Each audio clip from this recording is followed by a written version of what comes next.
All right, let me get your icons up. John, Herb. All right. Start. Where's? Awesome. Oh, nothing. Here. Hey, Evan. Hello, gentlemen. Yep. Still getting set up Yeah. here. Shit.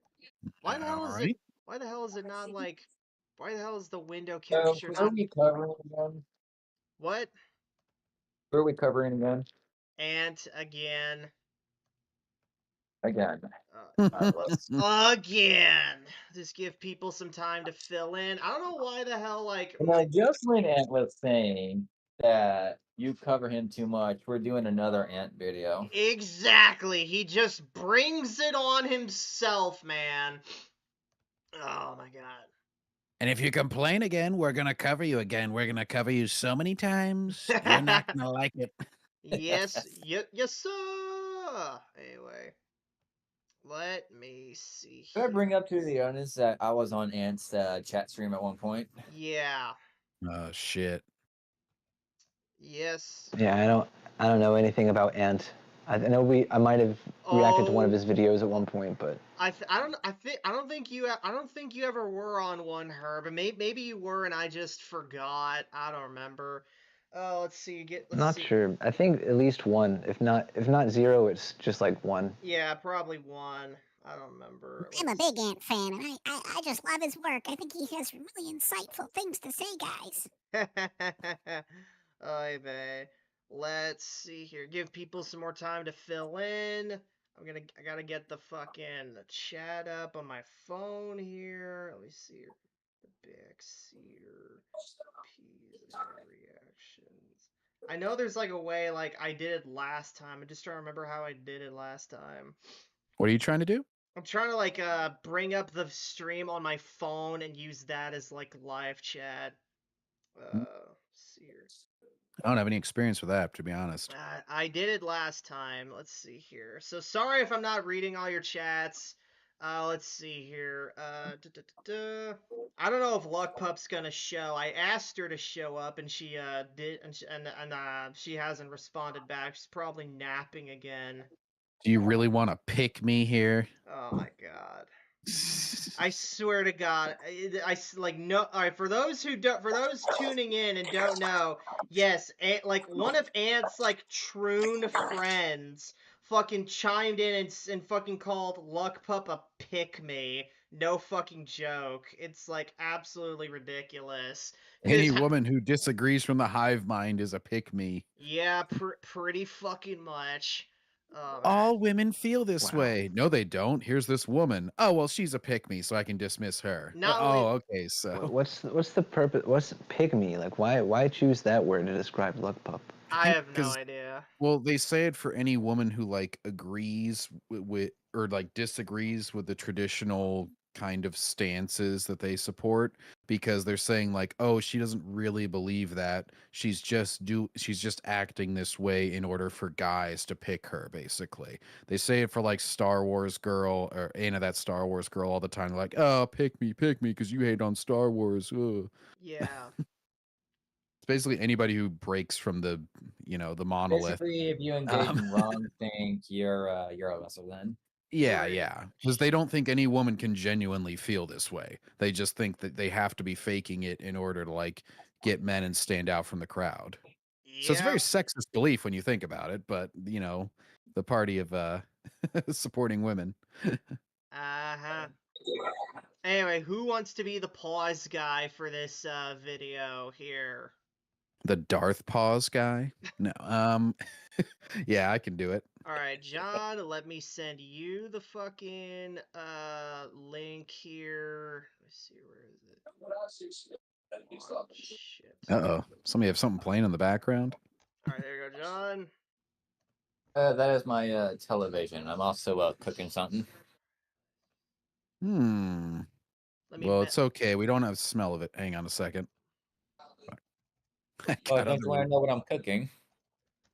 Why is there so many windows open? Oh, I see. Hang on. Sorry. I clicked on the little play button inside of the window. So I was like, where the fuck is that playing from? And then it was playing in Discord.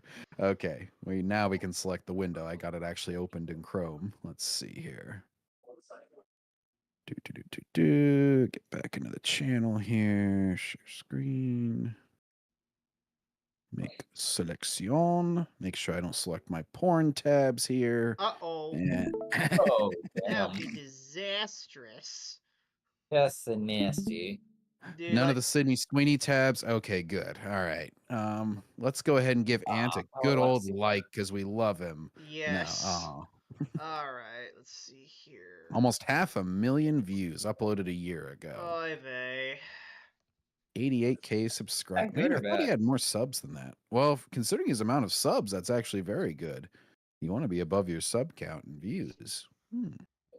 Hey, on John, can you go full screen on the video real quick? Yes, sir. All right, I gotta align go. this shit good. Screenshotting. Yep, screenshotting. All right, that should be good. Nazi. We need to throw a Mark Hamill clip in there. Nazi. I bet you did not see that one coming. Nope. Ooh. I love this. Has Nazi parallels. That's such a vague headline in order to just throw the word Nazi in there. It's like Hitler liked chocolate ice cream, and so does J.K. Rowling. She has Nazi parallels, guys. Evan, Herb, you guys are the Harry Potter like fans right here. Are there like legit any Nazi parallels in fucking Harry Potter like at all? Very hard to. I would say it's rather kind of thinly veiled, but I wouldn't call it straight up Nazi. Like it could be any sort of authoritarian group, honestly. Like Voldemort. Are you talking about like the Death Eaters and stuff? Yeah, the Death Eaters. Yeah. Yeah, there's like, you know, Like, it could be Nazis, could be centricism socialists, or whatever. Could be like. I suppose like the persecution of mudbloods and stuff could be seen as like, oh, they're othering them just like the gypsies and Jews and stuff. And you could say that, or just say it's like an allegory for racism or something. I don't know. Also, hey there, Mike Cassius. How you doing, you beautiful son of a bitch? The only one is the dark mark on Death Eaters is based on the SS blood group tattoo. Okay, but that's also just a good generic evil symbol. It's like a skull or something, right? So yeah. And it's like also a means to communicate with each other. You know, it's like a protein charm. there is that one spell where it's like Final Solucianus or something. That was a little suspect. I don't remember that one. No, that's not whenever sexy. whenever Voldemort said Auschwitzuis, I was like, wait a minute. What does this? mean, What that's J.K. Rowling, what did J.K. Rowling mean by this? There's one part where Harry communicates with Sirius Black through a fire that is clearly an allegory to the death camps with their ovens. Obviously, I think everybody sees that. Yeah, it's like what Moses in the burning bush. Never heard of that. No. Anyways, so what do we guys just think of like the title? Was Harry Potter ever good? Like I assume we all know the answer to that, but like let's just give our answers. Was Harry Potter ever good? Obviously, very obviously, popular, not based on anything previously, and managed to gain an entire generation, basically. So, yeah, I'm going to say yes, it was. Yeah, you know, I've been listening to it, you know, on audiobook, you know, like even now, like I know I still go back to it. I think J.K. Rowling is, as far as her characterization, fleshing out her characters, plotting out events, you know, masterfully done. And her, you know, I guess, as wizards, you know, casting spells and everything, you know, it's just, you know, really, I guess, utilizing language very well. Like, you know, it's great. Evan, would you say Harry Potter was ever good? Yes or no? Well, I will say good is subjective, but when it comes to world building, characterization, and of course marketability, I say it's pretty done well for itself.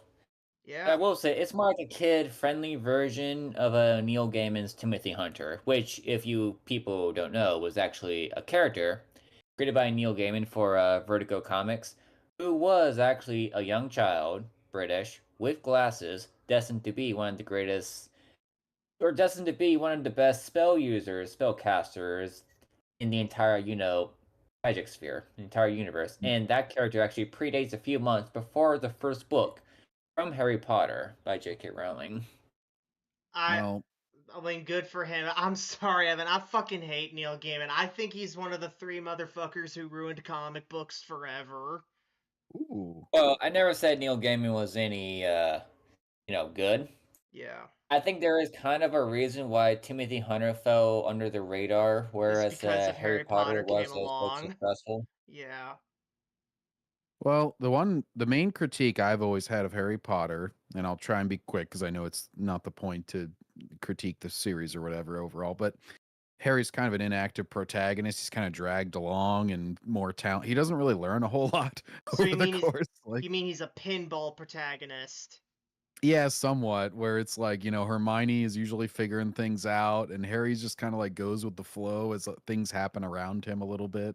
That always was my main thing. Like even my brother and I always said that whenever we were reading the books back in the day. We were always like, man, this dude learned like 3 spells his whole tenure here. He's like, I learned how to stun, disarm, and the killing one that I can't use.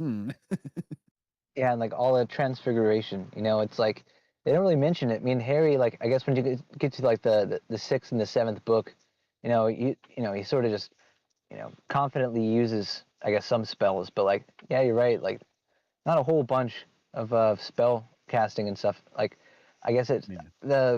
the class work sort of just goes to the wayside, to some degree. It comes back up in the books, but certainly in the movies, they're like almost never in class. I think the world and the supporting cast is honestly stronger than the main protagonist. Like I feel like that's kind of what drives the story, or that's what's interesting, and you get little glimpses of it through him.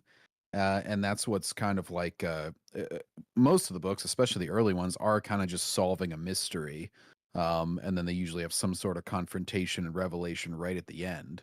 But a lot of it's just kind of investigating around whenever they're not supposed to. And so I like it as like a guy who used to read some like kids mystery novels because I grew up with these. I think the last book came out like 2007 or something.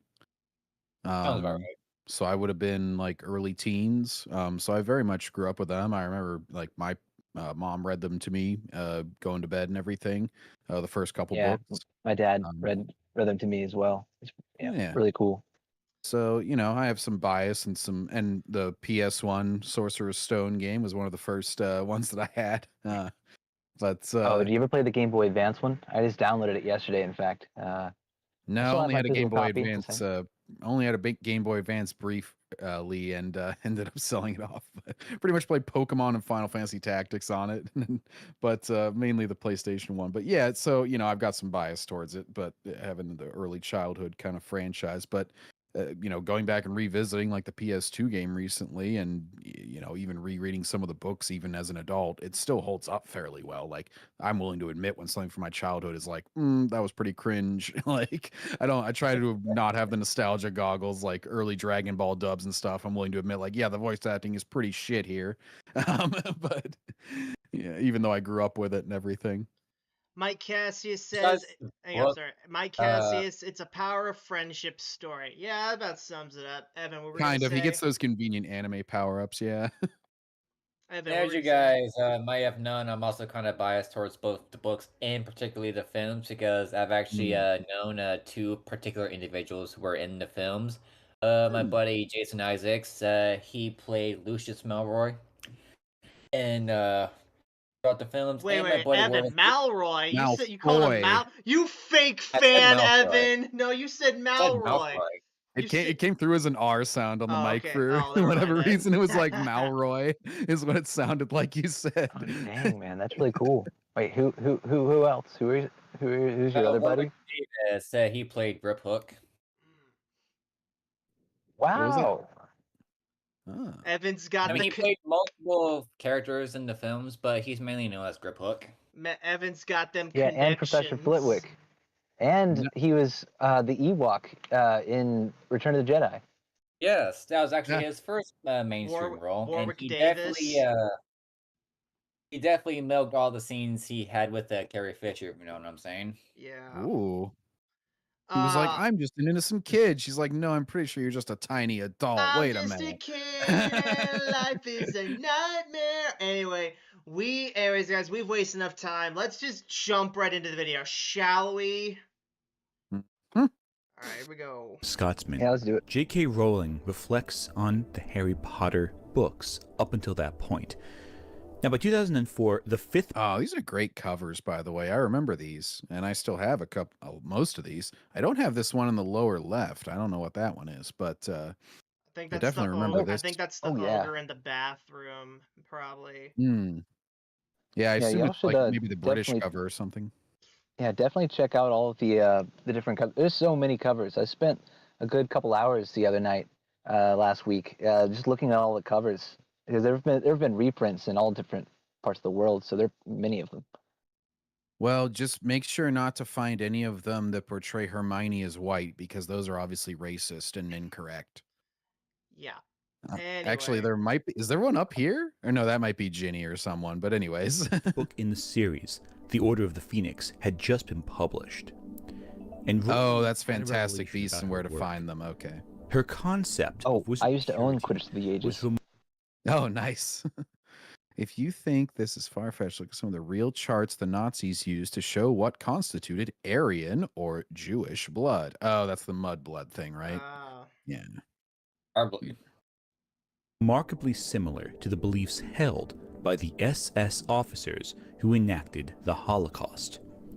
She had believed she had created the concept of a bigoted party that infiltrates a government. Michael Jackson, the main villain. Superiority all on her own, when in actuality, she had drawn from real life, something that... Nose not included. Oh. I thought you said that was not included. I was like, what's that? I gotcha. Anyone who had any passing knowledge of World War II would know. Now look, I can't finish that. Hey, we know that guy. This is like low frame rate. Staggering to me. And what is that sweater? Had no... I know this is very inconsequential, but I feel like it's lower quality than what we're supposed. I'm not even talking about the sweater now. Like, he has a low frame rate on his camera in this video. I don't know what's going on. I don't know, but this is the perfect fucking thumbnail. Why does Ant always... Ant has got to be like a fashion victim villain. He just always has like the worst fucking clothes ever. Like, what is this shit? I like his sweater. I don't know what you're talking about, but on fuck? first glance, now I understand why this video is being made. Now, just looking at this guy, you kind of get it. Just saying. Oh man, ADL. Like Harry Potter ADL. stole my look. Oh my god. Yeah, he probably. No, would say I was that, thinking more about his nose. He got that. He got that Squidward nose. Yeah. You're supposed to be a goblin at Gringotts. Yeah. No clue that the Death Eaters sounded What's like real that life filter things. over his voice? I mean, listen. I don't know. It's like he's got a weird gain on his mic or something. He's barely picking up. Probably a low quality microphone. And you are not one. And you are not one to talk about like me having poor mic quality. If this is one of your videos, He's very far away from the microphone. As someone who has like a, one that you need to talk more straight into, I feel like that's why it's coming off as really boxy right now. The dialogue and everything. I don't know, man. It's no. Is this one of his earlier videos? Like, how early are we? It's from a year ago. I don't know how old his channel is. His channel's about a year old. Yeah. Yeah. Okay. Must have been one of his early ones. Yeah, I remember it said a year ago. Whenever I was looking at the views. I mean, I can tell by his body position that he looks rather nervous. It's like, oh man, this guy named Backseat is gonna be fucking harassing me in about a year from now. Well, as you know, Backseater, I was actually part of his last live stream's chat. I will say this, to my surprise, it actually went kind of well. Not gonna lie. That's just because, like, that's just the kind of guy he is. It's like he welcomes you in, he fucking butters you up, and then next thing you know, it's like, you're fucking dead, bro. That's the kind He of guy. lubes the shaft before he I gets in there. I mean, at least when I'm an asshole, I'm just an upfront asshole. Ant like leads you along, and then he fucking stabs you in the back. It's like a Star Wars theory where he's like, "Oh yeah, come on the show, blah blah blah blah," Yeah. and then we'll cut it Like, I off will all of a say, sudden. when I first typed the message, I was like, "Hi, I'm part of Backseater Show. He says he can't get on the chat," and it's like, "Well, he's banned from our chat. The mods banned him." And I had like two other people Pussy. say, "Oh, Evan, Backseater is banned from the chat." And Ant was like, "Oh, by the way, tell Backseater if he tries to sneak back again with an alt, we'll ban him again." I'm gonna do that. Damn. One of these days I will, but not today, because we got some shit to do. Anyway, moving on. Which is funny because then he makes streams examining your videos, so it's Yeah. like you should invite some Yeah, discourse not- back. Is Yeah. not the god queen that we all thought she was when we were like 12. Nobody But thought she was. Why? Because she's Someone who transphobic. uses their platform to spread So Holocaust afterwards, and conspiracy. I just talked to the other server Oh. members, so like Rain and all that, and it was like, "Oh, it's actually chill here." I was actually pleasantly surprised. Okay, so but defamation's like a thing. One of these headlines is just after being accused of being a Holocaust denier, J.K. Rowling legally threatened a Twitter user. Yeah, like it. I mean, I'm not really one to sue someone quickly, but I'm not going to say that's totally illegitimate just from the headline. It's like, yeah, if somebody's trying to paint you as a Holocaust denier and you're not, obviously, then that's not really a negative reflection on her. That's more the person that accused her. I don't care about my legacy. Okay. Regarding the trans So that makes community. her a bad This is person. a sad reality we all have to face. But this video is not No, really it's a about reality J.K. you Rowling. only have to Assuming you face. support that, yes. Also, assuming hey, you're Dustin. against everything she says. Hello. Dustin LC, what are you gay? Anyway. Happy Flag Month. Herself. What I actually want to ask here isn't so much the morality of J.K. Rowling, but Oh, hold on. with all this considered, was Pause. Mike just posted that coward didn't even finish watching Shill Wars episode 1. He wouldn't defend Pete Fletzer if he watched episode 2. Oh my god. Damn. Oh, that's pathetic. That is fucking pathetic. I do love how the first thought that goes through somebody's head whenever like a woman like J.K. Rowling breaks from their ranks is always like, wow, I guess she wasn't who he thought she was, rather than, maybe she has a legitimate reason to think this way because I've agreed with everything else that she said. It's never like a self-questioning thing. It's always immediately discarding the individual. It's like built up trust means nothing to like this sort of cult mentality. It's like immediate disownership as soon as you disagree in any way. It's like, well, she agrees with me on 95% of things, but clearly she actually is a bigot because she disagreed with this other 5%. Yep. Is Harry Potter even ever good in the first place? Yes. This isn't just a question for this video. This is something I genuinely ask myself. Full disclosure. Really? You just walk around I'm someone asking who read yourself? these books religiously as a kid. I read them Religiously? book every time a new one came out. I would be first in line at the midnight release to pick it up. No, you weren't. No, Somebody you else had to be in weren't. front of you.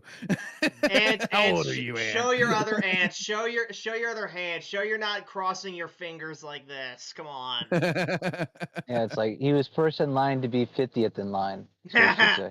It's funny because one of the early YouTube things that really captured Harry Potter mania was Nostalgia Critic went to the like in one of his early videos, he that was went like to his the second release. video or something like that. Yeah. Yeah, he went to the release of like the last book, I think it was, and was like talking with all the people in line and everything. Like the lines for these books, it was crazy by the end. And it wasn't just the last one. It was like, because I remember the Half-Blood Prince was like the first big spoiler and everything. You know, whenever people would like run up and shout that, it became like one of the first memes. So, you know, I'm just saying it was very tough to be in the front of the line. Anyways, Yeah.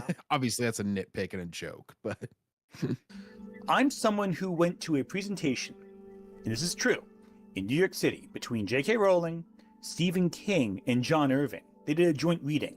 I haven't even read Cider House Rules yet, and I was going to this thing because J.K. Rowling was there.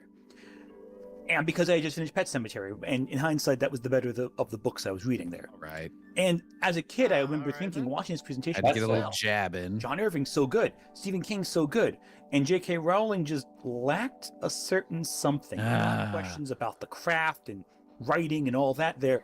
And while Stephen King and John Irving seemed to answer these questions brilliantly, J.K. Rowling always seemed to miss something. I mean, there's been a few surprise guests at this particular hearing. How old is Ant?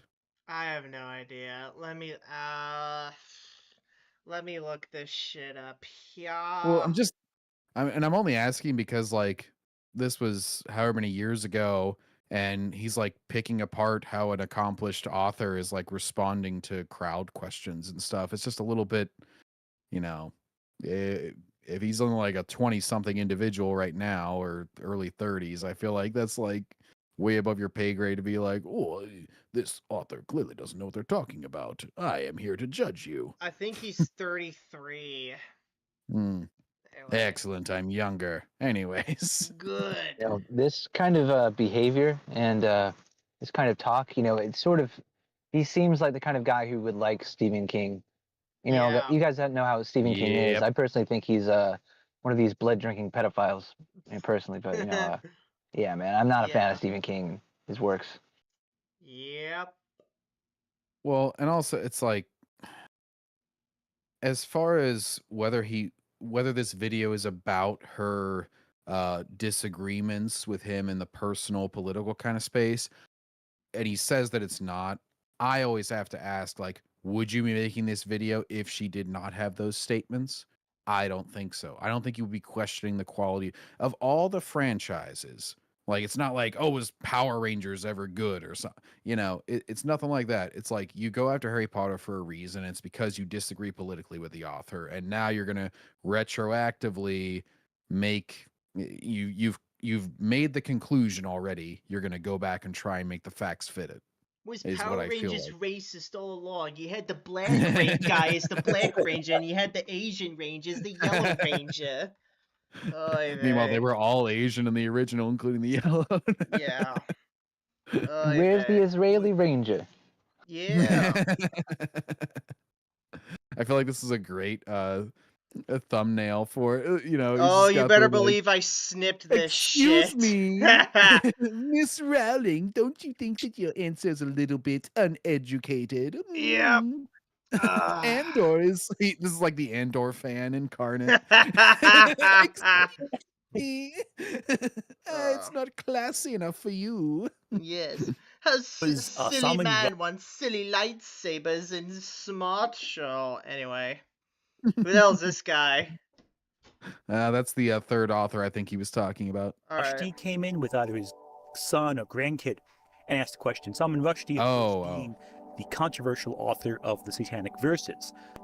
You can see the writers, when they came in there, they knew their craft inside and out. J.K. Rowling, there was always something absent, something missing. She was upstaged at her own shows. Really? He's Yes. trying to be dramatic here, like the fucking epic pregnant pause there is like, she was upstaged at her own. I feel like this was a joint show. Stephen King is pretty goddamn popular author. I Yeah. feel like at the very least they were equals. Hey, who's to say most of the people in the audience weren't even there for J.K. Rowling? They were all just there for Stephen King, and J.K. just happened to be there. Yeah. I feel like she was probably by far the youngest there, and so maybe she didn't want to speak out of turn out of respect for her elders and everything. Like, Respect your elders, kids. Yeah.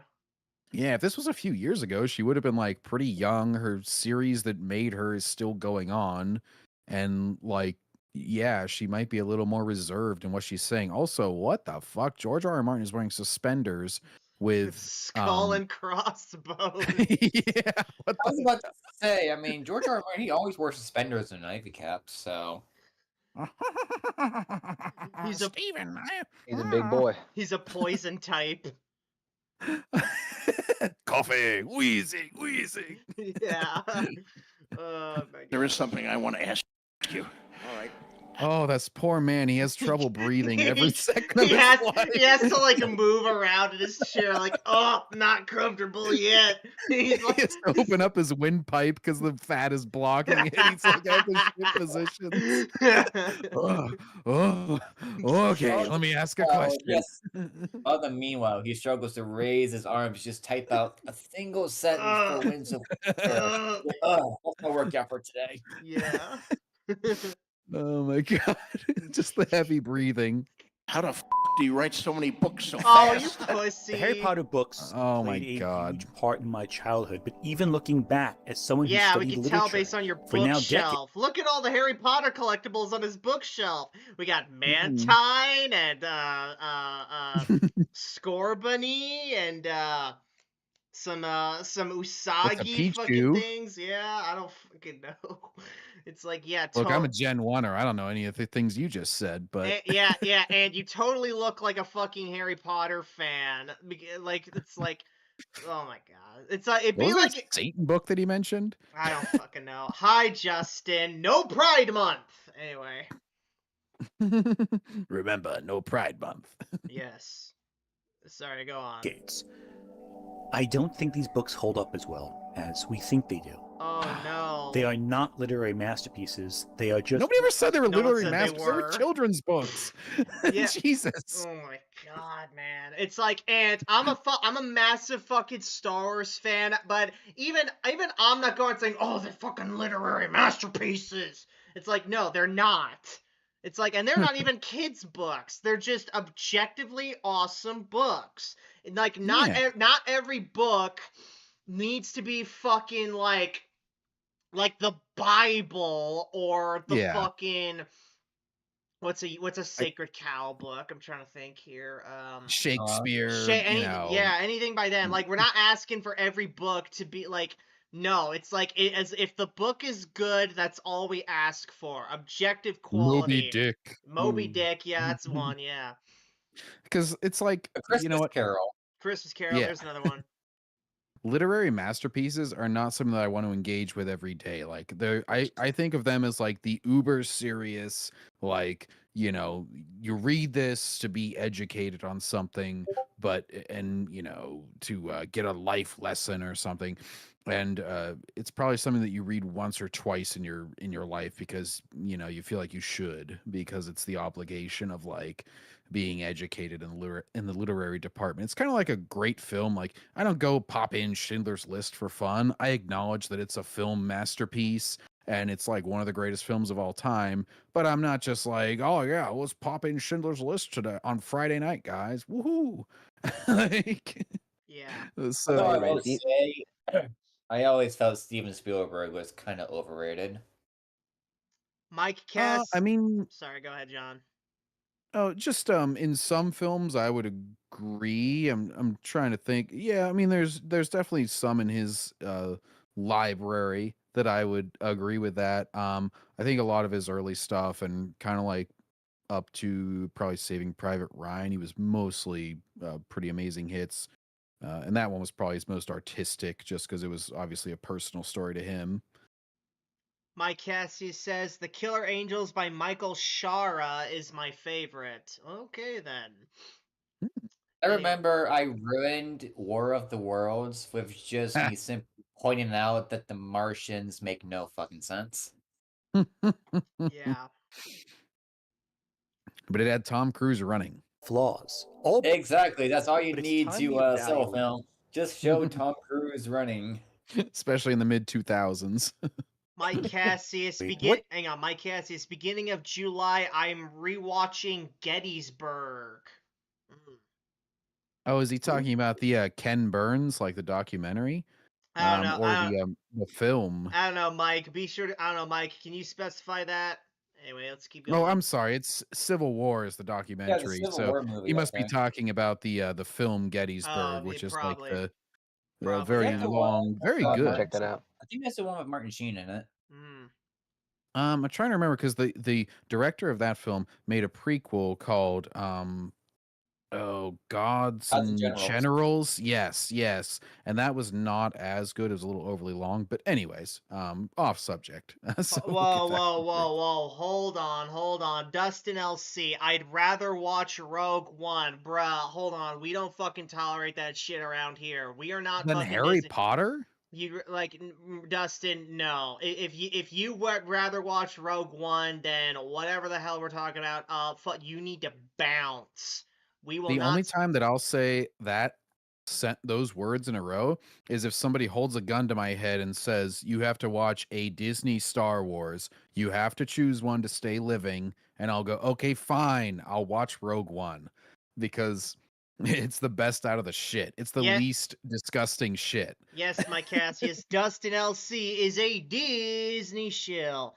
And the only reason it's the least disgusting shit is because it copied a bunch of shit from the EU, from what I understand. It absolutely did. Mike Cassius, Gettysburg from 1993, the one with Martin Sheen, Tom Berenger, Jeff Daniels, and Sam Elliott. All right, that's the one he was talking about. All right. Yes, and I believe Jeff Daniels came back for Gods and Generals, and Robert Duvall took over for Robert E. Lee, which is who Martin Sheen was playing. That's my random film knowledge of the day. Correctly, I think Robert Duvall is actually a descendant of Robert E. Lee. Oh.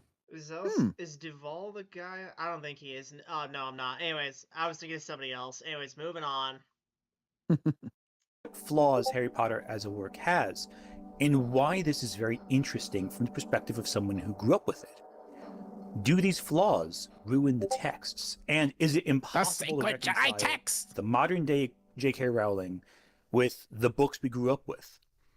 You may be shocked to hear this, but I don't think there's much of a difference between what we're seeing now and what we saw back then. What? The only difference is... Okay, I'm going to predict it.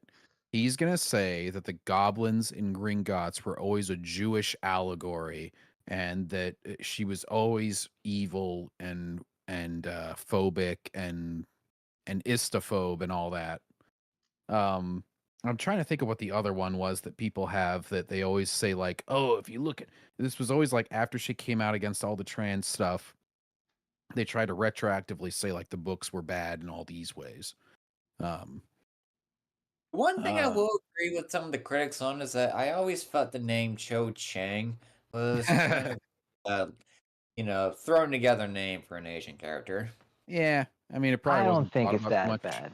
Chang is a pretty common Asian name. I Yeah, will of say. course. Chang's I feel like it was just Chang's something a she pretty didn't common think name. about too much. Like, but you could have gone with like a different first name, like say May Chang. Yeah. I mean, we have. I mean, we have people like in real world where like where their first names are like common last names, isn't it? I think that she would have made it a different name if she made it today, but not necessarily for a good reason. It would have been like it was probably just something she didn't give a shit about, and she was just like, well, she's Asian, I'm gonna make up a name real quick here, and it's like I'm not gonna worry about it being like culturally insensitive or whatever. Yeah. And I don't think it is for most Asians probably, but like obviously looking back, it's like, oh yeah, you could have made it a different name. I mean, you probably go to China right now, and there's probably like 10 Cho Changs out there. Yeah. So I feel like she would change the name today, but for reasons of like, I'm just gonna avoid these, people calling me racist or whatever. Yeah. It wouldn't necessarily be to make like a better name or anything. It would just be like to avoid any controversy. Mm-hmm. Anyway. Yeah, just one more side note. One more. Like the Japanese magic school is just Mahao. What is it? Mahao Gakuken. Which just means school of magic. It's like very basic. There's not much of a name there. It's just like magic school. Yes, Dustin LC, we are all Americans. We are all Yankees. We're all proud Americans. We're all proud Yankees. Hell yeah. No, I'm not. I'm not a Yankee. No. Wait, Herb, No. you're not? What are you? Canadian. No. Bro, I'm from the heart of Dixie, bro. I'm from Alabama. Oh, well, that's American. I guess by that extension, I'm a Dixie too, because I'm from Virginia. Okay. The South will rise again. Anyway. Right. Anyway. That's why he knows so much about Gettysburg. It's less subtle. In order to be as unbiased as possible here, I'm going to avoid bringing up Rowling's current antics as much as possible. Antics? Hold I really on. want to focus. How much do you want to? How much do you want to fucking bet that he's gonna stick with that? Because the last time he'd said this, like, I'm not gonna bring up any real world parallels, was in, like, the Chaotic Evil Races video, and fucking he did it anyway. How much you want to bet that he's actually, like, gonna stick with his word here? It's like there's such connotation there too. It's just like her current antics. Okay, are you gonna bring up any of the people that she disagrees with as just engaging in antics? Because you're putting a negative connotation on what she's doing, but I'm sure that you would not do that for the opposing side. This is kind of like whenever people like go like with anything even centrist or right wing at all in any sort of cultural issue, and they're like, they're such culture warriors. And it's like, well, do you call the other people culture warriors that are pushing all these things? No, they're just accepting and nice. Mike Cassius says, I got ancestors on both sides. Well, there you go. Dustin LC says, I'm from the South, and the South will rise again. Yeah, sure, pal. All right. Anyway, moving on. Technically, the mountains will get taller as tectonic plates. No, the works themselves rather than the author that created them. There are many videos about J.K. Rowling I could recommend here. I just love they always insult Nerdrotic and shit for his thumbnails. Where they're like, "Oh, these are such clickbait." It's like Holocaust denier. Oh, how transphobes wield Nazi crime denialism to further fascism. What the fuck? That's the title. I feel so bad for these people, man. Their minds are rotting. Oh my god, eating away it's Emperor Greed, but worse. It's like it's the most clickbaity, lazy, like buzzword shit, and they will never call these out, but they'll be like, oh, if they say woke in their title, it's clearly clickbait. Well, it's like, look, I'm willing to acknowledge that both of them are probably clickbait because you try to market your videos, obviously, but link them in the description. But for I mean, if you want people now, to click on let's the focus videos, you're gonna on have to uplift the title somehow. Yeah, you make something eye-catching for a thumbnail, and you make something that has popular words in it. I don't even like agree with it as like a major criticism. I always say, like, just like you don't judge a book by its cover, the modern version of that is don't judge a YouTuber by their thumbnail. Like, you can have the trashiest thumbnail and the best possible take and have it be greatly edited and everything.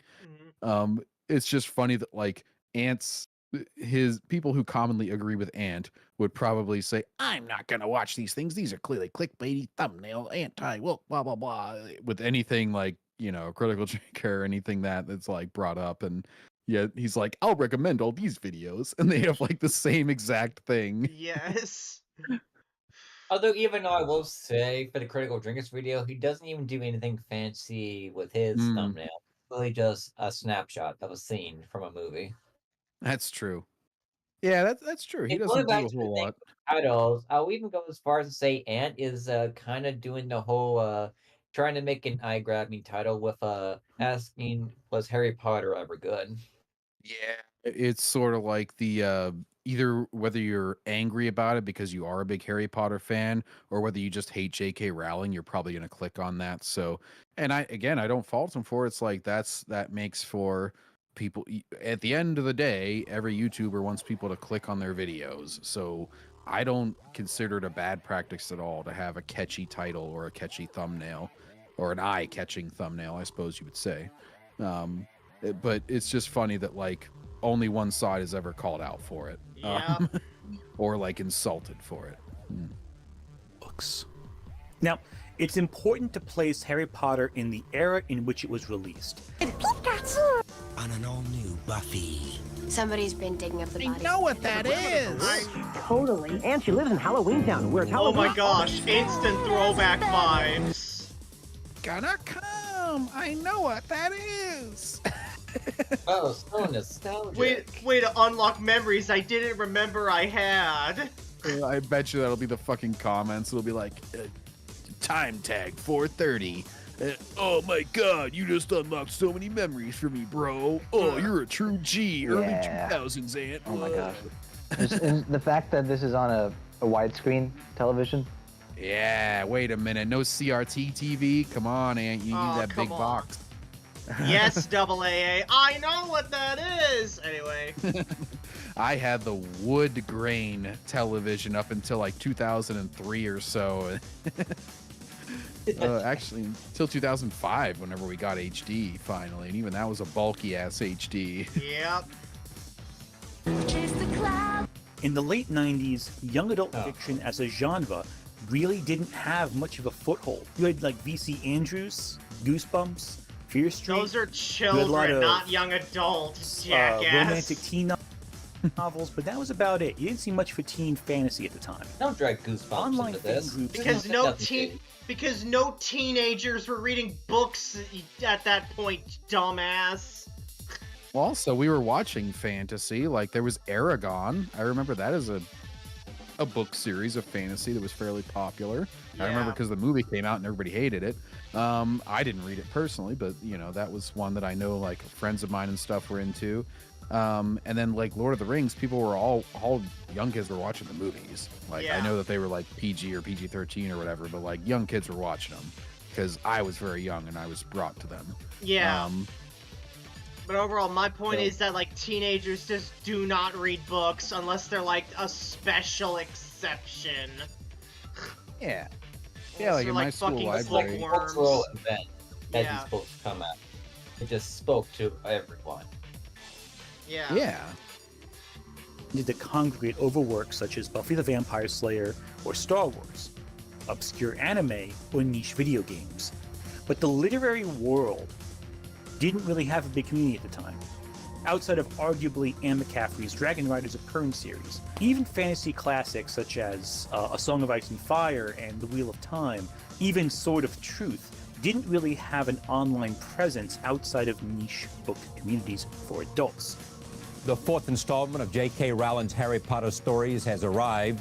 It is the single largest phenomenon in publishing history. With 3.8 million books printed in the United States and 3 million more on the way, there's never been a bigger first printing. With 1 million more well on the way. Put the Star Wars meme in there. Of a book ever.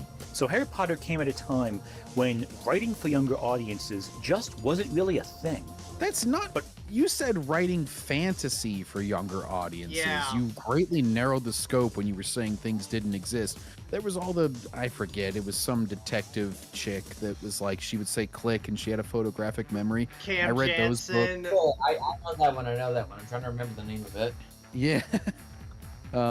Because I would read those books. I was thinking like my school library. I would get a series of unfortunate events. I would read those as a kid. Like there were books for kids in the early 2000s. I don't know what the fuck he's on about here. Like, I'm sorry that it wasn't like all conglomerated around a single IP like Harry Potter all the time. That was the most popular.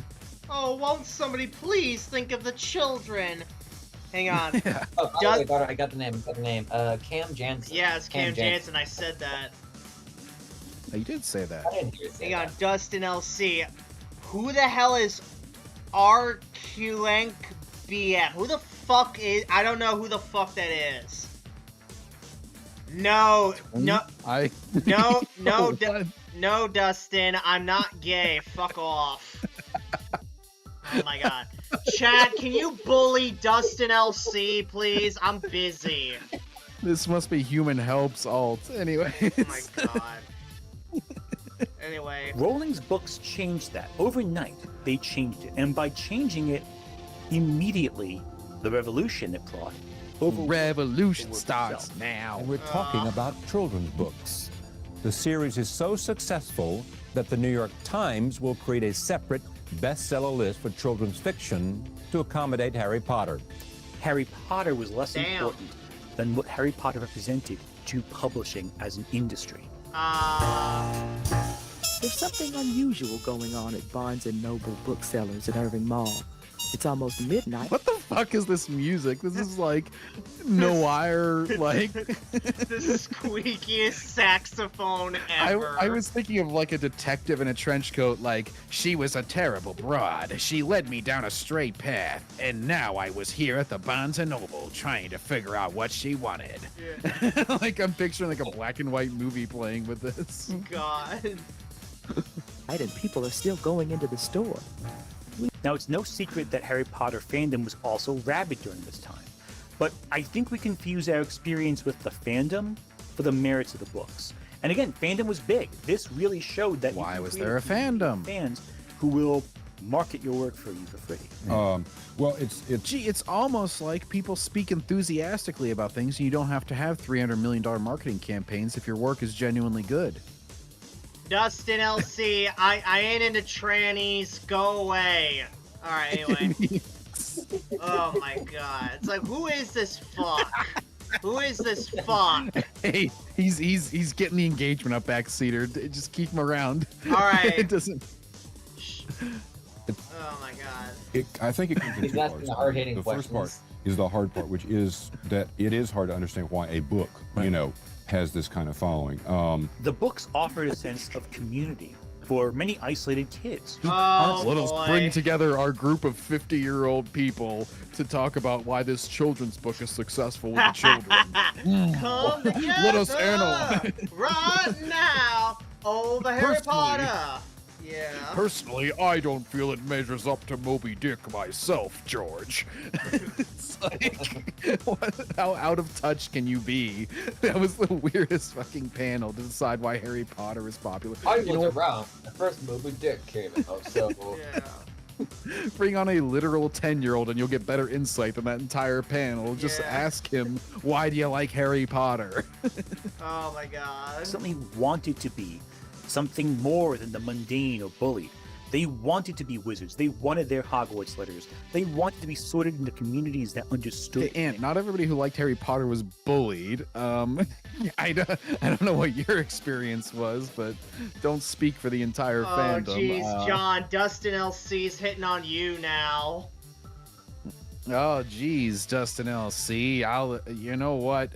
You just send me Sydney Sweeney's phone number if you got it. I'm not really interested in you, but if you have any hot girl friends who are woke retards, then send me their phone number. Hot girls who aren't woke retards and not troons. Yeah.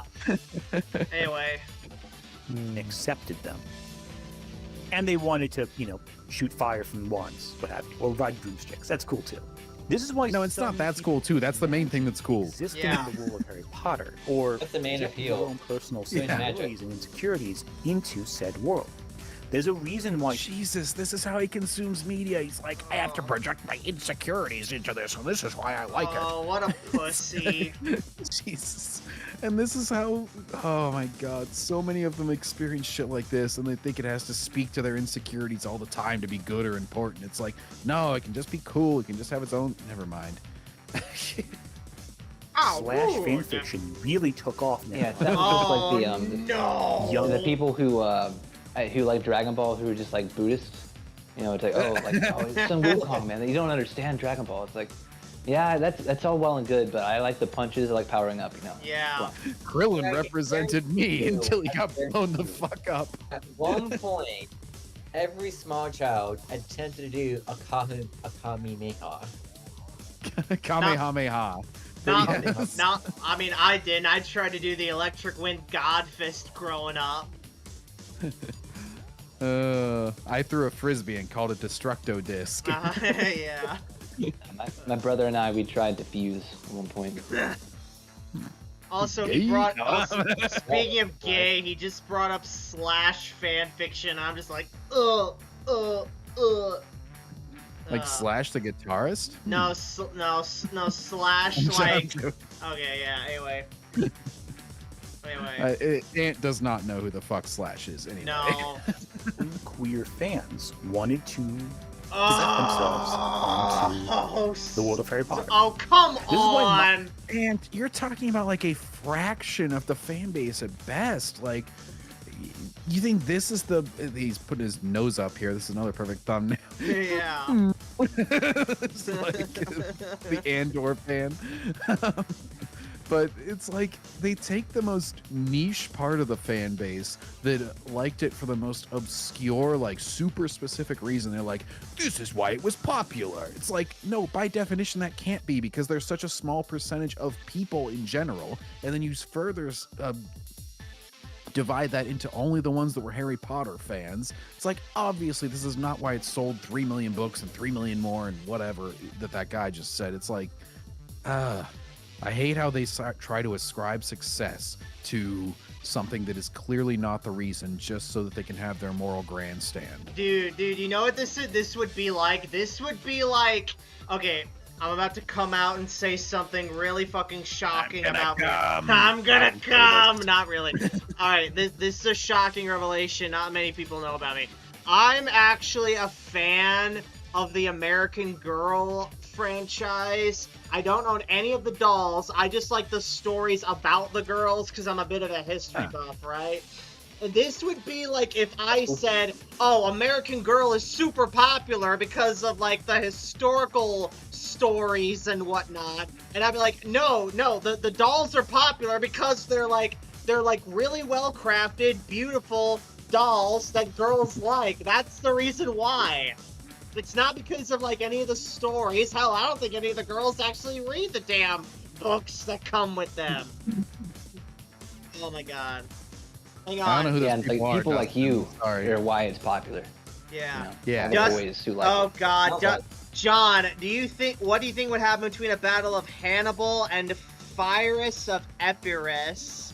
I don't know what the fuck that I is. have no idea who those people are, so I'll find a coin to flip. Alright. But yeah, it's like this happens all the time in the fucking One Piece fandom. And you mentioned this before with like the Dragon Ball Buddhist thing, where I didn't even know about that. That's so niche. But the like in One Piece now, you'll have people, now that the series is like a quarter century old, and they're like, oh, it's clearly pushing socialist messaging, and it was clearly a statement against the Iraq War in this arc and everything. And they're like, and that's why it's popular. So clearly you can't like it if you're right wing at all. And it's just like, no, you don't get to fucking steal this series and its popularity. Maybe you should look at it and say, wow, all these right wing people like it. That's strange. Maybe it's not about what I think it's about. Instead, you go, oh, you're just stupid and media illiterate, so you just like it for the wrong reasons. Media literacy. It's always trying to hijack popularity of things because they can't make their own popular things. So they have to find something that's already popular and say, it is popular because of this unpopular idea I have. Yeah. My Anyway. Immortal became such a beloved meme. It wasn't so much because it was ridiculous, even though it was. It was because it was taking this idea of projecting yourself into a fan work and taking it to the 9th degree, taking it to the umpteenth degree. The nth degree. The entire work was reshaped, but a lot of fan work kind of did that for Harry Potter consistently. And that's kind of where I think the intriguing element comes in. It's playing such inspirational music. Feel the need to bring so much of themselves to this world. Was it potentially to fill an emptiness that they spotted in the world that they were living? People do this with every fandom. Is that it is just at this point a phenomenon like Pokemon or something that generates it. Really? What's your starter Pokemon, sir? You look like a man who knows his Pokemon. Pikachu? Are these guys going to speak on something that they know just as much about, which is like, the phenomena of rap music in the early 90s? Because I feel like they're just as qualified to speak on that. It's like, keep it up, my nigga! Let me just analyze the validity of this. Anybody who says Pokemon, like we're doing the hokey pokey, it's like, all right, you're a parent. All right, you don't need to talk, right? It's just the oldest. It's just the oldest white guy panel ever trying to examine kids' works. It's just a funny clip for him to. There's just something like so like absurd, hysterical, but yet it works so well. Oh my god. It's like it would be a comedy skit today, like it'd be like an SNL thing where like they're making fun of the fact that this panel is trying to talk about this subject, and yet in the early 2000s this was like a serious thing that they had on with their black backgrounds on the actual news. No, Dustin, fuck off! Oh my god. No. Seriously, this guy's pissing me off. Hang on. You can time him out or ban him, I guess. How the fuck I don't know how the fuck to do that.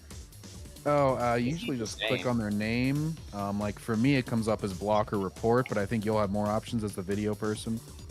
Okay, well, I'm not making this through YouTube video. I'm doing this through OBS. Let me see here. I was gonna say you can just pull up a browser and you can usually click on their name from there. You know, you're on your Backseater, YouTube. I want you to come a little closer. Oh Come God! a little Hashtag triggered. closer. No, Yeah. dude, you're just making the chat weird. Like, Yes. stop that. Yeah. It's kind of like whenever Human Help kept going on, and then I was like disagreeing with him. He's like, "I seem to have triggered a nerve," and I'm just like, "No, it's just like you're making things lame. I don't know. Like you're sucking all the fun out of things." Oh my god. Back to Patron. Okay. Here we go. Alright, you're in fucking timeout for half a fucking hour. There you go, asshole. That's Petrificus totalis. Oh no, whatever shall he do? This dude's whacked out of his mind right now from this photo. He looks like the. Whoa, bro! What are we talking about? It has that, but it seems to have extended itself beyond a season. Yes. In a lot of ways, I compare the early Harry Potter fandom to the early Pokemon fandom. Is Pokemon transphobic now too? Sensational. Made Give it time, don't think that. Yeah. Was Shigeru Miyamoto really a sexist? I don't know. Let's find out. Also because kids and teens could get lost in Why these won't they worlds. Why won't they make Wait. Ash Kid? Is Pokemon Guys, Pokemon is transphobic because, or it's at least phobic in some way. I don't know what the word properly is for not supporting a gazillion pronouns, because it only says, Professor Oak asks, are you a boy or a girl in the beginning? He doesn't leave an intersex option, that fucking bigot. Wah wah. And now it's type 1, type 2. Yeah, why didn't he ask, are you type 1 or type 2? Are you type 3, perhaps? Anyway, John, go back. John, go back 10 seconds. See, I remembered it was Jay this week. Yeah. Look at that. You're learning. Sensational. Made huge in media. But also because kids and teens could get lost in these worlds rather than any inherent quality to the games and books themselves. There are better RPGs out there, but Pokemon just hit the market at the right time. Simplistic things are always popular with kids. Yes. Like, yeah, you don't want to have some super complicated, 3-page text that you got to fill in and have it be a kid's game. Some kids will be into that, sure, but to make it widely popular, you have to somewhat simplify it, or at least make it enjoyable on multiple levels where you can go, oh, it's enjoyable on a simple level, and then if you want to dig deeper, you can, like Backseat where there's American Girl dolls. Yeah. Don't get me started on Pokemon. There's so many aspects of Pokemon that make it enjoyable for people. Like, for one, there's a zoology aspect to it. All of the different Pokemon that you get to collect. There's I guess the multiplayer aspect, trading between friends, battling. Like, it's great, dude. Pokemon fantastic. It's not, I don't want to simplify its success towards, like, whatever the hell he just said. Like, yeah. It's because there's nothing there, so kids can just fill in the blanks themselves. Apparently, is what he's ascribing all these series' popularity to. Just know that kids will always fill in the blanks because they have something called an imagination. Yeah. And parents should not let their kids watch Pokemon, play Pokemon, buy Pokemon cards, have anything whatsoever to do with What a Pokemon. bitch. However, unlike Pokemon, Ooh, the NASDAQ is up 41 this week. Nice. Relationship with the games. They trash talk, but they play them. They love them, but they also hate them. It goes back and forth. Harry Potter was treated as this unassailable great work of literature, and it got kids to read. No, it wasn't unassailable. People made fun of fucking Harry Potter back in the day. The kids weren't pussies. Yeah. Like, they'd be like, "Oh, your series is stupid."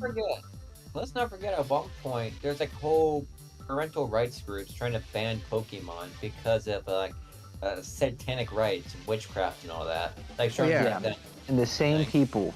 Yeah, you're exactly right, man. Like, I remember going to after school program, at the church, and this woman was like, "No, you're gonna give me your Harry Potter book because that's satanic, and you're not bringing this back into the church." I'm like, oh my goodness, Yeah, I was asking God at night, like, God, please let me go to Hogwarts. Dude, compare that to like when I was a kid, because I had like a it wasn't like a Where's Waldo Pokemon book, but it was kind of similar. Where it's like, oh, find the Pokemon on this fucking elaborate drawing page, right? Kind of like Where's Waldo.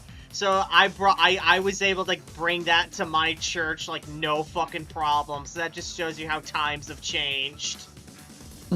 Yeah. Well, yeah, it just depends on who you talk to, really, and even in the church, you know, some people are with it. Because you know, J.K. Rowling's supposed to be, a Christian, and like, that's at least that's what I've heard from Norm Macdonald. You know, he was talking about household, like, she's at that mature age where you don't have to commit yourself to a church, but you do believe in an afterlife.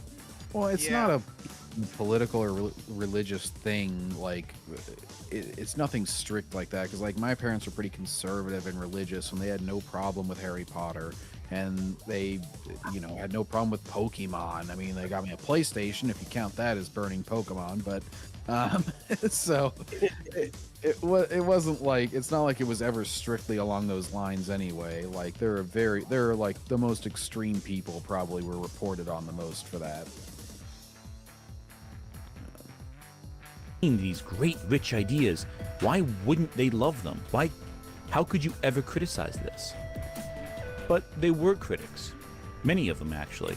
Lord of the Rings fans made fun of Harry Potter. Like, million copies of Harry Potter. I had a piece in today's Wall Street. I saw the editorial. Shit, this man did not live long after this interview. Oh my god. Holy shit, he just looks like he's falling apart at the seams.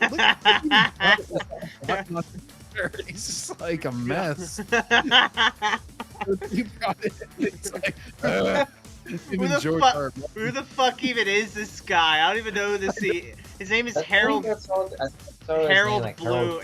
Bloom. I have no idea who that is. It's just like, wow, you brought this guy on the news? And fun fact, he is in fact dead. Well, I kind of well, no, duh. You don't say, Evan. Year-old videos, yeah. Well, Evan, hang on. No, Evan, what's his bibliography? What did he write? Well, he didn't write anything, but he was an American literary critic at the Sterling Professor of Humanities at Yale University. Oh god, that explains everything. Okay. Fucking Yale. I mean, he did write a couple of books, but he's mainly known for criticizing books. Oh god. I sat around in my classroom and made many critiques of children's literature. Whoa, here's the plot holes in Harry Potter. This is what I do with my $100,000 degree. Yeah. Back in the day, 100,000 was a lot. And So. he also created a school of thought called the School of Resentment, which included aspects of multiculturalism, feminism, and Marxism. Oh, thank God he's dead then. Okay then. Too many people with too much time on their hands and too much money. Yep. I think that's not reading. Well, that title makes it sound like he's right on the money with these guys. You know, I guess thoughts of resentment, like those types of like political thinkers, they resent everything. Like they resent Harry Potter, for instance. Like, maybe he was describing people like Ant in those books. Right. Yeah. To be read, they're just an endless string of cliches. I kind of think it does anyone any good. I mean, how dare the children engage in cliches? It's probably their first time running into these things, which makes them not a cliche for them. Yeah.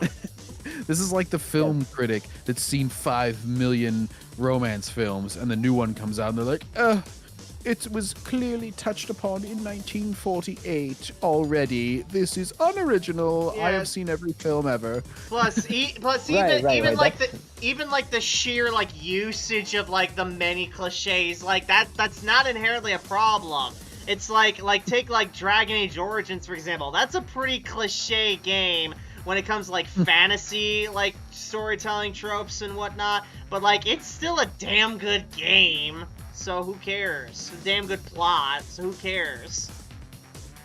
Yeah, I'm thinking like that's the one complaint I would have about Harry Potter, just that it's cliche, but like that's the thing, like it's supposed to be simple and digestible. Like the fact that you have a guy who's named Lupin and he's a vampire, and it's like, okay, it's not very complex. You have like, the centaurs and everything, and it's not stretching the boundaries. It's sort of just getting a really light sort of touch on the history of like mythical beings and like magicians and like some sort of concepts like I don't know. I think it's pretty nice. I mean, like you have stuff like apparition, for example. You know, destination, determination, deliberation. That's like, you know, thinking like 4D, I guess, four-dimensional travel. You know, or at least like, you know, visualizing something, a place you want to be, and then like, you know, using those three, I guess, attitudes to achieve it. You know, it's like, you know, that's magic. You know, it's like, you know, very simple, optimistic, I guess, views about what magic could be, even in our world. You know, just I really like Harry Potter. I think it's great.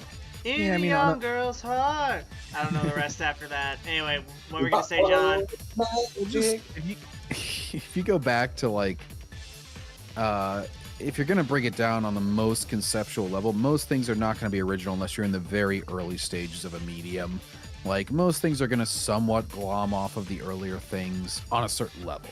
Like I ran into this with fucking last year whenever it was like, Astrobot, it's just a Mario clone. Whenever I said I liked it, I'm like, I've played those games. It does a lot of original thing. It conglomerates ideas in a different way. It has different levels, and it's just like, but people, they'll go to the, as you break it down to more basic concepts, yeah, you could always say something like, it has jumping and coins. It's clearly a clone. It's like, all right, I guess. Do you just never enjoy anything unless it's the most original thing ever then? Like, Dragon Ball takes some shonen tropes, but it does it in a different way and better than anything else that came before it, so that's why it's the most popular. Yeah. Or, you know, and at least in a way that gloms onto more people. So, yeah, the people are way too quick to just dismiss things as cliche. Clearly Harry Potter did something different, because there's a reason those other series weren't as popular. People tell me, well, at least the child is reading, to which my answer is no, the child isn't reading. That's not The Wind in the Willows. That's not. Yeah, they're just looking at a book blankly. It's not. No thought. You're not reading. How dare you? You're only watching Buffy the Vampire Slayer. You're not truly consuming film. Why does the 10-year-old not wish to write a college thesis? Why? My God. Charlotte's Web by E.B. White or James Thurber's The 13 Clocks. That's not really children's literature. It's really just slop. Ones was literary critic Harold Bloom, who hated Harry Potter. I'm Harold Bloom. I'm the Martin Scorsese of literary criticism. Yeah. This is not literature. Yes. Looks like he much. bloomed out of that chair because he's fused to it right now. Whoa, Gokamiki solo. Ho, ho, ho, ho, ho. Bloom's criticisms were easy to dismiss at the time because Bloom himself was not a figure of spotless reputation, and he compared Harry Potter to the works he was focused. It's a shame he didn't live to see Andor. I'm sure he would have loved it. Oh, God. This is the first true Star Wars, not like that earlier tripe. God. focusing on Shakespeare, Chaucer, Dante. Yeah, why aren't the kids writing? Why aren't the kids reading Dante? Teenagers. It's not going to be, you know, Bro, the would you greatest really piece of want literature kids ever made. reading the Divine Comedy? And fans dismissed him. And many others like I reckon kids read, you know, Dante a lot. I guess a lot more kids read Dante like over the pond, you know, in the UK. You know, I feel like, you know, kids today are missing out on a lot of like classic literature, at least up until they get to high school, and some of them read it. But like, Honestly, my first introduction America's less literate. wasn't actually the Divine Comedy. I literally played the game Dante's Inferno, which essentially led to me like realizing, oh, this is based on some Off poem. of the a Divine famous poem, yeah. Yeah. Yes. That's neat. They based a video game off a poem.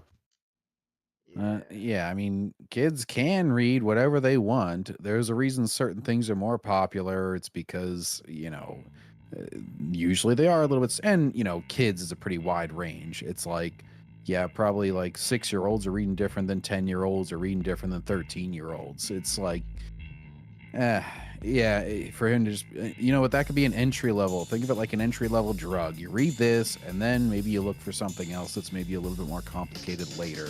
It's like how education levels work. They're steps. Yeah, I just don't like, oh, you read this, therefore you'll never read this. It's like, okay. But I think a few things happened in the immediate aftermath of Harry Potter that really forced us to reevaluate the works. Now, for one, the big thing is the young adult market exploded in popularity.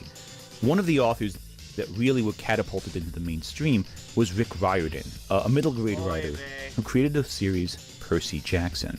Well, if kids find my stories interesting, I hope it's because I was a teacher for a long time and I kind of know what kids like. I always imagine myself telling these. I think this guy got like bad TDS too. Oh, nice. He was probably like, by the way, all my fictional characters would hate Trump.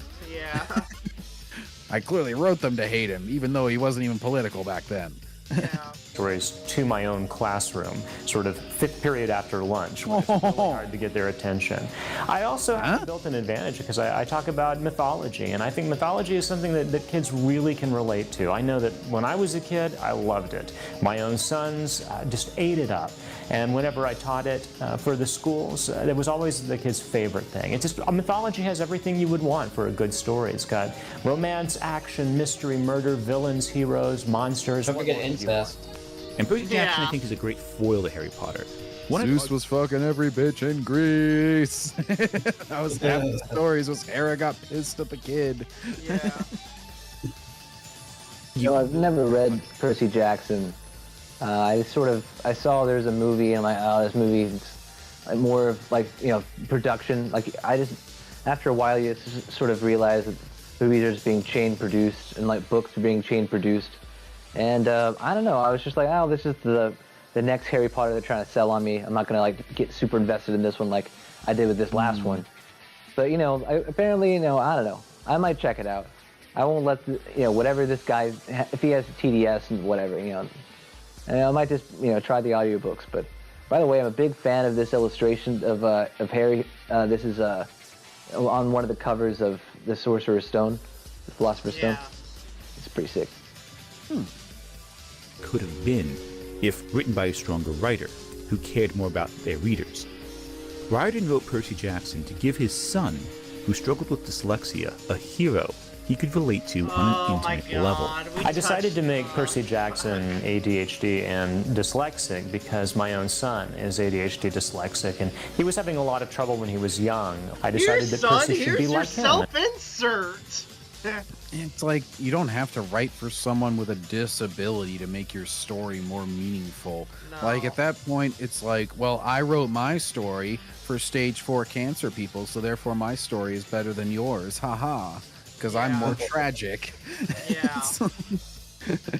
Doesn't mean I care more. It doesn't mean I'm any better of a writer. It just means I'm pandering to a more specific group, and that's fine. But Ant saying, "Oh, that means he cares about his people." It's like, okay. Yeah, one guy compared to like millions more. Yeah, okay. Yeah. He doesn't care about all the kids that read it that don't have ADHD and dyslexia, so I guess he doesn't care about his readers. Haha. Oh no. This book series then. Where's our representation, Rick? Yeah, he only cares about his son reading it. Huh? Yeah. An ADHD dyslexic kid having his own trouble, but I made it a sign of honor. If you had those conditions, there was a good chance you were a demigod. You should be my honored that you can't read shit without spurging out. Yeah, okay. You can. Wait, what did he say there? Dyslexic kid having his own trouble, but I made it a sign of honor. If you had those conditions, there was a good chance you were a demigod. A terrible message. I'm dyslexic. I'm going to go jump off this building because I think I can fly. Oh my God.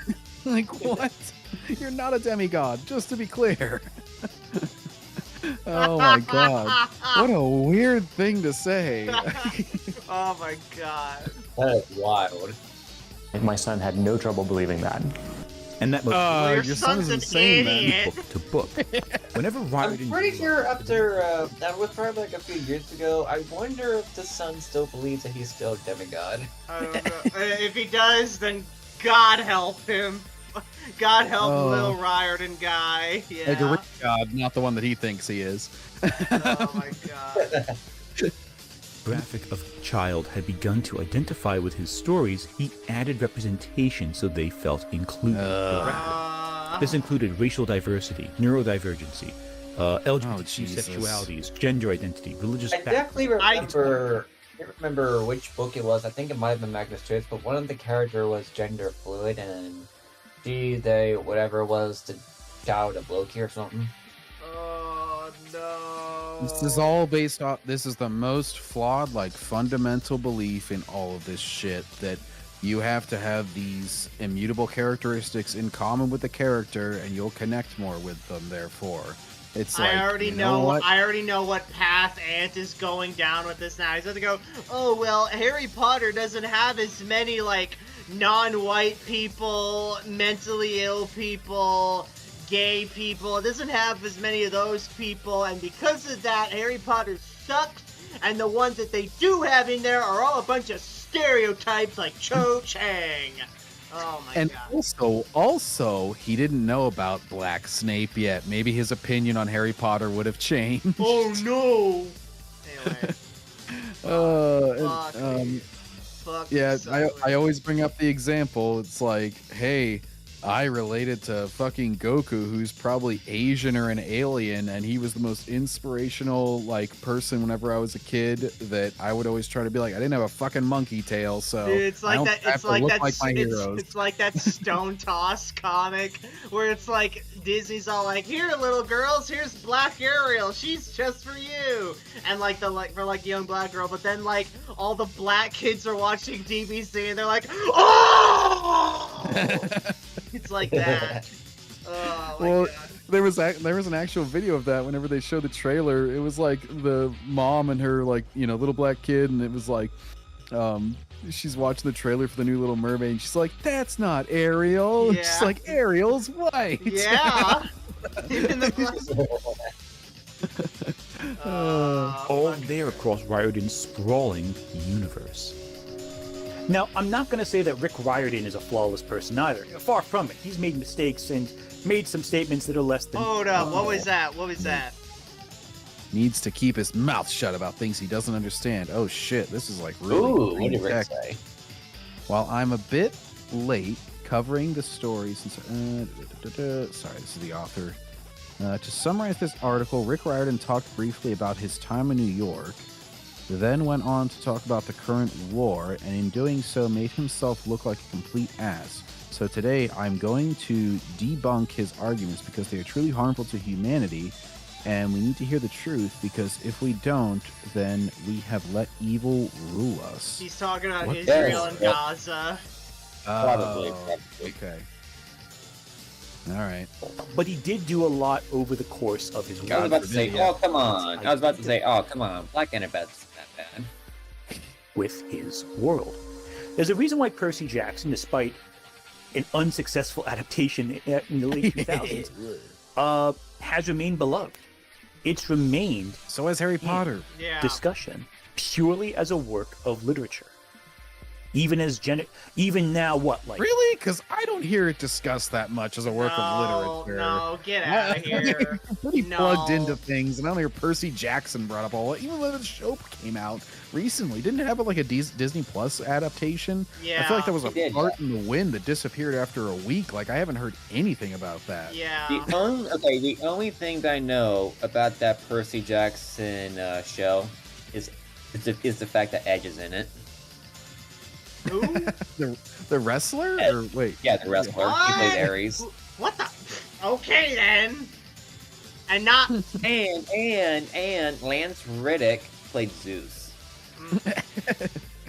Right. So you probably heard some casting whenever it was first coming out, but it's like people aren't discussing like what are the literary merits of this novel. It's like nobody talks about that. I feel like it's a pretty generational thing. Like people who grew up with it, sure, they'll still reference it, but it's not really multi-generational like Harry Potter, I feel like. It ain't getting a universal world, let's put it at that. Yeah. 15, 20 years later? This is why those inspired by Harry Potter differ from those inspired by, say, the Hunger Games. A lot of Hunger Games knockoffs were dystopians, yes, and they captured the style of the original work, but they lacked that thoughtful world building. I don't want to call out specific books, but I am thinking of Divergent here. A book like Divergent just doesn't have the same strong world building. Neurodivergent.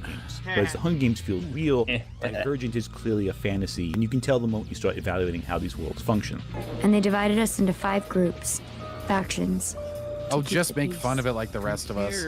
Any millennial fantasy writers writing with Harry Potter. A good example is Leigh Bardugo with the Grishaverse to Rowling's Potterverse. And you see a world that's very much informed by reality and heavily structured as such.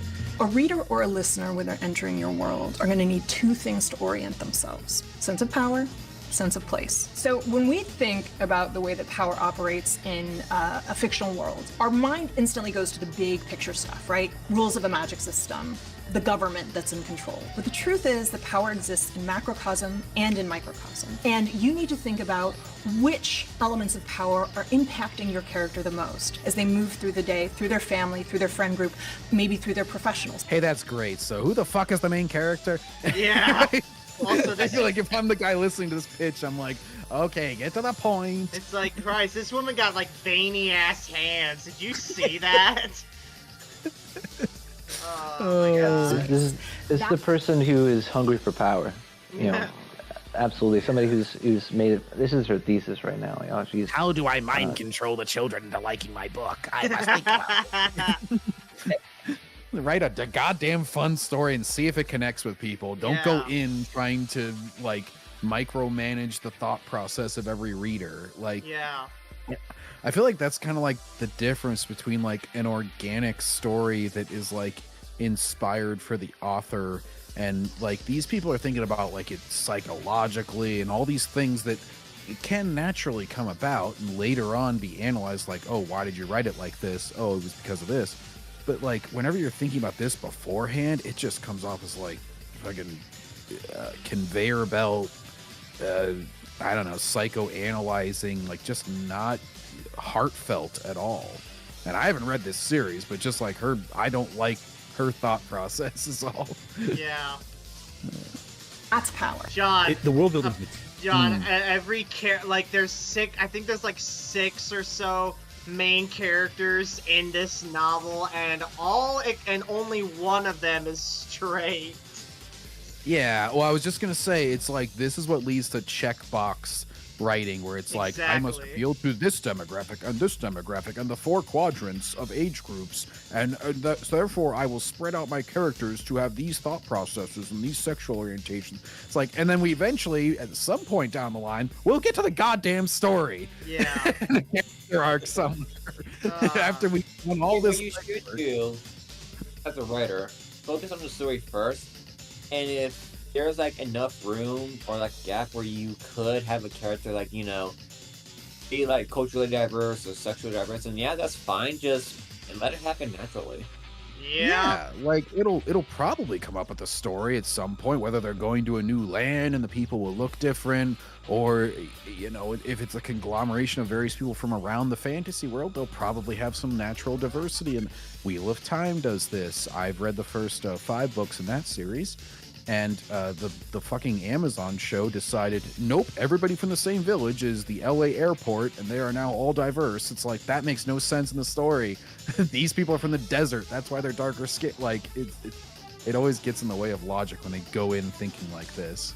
Yeah. Ridiculous in Bardugo's universe, but in turn, it's also harder to project yourself into that world. I don't have to look like people to live in, like you want to live in Hogwarts. There's a very different vibe. In fact, you're kind of grateful you're not living. Does he forget that England is pretty diverse? I think at this point, I think he's talking more about how like, oh, this is a crap sack world. You don't want to live here. You know, like the Warhammer 40K galaxy, like that. Yeah. Like Harry Potter world is pretty like. Especially in the first couple books, it's like pretty optimistically portrayed. Like even the big evil thing that happened was like ended whenever Harry was a baby, so it's kind of like generationally removed. So all the kids are pretty carefree in the first couple books. It's really not until the 4th one really that it gets any sort of darkness at all, I feel like. And so he's saying like this world is very like dark fantasy, kind of like shitty for most people that live in it and stuff. So, okay. There's different kind of subgenres of fantasy. So the question that inspired Shadow and Bone was, what if darkness was a place? What if the monsters you imagined there were real? What if you had to fight them on their own territory? And that's the brilliance of Harry Potter. You could project yourself into that world. And it's also why so many fans now are rejecting the series. This place that invited them in turns out to be not so inviting after all. Really? But really, because it's the same book. So the only thing that would have changed that is how you think about the author, which you said you weren't going to bring up. So either that or something about the reader changed, and that's not the fault of the book. That's the fault of whatever changed the reader. Yeah, they went from happy kids to brainwashed, sad adults. Or like me, a cynic. Yeah. Yeah. Like anybody who's, I guess, who's of magic, I guess, is written down in the Hogwarts book, and they're down to go to Hogwarts. You know what I mean? Like, you know, that's the thing. Like, people were talking about, I guess, that whoever that woman was, that girl, talking about ableism in this series. You know, but it's like, you know, this is a pretty egalitarian-minded person writing all of this stuff, and, you know, I know there's a whole lot of ableism, so to speak, you know, with the house elves and the classism and the, you know, the blood, the hereditarianism and all that stuff, but it was also pretty egalitarian in some ways, man. Like, you know, in many ways, I don't know. It's just this guy. Well, yeah, like he's got a bone to pick, you know. There's a lot of bone to pick with her. Who will take like anybody having any like inherent trait that makes them, you know, a lot of people just hate the idea of like chosen one, or any sort of like in Naruto they have the bloodline abilities and stuff like that. They all take that as some sort of statement that like there's superior races and stuff. It's like, no, it's not that. You just want to have diversity, not the diversity that you normally think of, but you want to have diversity of abilities, diversity of power levels, diversity. It makes for a more interesting story. Like, I'm sorry if you take that as some sort of allegory that is offensive to you, but, you know, Harry can be the chosen one and he can be different, and it's not a bad thing, or it's not talking down to anybody. It's just to make an interesting story. I don't know. Yeah. Overthinking it. The question becomes, was Harry Potter ever actually inviting to begin with? Yeah. I would say no. Of course you It's no would. secret among former fans that Rowling... The dreaded curse of the Olrag Sancto turned her into a slithering snake. This new origin story for Nagini seems perverse. Fuck, it's not a problem since snakes don't feed their young, and snakes don't have the biological equipment. Mommy mammal bits. Oh, Jesus, are we going into the biology of Nagini? Probably. I did think that was retarded in the Fantastic Beast films when they felt the need to give Nagini an origin story where she was like an Asian chick or whatever. In a cage that transformed into What? Yeah, in the I think it was the second Fantastic Beast, because I didn't see the third one in theaters or ever. I haven't seen the second or the third one. Like, yeah, those. They have them run into like Nagini, and she's in like a cage. I forget if she actually was Asian or not, but anyways, it was like a human woman that would transform into the snake, and they would like make her do it to display, and then like they mention like in a exposition as the scene is going on, like the little zoo guy or whatever is like, and eventually she will turn completely into a snake and not be able to turn back. I'm like, this was a completely unnecessary backstory. Nobody was looking at Nagini in the films and going, gee, I wonder how that snake became a snake. I just assumed that it was always a snake, and that Voldemort got it as a pet. I didn't think it had like this complicated origin of Do not being step a on snake! Yeah, see, this is why I wish I didn't hear that. Like, I'm gonna forget so that as best sorry, I can, but I doubt I'll be able to, because that's pretty horrific. You know what I'm saying? But like, no, I that's mean, not like, that's not what what's happening with Nagini. That was just some snake that, from Albania or some shit, man. I don't know, man. Yeah, I've done that with several Star Wars films at this point. And, like, it's very easy to, like, I don't know, separate canons after a certain point. I don't know, that obviously differs from person to person, but, like, just like, well, that was some retarded fan fiction, those Fantastic Beast films. Anyways, I'm going to go ahead and enjoy I will Harry tell you Potter. this, if you think Nagini was bad, well, this part really wasn't bad, because we all kind of knew this. Like, you know what the secret of Dumbledore was? He's gay. Yeah, that is literally the entire point of the film, taken care of in, like, 2 minutes. It should have been called The Closet of Dumbledore. Johnny Depp's character is equal. I mean, he was a closet socialist. That that's what it sounded like with Grindelwald. It's like they're gonna go for the greater good. Like they're gonna seize the means or all that shit. He was just a socialist, a closet socialist with this dude. Like the whole thing about him being like a homo. Like when I heard about that, like I remember where I was when I heard about that. I'm like, damn, is that really Dumbledore? And like I looked at Dumbledore differently. I'm like, nah, dude, that's like, it doesn't. No, there's nothing about it. I didn't get that vibe at all. And like that's just extra stuff. And I just put it out of my mind, man. Yeah, I just put it out of my mind, man, because like, it's not like important to the story. It's not important to Dumbledore as a character either, Nope. Dumbledore wasn't even into chicks either, and I didn't take that as a reader and go, oh my gosh, is it wrong that I'm into women? Dumbledore isn't. It's in the same way that, like, if he's not gay, a gay guy doesn't have to take that as like, oh, he's against me. It's like, it's again just over complicating shit and thinking about shit like it's all some social statement. It's not always a social statement. It can just be a damn story, and not every character, especially like Dumbledore shows up like a couple times per book. He's really pretty aloof and out of the story. Oh, hey guys, we got Wone right here. Ant professing my projection like always. Okay. Like which part of that, Wone? He's said a lot so far. I like this title though: racism, fat phobia, and homophobia in Harry Potter. So we're gonna get into a lot of good meat and potatoes here, boys. Oh boy. Continuously retconned her work to include entire demographics she just never thought to include previously. Dumbledore being gay is an example of this, but they're also that's just an example of. They were hindsight. That's not that's not because she wanted to represent gay people. That's just because she wanted brownie points. Let's be real here. It's so easy. You can go back and say, well, this character, if you notice, they actually had ADD in these books, and you can clearly see the hints. And then a bunch of idiots will go, oh my gosh, it's right. They lost their concentration this one time. Dude, John, John, that is legit that is legit shit Ant pulled in the fucking why can't Spider-Man be bi video. Because remember, in that video, he was all like, I always knew Kitty Pryde was bisexual, and I was proven right eventually. It's literally what he did. Oh my god. What if, I always laugh because like, this would never happen because of how the companies are.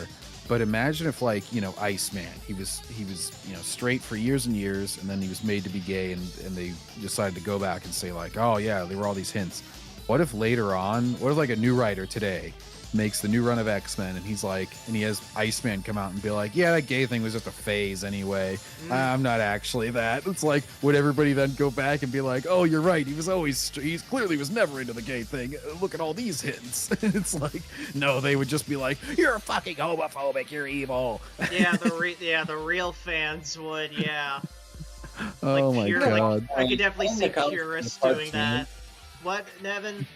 Iceman had a thing for Firestar.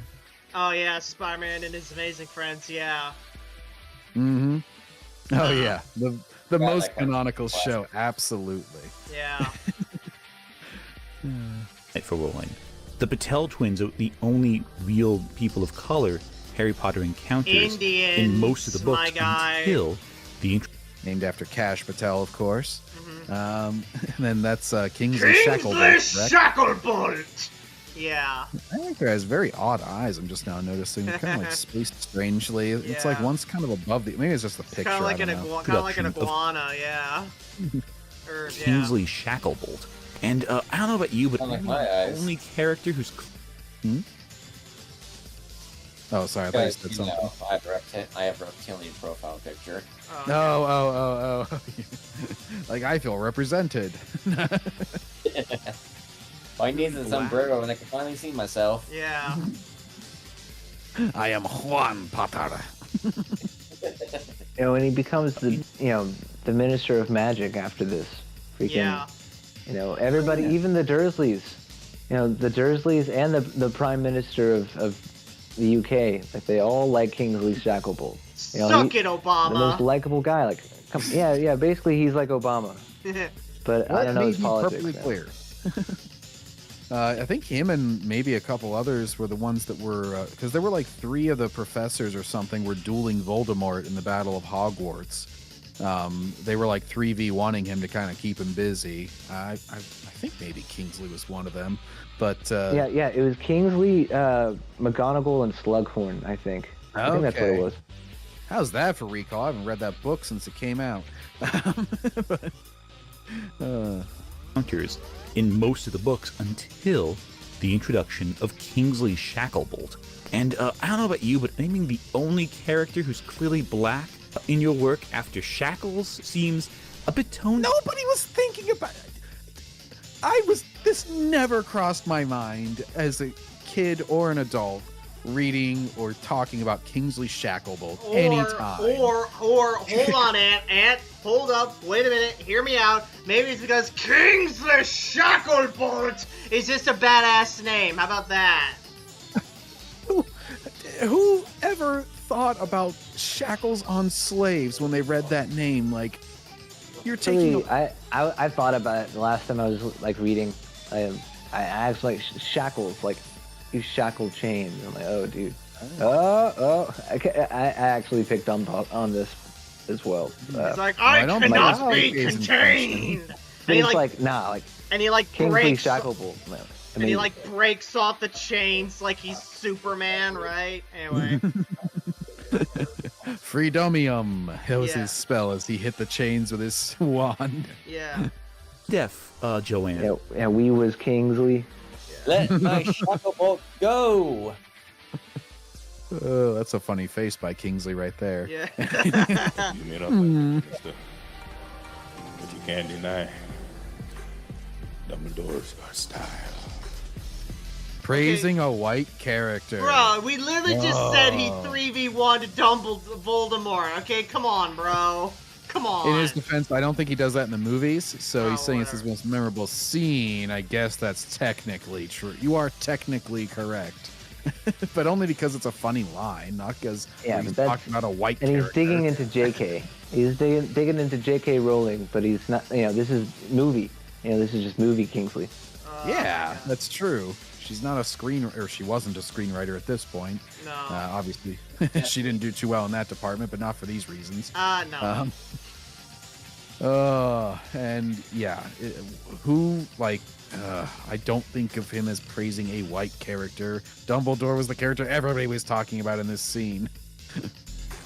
Yeah, and then there's, I guess, when he I guess his Patronus warns the, well, it's not clear in the movie, but, his Patronus, I forget if it's like a Sphinx or I forget what it is. If it's like some sort of lynx cat, that's what it is. But like it warns them that the Ministry has fallen and Scrimgeour is dead and they're coming, and watch out for Death Eaters. And I don't know, that was really cool, man. I don't know. Kingsley's like a good. He's one of the orders in the Order of the Phoenix, man. He's fucking awesome. And this is what Ant's first date saw as he moved in for the get to second base or whatever. Oh, God. Oh, my God. Ant has got to give, like, the fucking worst sex in the world. I swear to God. That's how he would phrase it, too. I'm going to give you sex now. Let me explain. The critical eye, you see an incredibly traditional world, right? Oh, one where the systems of power are The systems of power are good, guys. You should want to overthrow the patriarchy or whatever. Anarchy. Why didn't Harry want to install a socialist republic? It's encouraging the status quo. Yeah, No. how dare people have traditions that they want to uphold? How fucking dare they? Holy shit. How Well, you know, dare Ant, there was a character, if you wanted to overthrow everything, his name was Voldemort. Yeah. If you really support that side of things, go ahead. That's why I think all of these people who are like hating on Harry Potter now, like because of all the stuff, like they would be in Slytherin. Like I think that they would be like the Gryffindors in this situation, but like oh yeah, they think they'd be in Gryffindor. Yeah, I feel like we're in the Slytherin. Gryffindor crowd, bro. Like, Yeah. I think I'd be a Hufflepuff, bro. Like, Oh. I'd like Ravenclaw just because I like their symbol. I don't know. I've always been a Slytherin. Everyone says I have the hair of a Slytherin. Is it like greasy black or something? No, it's just long and slicked back. People say I look a bit like a Malfoy. Not Malroy, Malfoy. Yeah, Malfoy, yeah. yeah, bro. I just, you know, it runs in families. You know what I'm saying? Malroy was a complete accident. Like you know how I guess houses usually run in families, and so like my sister, she's like all about being in Hufflepuff, and I'm just like, I'm thinking about it, and I'm thinking about it, you know, kind of more often these days because I'm, you know, sort of getting back into the swing of things with Harry Potter. But I don't know, it's like you're thinking, therefore you're a Ravenclaw. Yeah. No. I was like, no, there's certain aspects that I could see myself in all the houses. You know, I'm not exactly, you know, freaking, you know, 11 years old or like 17 or whatever. It's been a long time since Harry Potter, you know, school days. But, you know, it's like, I don't know, man. Like, once I heard about the way that you get into the Hufflepuff common room, I'm just like, yo, that's like, I'm in this house, bro. This is my house. Plus, I went to the website and did the quiz and came out as Hufflepuff. I'm like, all right, well, I'll you know, it's safe to say that's going to be my house from now on, just because, like, you know, most people go by the website anyway, you know, the quiz there, because it's pretty thorough. It's pretty fun too. You know? I'm just joking about how you phrase that, because it's like I came out as Hufflepuff. It's like I'm just picturing calling your parents into the room and be like, Mom, Dad, I'm a Hufflepuff. Oh, I can't believe no, this. I mean, You're no just son of mine. No, it's a little embarrassing, right? This is a Ravenclaw house, son.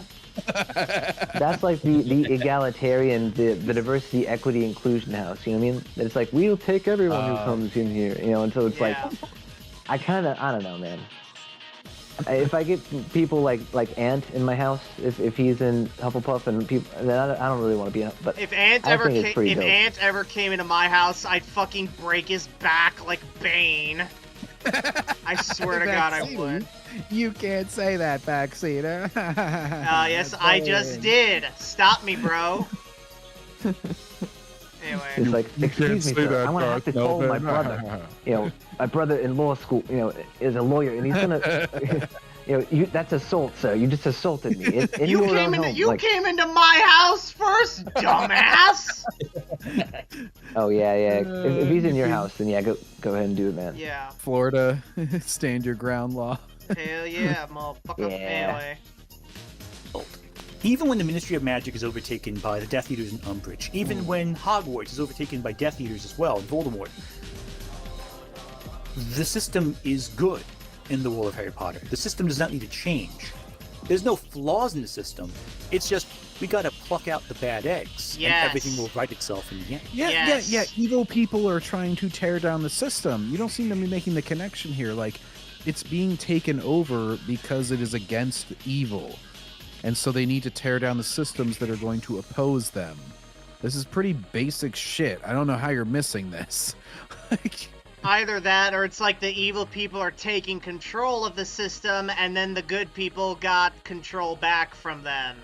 Either one. So I don't know what his fucking problem is. It's like if it ain't broke, don't fix it. All right. I guess for a system to be good, it has to be A, completely infallible and impenetrable by evil all the time and never have any chance of failing in defending against that, and You know, B, just everything has to run perfectly. If there's any like poor person, or if there's any like you know, person who does anything bad, that means the system is a failure. We have to have 100% success all the time.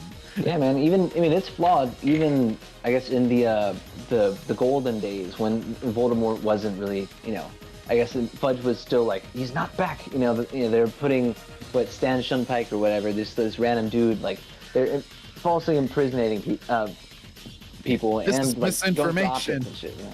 Yeah, exactly. You know, this is dangerous Elon misinformation, guys. Oh my god. J.K. Rowling certainly isn't endorsing, you know, government as it is. You know, I mean, there's definitely some critiques going on. You know, what I mean. Hey, I have to go to the bathroom real quick. So if we could find something to talk about for like a minute or a minute and a half or so. All right, John. Real quick.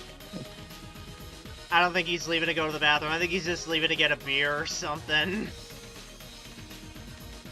Not a bad thing. I mean, yeah, but I mean, Oh, we got 8 people in the chat. What do you guys think of this so far?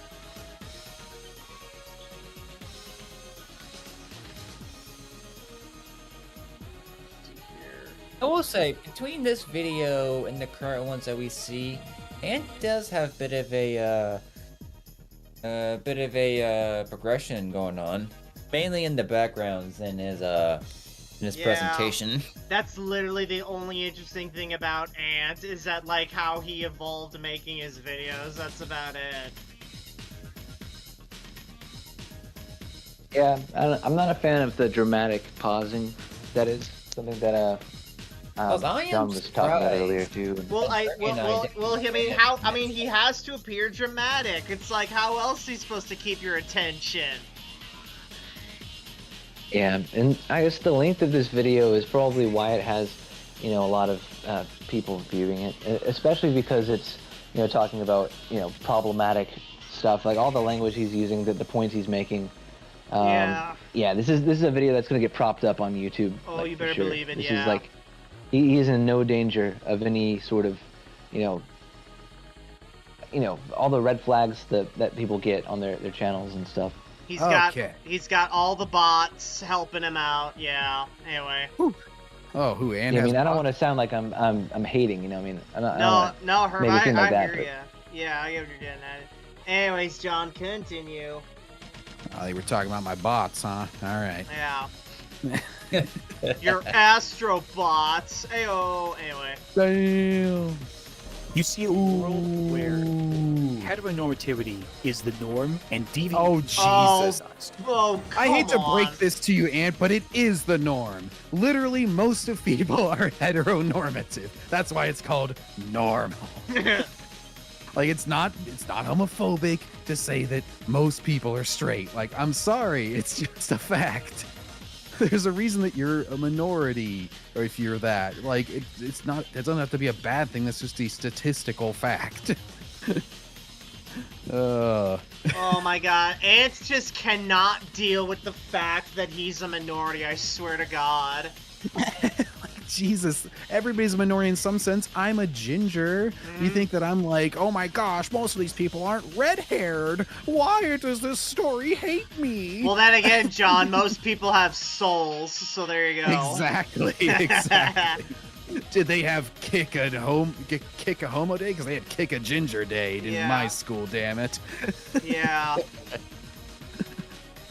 Rowling outright stated that the lycanthropy in Harry Potter, werewolfism, is in her world a reference, or at least inspired in part, by the AIDS epidemic. Yes, we know. We've been over and it. Seems odd doesn't to make me sense. that the community through which this infliction permeates, the werewolves. He apparently only likes J.K. Rowling whenever she's pandering to some group. He's like, well, it's good that she made Dumbledore gay, and it's good that she said this was an allegory for AIDS, but everything else is evil. Yeah. It's like, why is it only good whenever she panders to some group that you want her to? But everything else in her story is shit. Because if she doesn't, she's a pick-me. There you go. I don't fucking know, man. Fenrir Greyback preys on children and infects them with their illness. Yeah. Much like how Rowling now Okay. thinks that the queer community. Okay, Okay, so if you have AIDS and you start fucking everybody, then yeah, you're kind of evil. Like once you know you have it, you should probably be aware of that and adjust your behavior accordingly. It's like Brian in that one Family Guy episode where he's like, Stewie, I have AIDS and I didn't tell you. Or not AIDS, herpes. Either way. Jesus. Yeah. That's even worse. Yeah.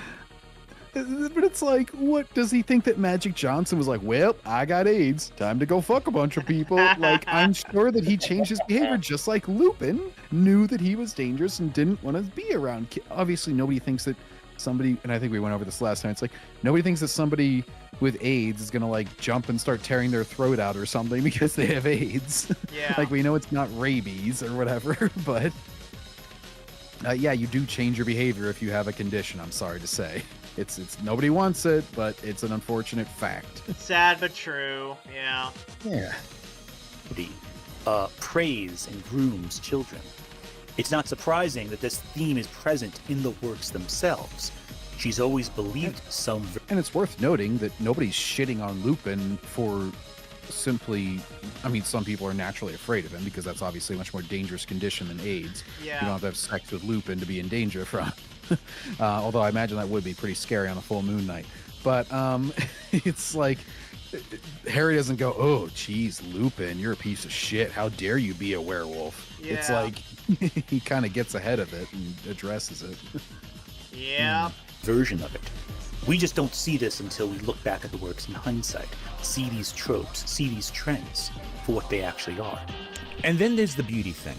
A lot of works use beauty as shorthand for goodness. This is a common trope, but what often comes also is that bad people are described as ugly. And nowhere a lot of works what was that? use beauty as shorthand for goodness. This is a common trope, but what often comes also is that bad people are... Freddy Krueger chooses to look this nightmarish to play on this association, so he's fine. I thought it was because he got burnt to death. No, he doesn't. What the hell are you talking about? Like that. Obviously, he's trying. I mean, to scare he people, burned so to he'll- death, ended up meeting a dream demon, and they swore a pact. I'm sure during the agreement, Freddy never, or maybe him getting a better facelift wasn't part of the deal. No. By the way, bitch, can you get me some moisturizer? No, damn it. This isn't even going to come up until the 5th or 6th movie anyway, so whatever. Yeah. were described as ugly, and nowhere is this more evident than in Harry Potter. Really? I must be the one to kill. Damn it, Ralph Fiennes, why are you so ugly? Yeah. Harry Potter. Ralph, where's your nose? Obviously. And yet you can also never Got have an your evil hot pick nose. because, Yeah. you know, then, or you can never have an evil hot dude that, you know, tries to seduce the women because then that's all bad stereotypes too. You have to have very specific things be evil, otherwise you're a Yeah. bigot. Voldemort is a weird snake person, but a big shorthand in the books for evilness is God. body mass, fatness. How many pages? That's a very, that's a umbrage? very choice of words there. Fat kid, consume. Yeah. Are there no good fat people in the book, by the way? I'm trying to think. Like, isn't Neville a little... Maybe I'm just thinking of the actor. I thought he was a little bit chubby. But I'm trying to think, like... I feel like there's a pretty diverse range of just normal students and everything. Yeah. You know, they're not all just, like, complete evil. Even the Dursleys aren't, like... They're kind of like pieces of shit to Harry, but they're not like Voldemort or something. No. And Voldemort's not fat, so therefore fat people aren't as bad as you can be. Even I mean, though it was fair to say that he was fat because his parents were overindulgent. That's the whole point. You know, they were very overindulgent, you know, and very kind to him.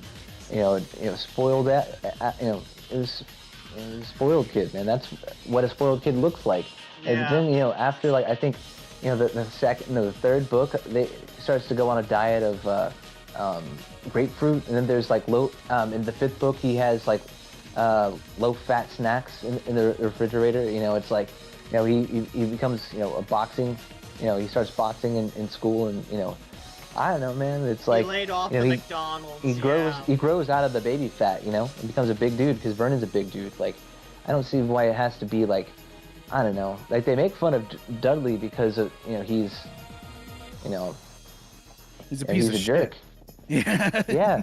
You know, that's why you know, Fred and George, they get hounded by his dad. It's like, you know, like, after all this, you know, work that I do to, you know, raise the public opinion of Muggles, and, you know, you go after his son, you know, it's like, no, it's like, we do that because he's a dick to Harry, like, you know. So it's not a, you know, he's not fat. J.K. Rowling isn't fat shaming, you know. She's just pointing out that, like, you know, people get fat for reasons sometimes, man. Like, you know, that's, at least, it's a characterization of Dudley, you know. It's the consequence of viewing everything through this lens, where he thinks, like, oh, this character is evil and they're fat, therefore this is a statement against fat people. It's like, as a kid, and again as an adult, I didn't look at a fat person and think that they were evil because of Harry Potter. Like, if they were acting stupid and selfish, then yeah, of course I'm going to think of them that way because that's how they're acting. It wasn't based on, oh, they're fat, therefore. It's like, and I read it at, like, the impressionable age where these sort of bad associations would take root if they ever did. And that's anecdotal or whatever, but I've never heard of anybody being fat phobic because of Harry Potter. The only time I ever assumed a fat person was evil is if a fat person, particularly during my middle school years, was just acting like a general jackass and talking shit. Yeah. And as a matter of fact, I actually fought a fat guy once. I mean, we didn't really fight, but we kind of wrestled. I know at one point I kind of threw him over me, and then he landed on the floor, and he just kept on rolling and rolling and rolling. Nothing moves the blob. And at one point, the gym teacher turned around, and he's like, "Aaron, quit screwing around." I'm not screwing around. I'm kicking this guy's ass. Yeah. No. Aaron was the guy that was rolling on the floor. Oh. It's like, whoa, jeez, I can't stop. Whoa. Whoa, Nelly. Anyway. Book is spent describing how fat Dudley is. Dudley is described as having a fat head. Yes, he's wrists, fat. That's the fat arms and fat legs. We are also treated to multiple. Yeah, well, Hermione is also described as having a white face, so who knows what's real anymore. No, I'm fat with a PH, not an F. There's a difference, you know. Oh, what movie is that where they walk up? It's like Chris Tucker or someone walks up to the person, and he's like, oh, she's fat. And it's like this super fat person. He's like, PHAT, you fat girl. Yeah. Mentions of Dudley having a big fat butt, because that's not up for debate that he's fat. Why are you bringing up all these examples? To describe a fictional child. Now, Mrs. Weasley's bump a couple times, but Dudley is relentlessly mocked by the narration and other characters for his weight and the universe at large. It is seen from Harry's point of view, you could say, just a tiny bit, so... Yeah, I think Harry, put it this way, if Dudley was super nice to Harry, he wouldn't view him negatively, even if he was fat. Like, it's clearly based on his behavior that he has, and of course, whenever somebody's a piece of shit to you, you're gonna point out every other thing that you're gonna not like about them. Like, you're gonna be like, oh, with your, like, you know, you think about this with couples that get toxic with each other towards the end, where they're like, you're chewing so loud, and like, you're obviously gonna notice every little thing at that point. And Harry started off hating him because he was a piece of shit to him. Yeah. So I feel like that's where a lot of the negative connotation with fat comes in, is that, yeah, Harry has a negative connotation with Dudley based on his behavior. It's not. I mean, considering Dudley's given the Kubrick stare right there, who can blame Harry? He's a droog. Yeah. He loses weight, and he starts to become a better person morally. His weight loss is tied with a turn in his character arc. It is good to lose weight, by the way. Yeah. Like, I'm not going to pretend like there's... Hit the gym, get on Weight Watchers, walk around the block, yeah. Yeah, like, just from a health perspective, and usually it is somewhat associated with behavior. If you're slothful, unless you have some sort of medical condition or something, obviously, which is a much smaller percentage than what most people would like to believe. Yeah. As far as the reason for obesity, but normally it's like that if you're a very lazy, gluttonous person who is kind of unmotivated to, move either metaphorically in life or physically, then yeah, you're gonna be kind of a piece of shit sometimes, and a lot of times you don't feel good about yourself, and that's what's causing you to kind of eat your emotions or whatever, and so you're gonna lash out at people and be a worse person, personality wise as well. So yeah, they often do kind of go hand in hand, but that's because being fat is based partially on your behaviors. You're choosing to act a certain way and eat a certain way, and that's probably because there's something else wrong with you. And even then, it's like, oh, the weight loss is tied with like his development, as Zane claims. It's like the way I see it as like a non-fan, like a guy from the out looking in. I just see it more as just general development. It's like Dudley's growing up. He has to become a man. He knows that like how he is right now is not good, and that as an adult he cannot function this way. He has to toughen up. He has to get rid of this gluttonous mass on his body. He has to take responsibility. He has to get in shape, because this is part of what it means to be a man. That's just how I see it. Doesn't he go through some awful, jarring experiences, too, that sort of inspire that change? Like the Dementor eating him and all that stuff? That's all, before he starts losing the weight and everything. I feel like that's partially, he starts to have all these, terrible experiences with this wizard stuff. He probably wants to, kind of toughen up a little bit, be like, well, fuck, I'm getting, I'm getting caught in the crossfire here. I better, get in shape and shit now. Also on large, yeah. Well, he was already I guess into boxing by the time by the time that happened. So he was already sort of getting into physical fitness, But that was definitely when he started getting more I guess he saw Harry in a different light, I guess. Yeah. Yeah, well, and even in the first book, isn't it the snake breaks out and it kind of scares the shit out of him? He's been getting caught. Yeah, that was the first book, I believe. Okay. Yeah, he had the parcel tongue. Yeah, so you get a lot of sort of him getting caught in the crossfire of Harry as he develops, and having some negative experiences. Obviously, nothing bad as getting eaten by a Dementor until that, but he might be like, wow, I always thought I was above this kid, and now I'm always getting shit on. So, or not always, but every time I'm crossing his world, I'm getting shit on. So I better I better do something here, or maybe it's just an arrogance check, if nothing else, where it's all right, I'm not so above it all. I'm not so much better than him. I got to improve myself a little bit here. I feel like that could be the lesson. If you weren't just going to take everything in the most negative way, like Ant seems to want to. Yeah. Yeah, that's a good summation of it, for real. Arrogance checks, I mean, it's a lot of interpretation, because he's a very minimal character. Yeah, but still, he was there in the beginning, and then once the farewells at the beginning of Deathly Hallows, like we're seeing here, the handshake, it's he tells him hey, I don't think you're a waste of space. That's really important. It's hey, bro, you're somebody who's here, and I recognize you, bro. That was beautiful. Right. You can't have an in-depth, super big character arc for a character who's mainly featured at the beginning and end of books or movies. And I feel like this arc and what they're showing, the kind of the conclusion of it here, like you mentioned, that's kind of as much as you could do with that character. It's not really a flaw of the films that they don't make Dudley a main character or something. Yeah, you certainly can't give him anything more than that without giving him a large role in the story. And if you do that, well, then you'd have to do all this rigmarole to like get him involved and whatnot.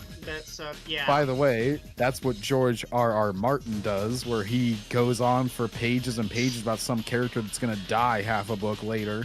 And he decides to make the fucking character arcs for every minor character.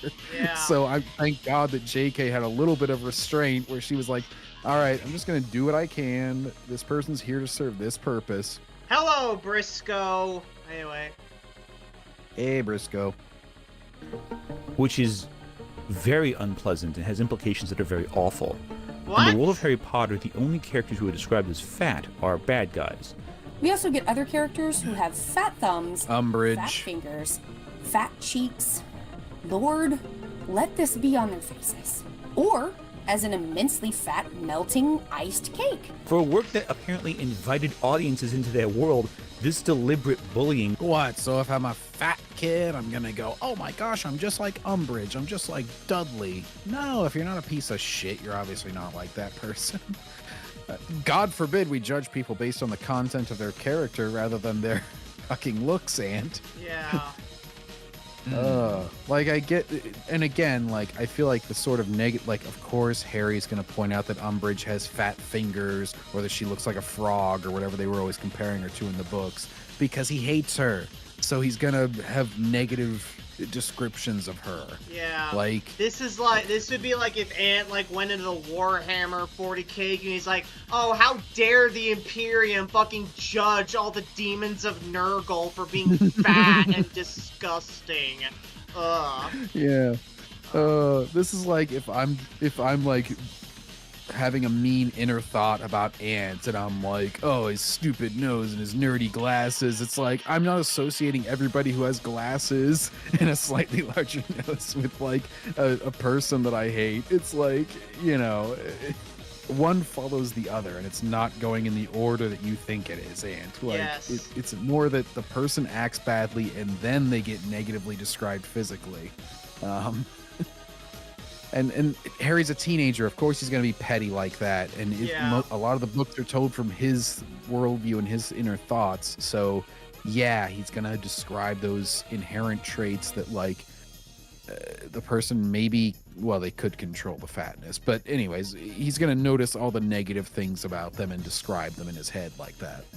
Yep. Anyway. And how are you going to go through this whole book series with all of these interesting, colorful characters, and not have anybody who's on the unhealthy physique? You know, like, you know, there's got to be people like Helga Hufflepuff's you know, she was, you know, this busybody. I don't know, this woman who's like, oh yes, I have all of these valuable items, and I drink out of a goblet, and I have my cute little household. Okay.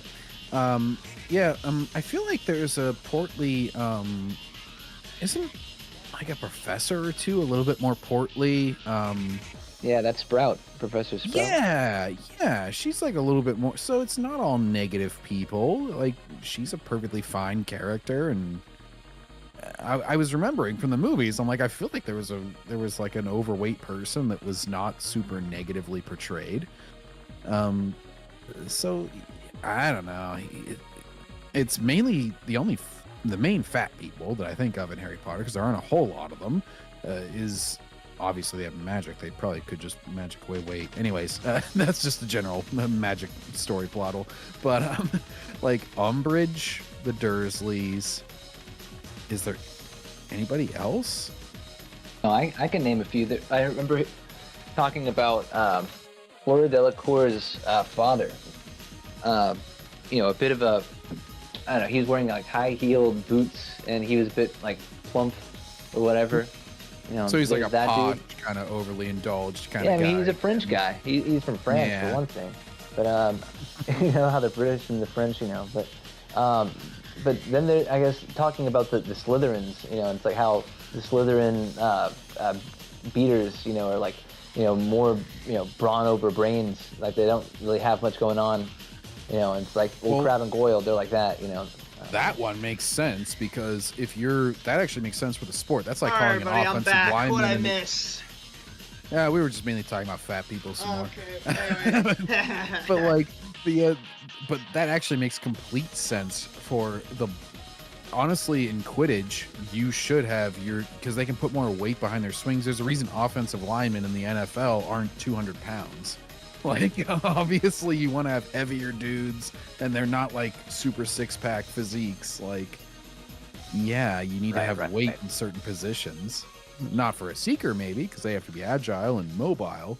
But yeah, the bludgeon people, it's like, yeah, you definitely want that. Yeah, man, like, J.K. Rowling, she might be, I guess, an egalitarian-minded, person, but at the same time, she's, like, rooted in, like, I don't know, just, like, I don't want to say rooted in reality, but, it's like, she has the sense to know that, people are different, and some like, aspects of people are fine, some, and commendable, and some aspects are, like, lamentable, And some people who look kind of, funny or funky, they still have redeeming qualities. And they might not have, like, it's like, again, the heiress of Helga Hufflepuff.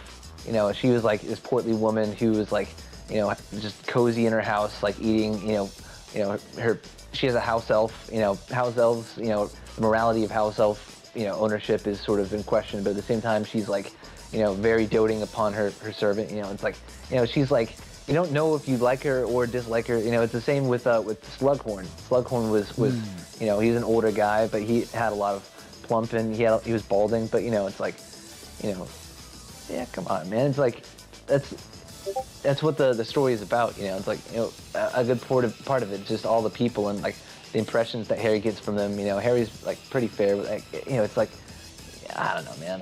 It's like, you can't just, oh, he's fat shaming these people. It's like, well, if they weren't worth, they need a shaming for something else. That's the point. There's some other aspect of their character that could use some shaming, maybe. I don't know. Yeah, and honestly, I think Harry Potter is at a very interesting time, and why it's analyzed like this so much is because the original author is like still relatively speaking young, and like people realize that like as they grew up and maybe became like some retarded activist or whatever, like maybe she doesn't line up with all their beliefs. She still lines up with about 90% of them, and they freak out over the 10% that's remaining. But anyways, like, I don't think any of this stuff was crossing her mind. I don't think she was trying to make a statement on fat people.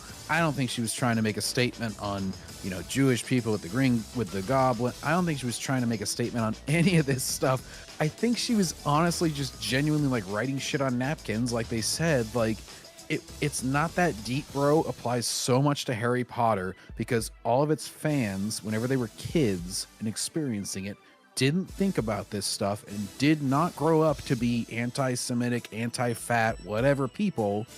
And yet they were told later on that this symbolism was bad and this is bad. And so it's like, it's right at that bridge where it's like pre-2010 or so. I feel like a lot of fantasy and all these authors didn't think about this stuff nearly as much. And I'm sure some other people would be like, oh, well, how ignorant of them that they didn't run through all these filters. And I'm like, thank God they didn't, because otherwise they would have gotten bogged down in so many worries about offending various groups that their story would have just been like homogenized and just like distilled into just a non-offensive gray blob. Yeah. It's like, Jesus, just have some personality, write what you want to write. If people want to interpret it in the worst possible way, then let them. I'm just so done with it, like having to run through all these filters before we can actually enjoy something. It's like, no, I'm just gonna enjoy it. I'm sorry. Yep. Anyway. It's only to show that certain people aren't welcome in this world. It tells people that if you're not thin, you are not welcome. No, it doesn't. You will be bullied and deemed human. No. Fat people never just do things in the Harry Potter books. Fat people don't walk anywhere. They waddle or lumber or have a heavy tread. Yeah, because when you're fat as fuck like that, you don't walk normally. That's why. It's like in Family Guy when he's walking behind the guy with the trombone. Boom, boom, boom, boom, boom, boom, boom, boom, boom, boom, boom, boom. I have a glandular disorder. Victor Crumb, Victor Crumb, he's somebody who's duck-footed on the ground. He's like, on a broom. He's a magician, but he, it's like,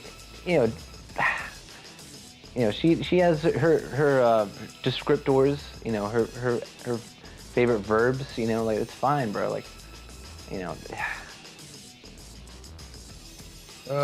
well, no, that's against duck. That's clearly anti-duck-footed people by J.K. Rowling here. Wow, can't believe she wrote that. Imagine going through life like this, where you see everything through this lens.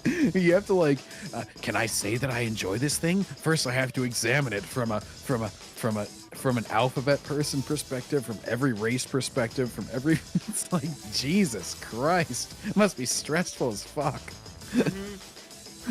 The street fatly while fatting around. And if you think I'm kidding, there's a description of Dolores Umbridge where she literally turns squatly. Alright. That's it? That's your big gotcha? She turns squatly? Uh-oh. Hang on. I just want to see what that text was. Squatly. Seriously, watch this entire video. It tears into the works. Thanks. No thanks. Rowling's omnipresent fat phobia. Jesus Christ, there's hardly any fat characters even in, and they're like briefly mentioned, other than Umbridge, who is pretty prevalent in the 5th book. Like, I feel like other than that, fatness is hardly even, it's like at the beginning and end of books with the Dursleys, and then like, with the parents, or whatever of some characters. The fact that you fixate on that out of a 7-book, 4 of them being pretty long series, it's you have omnipresent fat phobia. Jesus Christ.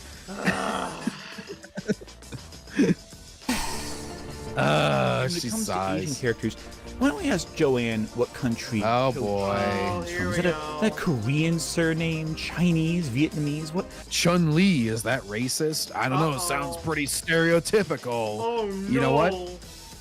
I don't think of her as even Asian. I just think of her as Thunder, as pretty sexy legs. Anyways, maybe I'm too much of a sexist to think of her as a bad Asian stereotype.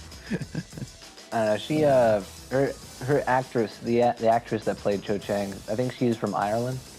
So I don't know. I just think that she's an Irish. She's Cho Chang, eh? Top of the morning there, Cho Chang. How you doing? Down on my trip to Killarney. Get a wee bit of butterbeer for your morning, eh, there, Cho Chang? Oh my god. Anyway. What country is that from, Joanne? Whoa, got her. The book is, there once was a Chinese boy named Tiki Tiki Tembo. No saw Rembo, Cherry Berry Ruchi, Pipberry Pembo. No, there wasn't. Hogwarts. What book is she talking about? I have no fucking idea. Because it's not Harry Potter, obviously, No. so I don't see how that clip was relevant. Yeah, and she said there once was a, like, no, there wasn't. Like, yeah, there's never one. I don't know, man. It's like, you're right, there has not ever been somebody named that. Hang on, John. before. Go back and play that clip again. All right. There once was a Chinese boy named, okay. Boy named Tiki Tiki. All right, okay. Let me look that shit Tiki up. Tem. There once was a Chinese boy named Tiki Tembo.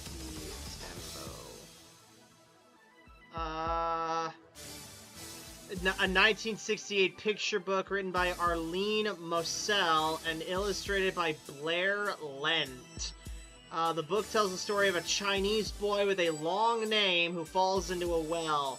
It's an origin myth story about why Chinese names are so short today. That's basically what it is. Oh, okay. Okay, so what? I don't really see how that's relevant to Harry Potter at all. I don't Other than it's like Chinese to Chinese, but it's other than that, that's literally the only relevance. Yeah. Is the Chinese words. Okay. Rembo. No saw Rembo, Cherry Berry Ruchi, Pipberry Pembo. No, there wasn't. Hogwarts is a world where the status quo, even when tested, is God. When the Ministry of Magic and Hogwarts itself are compromised by the villainous Death Eaters, the resolution is to restore these systems to the way they were before, regardless of how corrupt they were before. We see corrupt politicians. You know, hang in on, the world John. of Harry Potter, very you know, overtly. This is something that doesn't come up often in Ant's videos, but he seems to really have something out for the fucking this concept of like a status quo. I don't know what it is. Also, yeah, Briscoe, I looked it up. Sorry I didn't get your chat. There's a bit of a delay in there. Anyway, yeah, I just don't get, like, what the hell Ant has against, like, the concept of a status quo. It's like, sometimes having a status quo can be kind of a good thing, you know? Oh my god.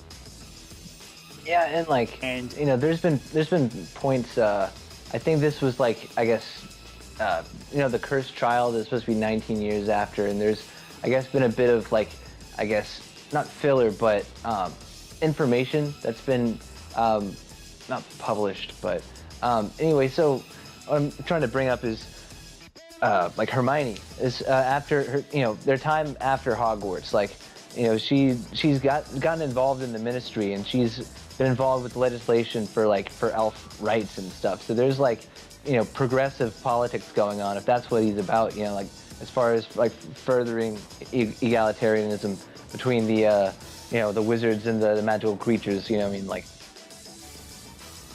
you know, it's not like they've just, you know, Kingsley Shacklebolt, like I said before, you know, he was the Minister of Magic for a time being afterwards, and, like, you know, they didn't just go back to, you know, the same old with the Ministry of Magic. I mean, I don't know, man. Like, maybe I don't know to what degree, but that, you know, it's happening. I mean, that's about as much as we're gonna get as far as, like, knowledge of how the Ministry of Magic works, but I don't know, like Luckpup would say, it's like, you know, she would say she hates the kinds of people that are, like, asking all of these questions about the world that she's making. It's like, bro, I'm just trying to make a story, and this is the setting for my story, what was you know? Aragorn's tax policy? Yeah. Right. I mean, I know there's a whole lot of, I guess, critique and you know, inspection of like, you know, politics, which, you know, mostly just like, you know, politicians care about their optics too much. That's you know, the biggest point that you know, then eventually there's, you know, authoritarian rises, you know, that come in, and, you know, and at times there's, like, I guess, ethnic cleansing or whatever, you know, all that stuff that happens, and, like, you know, discrimination and all that stuff. That's, you know, the gist of what, you know, Harry Potter goes into. But it's like, it's not like, it's, you know, Harry, you know, he became an Auror. He's in the Auror office, man. Of course he's going to be, like, I don't know, like, there's going to be some sort of change for the good of, like, you know, because, I don't know, man. I imagine there's, like, a golden age almost after freaking the fall of Voldemort. Probably, you know?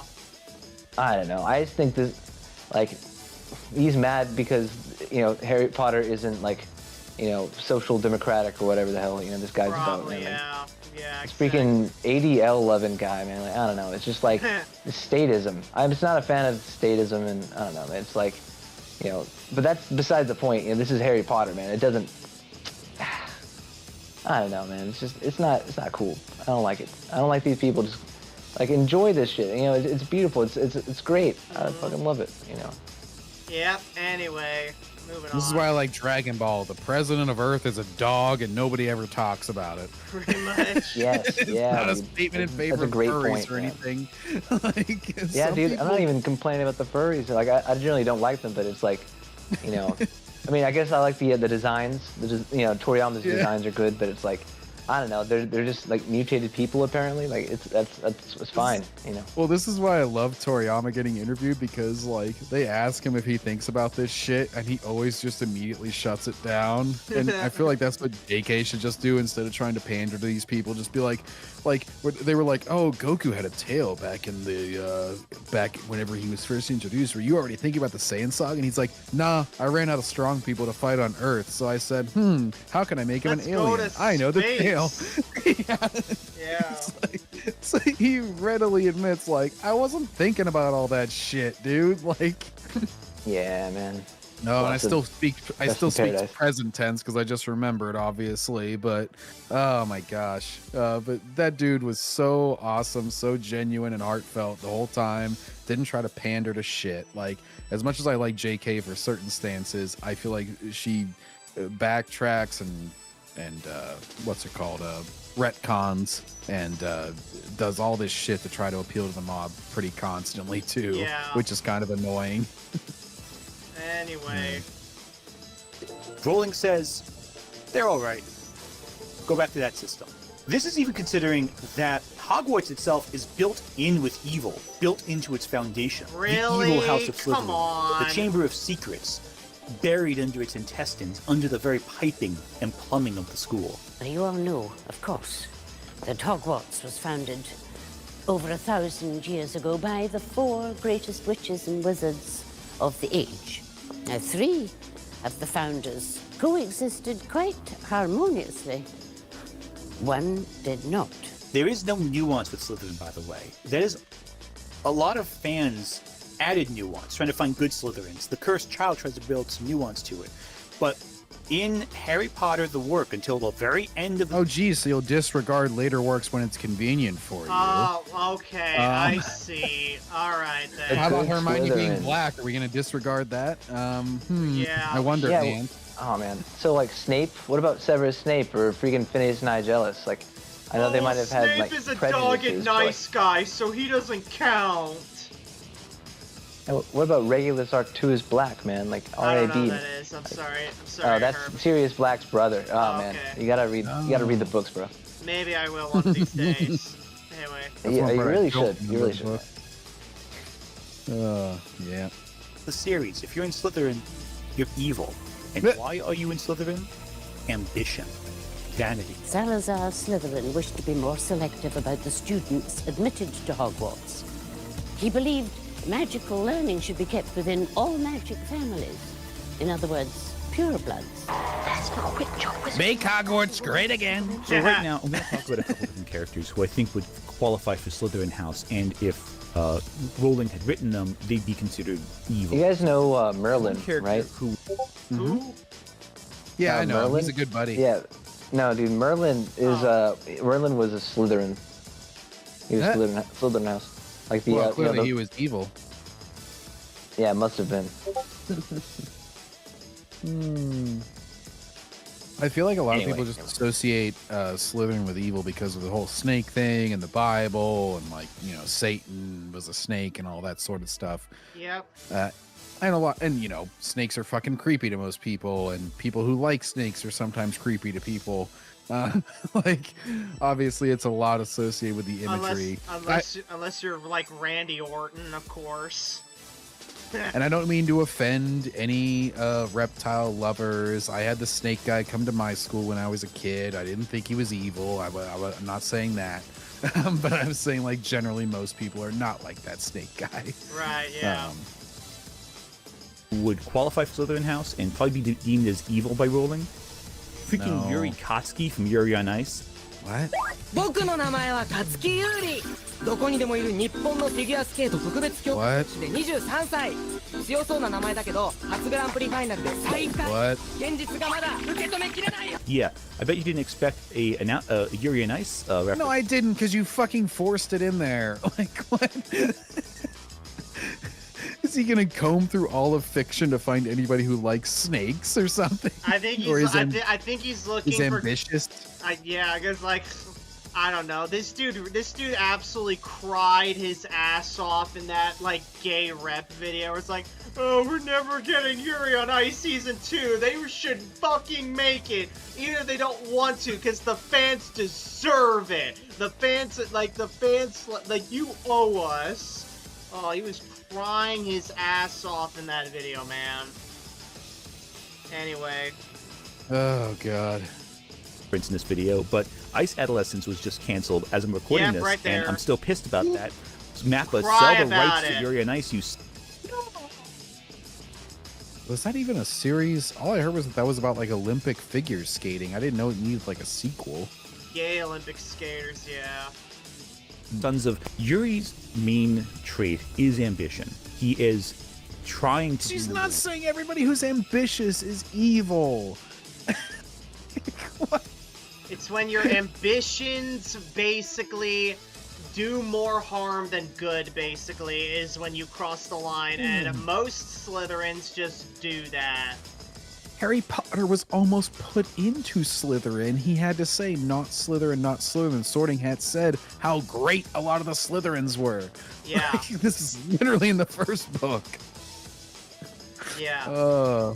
What if oh my god, I insecurity- guarantee you there's some what if like video on YouTube now because what if videos are getting big lately. Like, what if Harry Potter was put in Slytherin instead? I guarantee you that's out there, yeah. I normally see those in sports commentary, but I'm sure that they happen a lot in fiction too. Where it's a like, lot, yeah. you know, what if Michael Jordan was drafted by the Spurs or what? You know, I have like a I actually watched one of those videos recently, like this week actually. I saw that, and there was, I think it was just like the Super Brothers or whatever. They had what if Ron was in Hufflepuff? That's like a very long. It was probably the longest two that they did. But it was pretty good. You know, I don't agree with all the points. You know, I think they're kind of cringe as well. They have like, what is it, the VB8, the Disney stuff going on, and it's sort of like a YouTube Kids kind of vibe. It's like, but at the same time, you know, it was pretty good. You know, and yeah, man, like Harry Potter what ifs. I think there should be more of them on YouTube. I really like this guy named Lytro Storm. He makes Walking Dead what ifs. Yeah. No, I like him, and you always take him with a grain of salt. Absolutely, not everybody considers every factor, or they'll extrapolate it to a ridiculous degree because they want to make an interesting video where things are significantly different. It's not just like a bump in the road to get back to the canon story. Yeah, or like really positive, net positive things happening too often, just because it's more favorable for the story, for the the storyteller. Yeah. What if Goku had landed on Mars? It's like, yeah. He has a few what if Goku Ball was ones. born with God Ki? You know, like what if Gohan was born with Goten's potential or some shit? You know, it's like what if Gohan? What if Gohan wasn't a nerd? and they decided, hey, what if we all hit up Bulma for time chambers, and so every single human on every Z fighter had time chamber training. You know, and it's like, What if that won't Goku happen. banged the shit out of Bulma instead of Chi-Chi? Yeah. No, No, I'm a big fan of Gochi.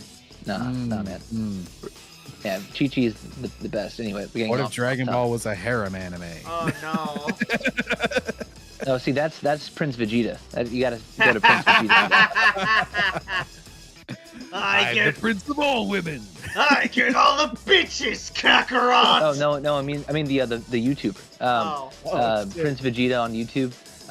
Like he and he was Slick Goku. They before he passed, rest in peace, Maurice. Anyway, they basically vitamin D, the quest for vitamins. It's like he has like I want to say like 30 different anime character women, and they're all in his house. They're all living with Bulma. And it's crazy. Like you should see 18's wedding when he gets married at 18. There's like it's like an hour and a half long. It's crazy. It's awesome. God. All right, maybe some other day. Anyway, moving on. That's our next video for next week, boys. Yep. I think that's a great idea. Actually, you guys should check it out. All right, maybe later. Yeah. Anyway. These are also his biggest issues. So while he's ambitious, he's also very anxious. He's very self-defeating.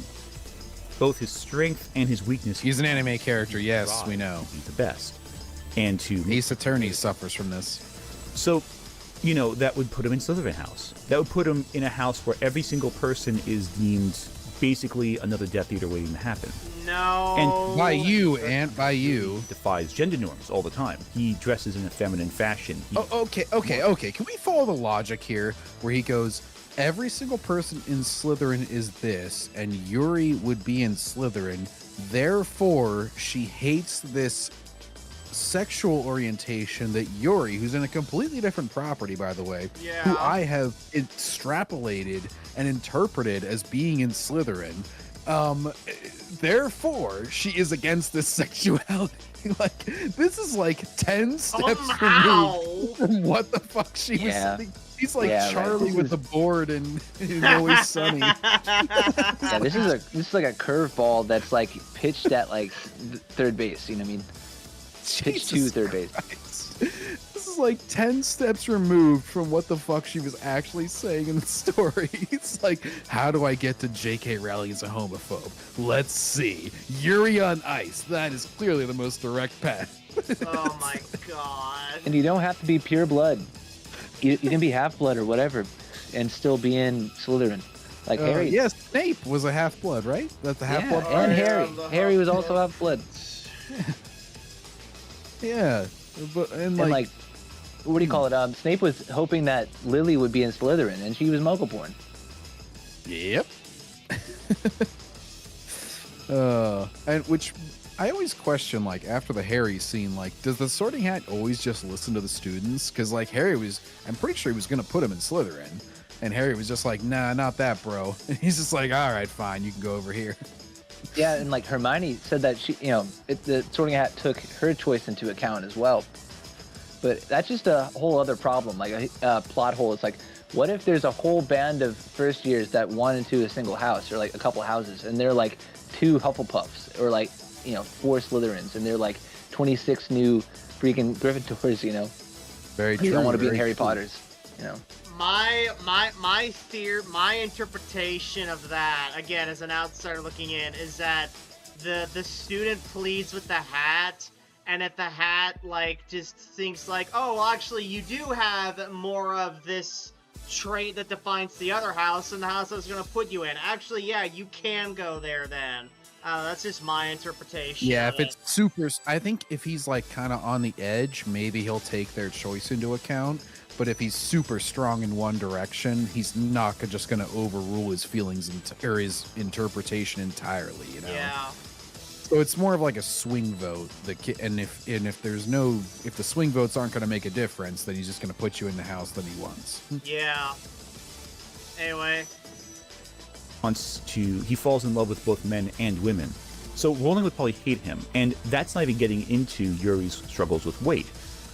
I have a feeling that Rowling would be even more fat-phobic to this character than Mappa was, which itself is one of the bigger criticisms of an otherwise very charming. Well, that's why it didn't get a sequel. Then there you go. More and Mappa, on those rights, because all the fat-phobic people.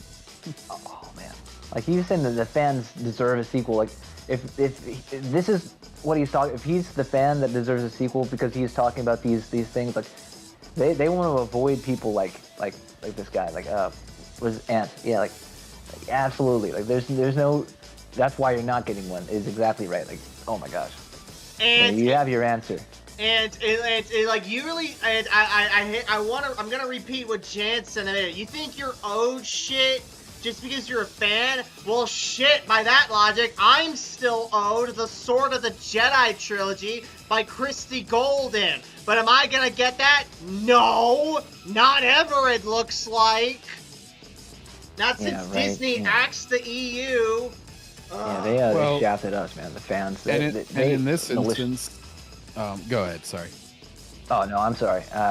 In fact, I'm sorry to have missed last week when you guys were talking about The Last Jedi, because I don't like Disney Star Wars, but that was like the beginning of it all. So like, I had plenty to say on that topic, but I missed out last week. We'll have another Star Wars video one of these days, Herb. You'll get your chance. Anyways, John, what were you gonna say?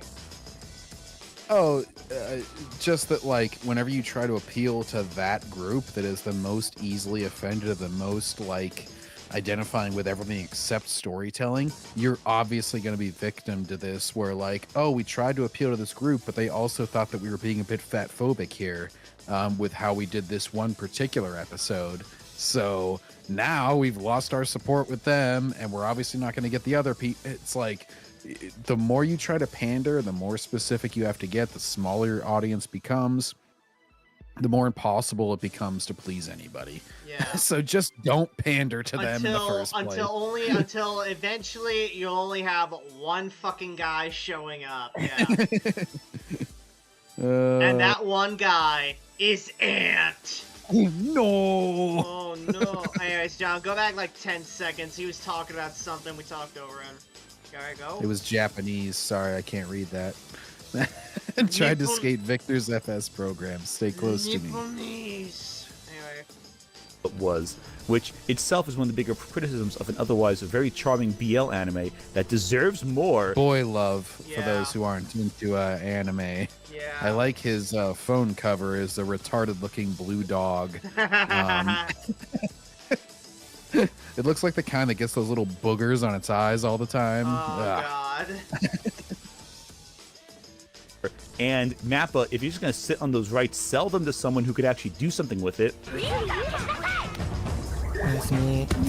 For that matter, I also wanted to go back to the Grishaverse for a second. And of course. Talk about one particular character from the book Six of Crows. So the question is it a gay character? Was, what if darkness was a place? What if the monsters you imagined there were real? What if you had to fight them on their own territory? Now, I'd say about hang on, John. five. Hang on, hold on. These are the characters. Who do you think is the straight one? Wow, this is a tough one actually. I'll say the one on the far, the black one, the one in the middle left. The one with the guns. You think he's the one straight guy? Yeah. It's probably the pasty one that's next to him. Middle right. Yeah. Oh yeah, probably. It could be like that. You think that he's super straight, but you know he's just putting up a front because he's ashamed and he's like, yeah, bro, like some shit like that. I'm gonna be honest. Second from the left has some nice cleavage. I'm kind of surprised that she put that in there. That's male gaze. That's evil. I'm gonna hedge my bets on the fucking the gal next to the pasty guy. I'm gonna say she's straight. Yeah. See, I feel like she's like somewhat attractive, and they always want to make the hot ones lesbians because they have to not be for the male gaze. So. I mean, hey man, I'll gaze at lesbians. I do that all the time on Instagram. For about 5 minutes. I mean, 5 minutes is all I need to fucking like, you know what I'm saying? That was my joke. Yeah, what if it's the one with the dagger? Yeah, the purple sash. Yeah, she's a POC, person of color, so she already has a modifier going for her, and she's a woman, so. Yeah. She doesn't have to be gay in order to be different. Two's enough. She wears eyeliner, which is clearly a feeding into the patriarchy. Problematic, unless she's trans, in which case it's okay. Oh my god. Anyway, moving on. 5 of the 6 crows would probably count for Slytherin House for one reason or another, but in particular, I want to highlight Nina. Nina's a radical. Thinks Grisha should get to choose if they serve the crown. She despises. What streaming site was this on? Netflix. I won't go into super depth with her character because she is incredibly fascinating and I think undergoes a lot of very interesting changes over the course of these books. But SWA? we have a character who, if she... Oh, hey, SWA. Yeah, I know who that is. Yep. She existed in Harry Potter, would be framed as evil from the get-go. No, She's a child soldier, a sex worker, plump, flaunts her sexuality. She didn't look plump in that other picture you showed, but okay. Hot, tall, and bisexual. Nina Zenick and oh my god.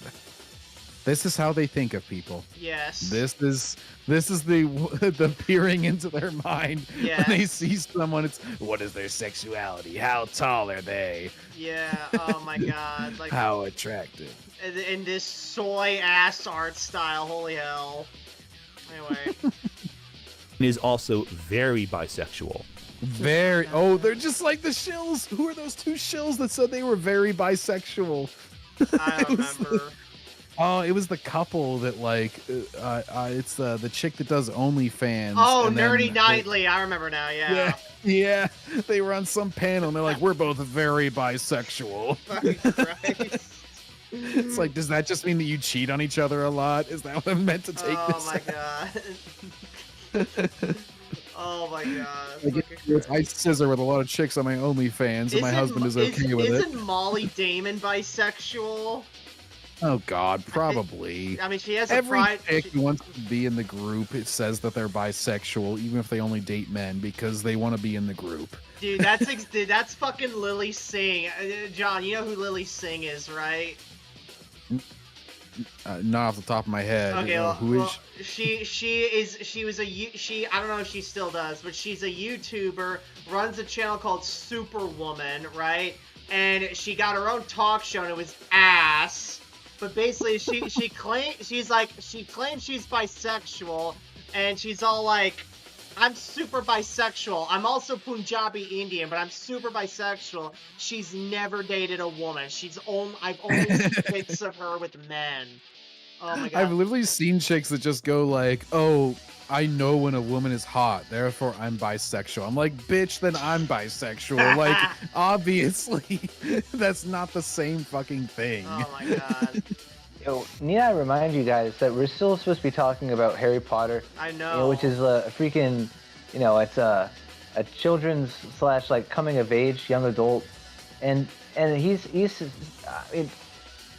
why are we talking about bringing any of this into the mix? I don't. Exactly. Because Ant's gonna Ant. He just has to flaunt like his nerd cred by bringing up all the shit he's watched.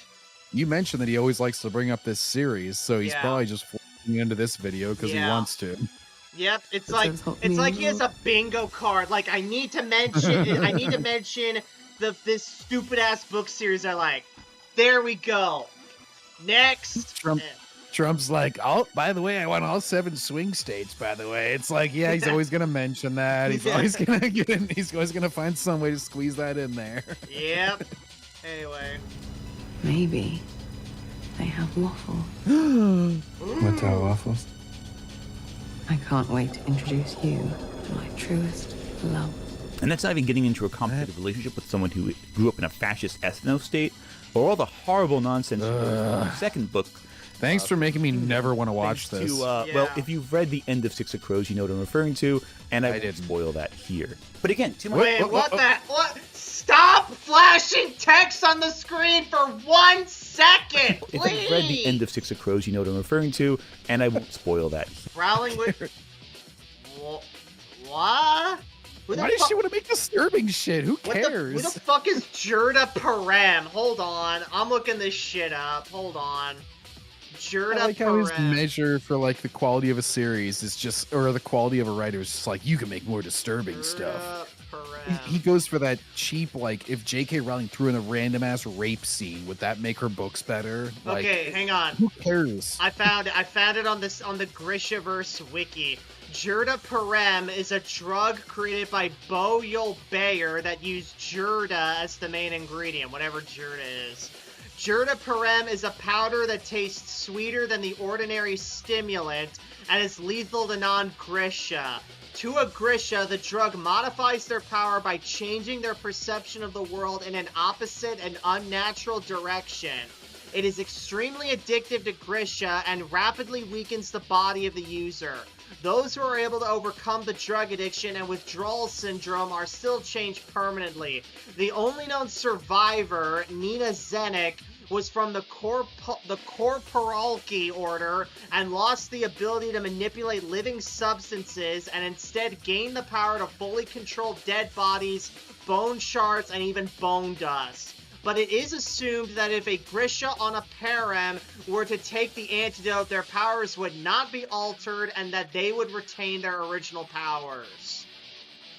Okay, Yeah, no. Doesn't belong in Harry Potter. Harry Potter's way too milquetoast for some stupid shit like that. Well, it's not stupid, but, like, just the fact that, like, it's addictive, drug using, it's like, no. You know what? Doesn't belong at Hogwarts. Yeah, like in Demon Slayer, there's a horrible scene where a whole family is massacred, super bloody and everything. If I were to put up text as I'm analyzing that scene, like, Dragon Ball could never, like, who cares?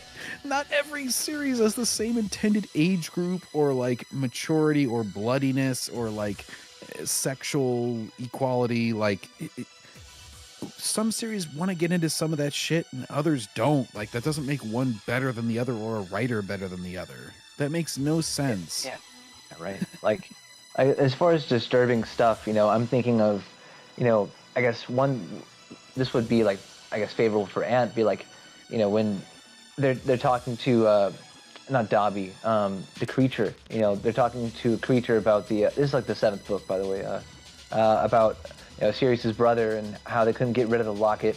And then, there's the potion that they had to drink that tortures you when you drink the torture potion, and then Creature drank it and then came back and with Regulus, Sirius's brother, and then he drank the potion instead of Creature, and then Creature freaking saw him get taken alive by the zombies in the water, and then that was disturbing. That's pretty fucked up. It's probably one of the most fucked up things in the Harry Potter series.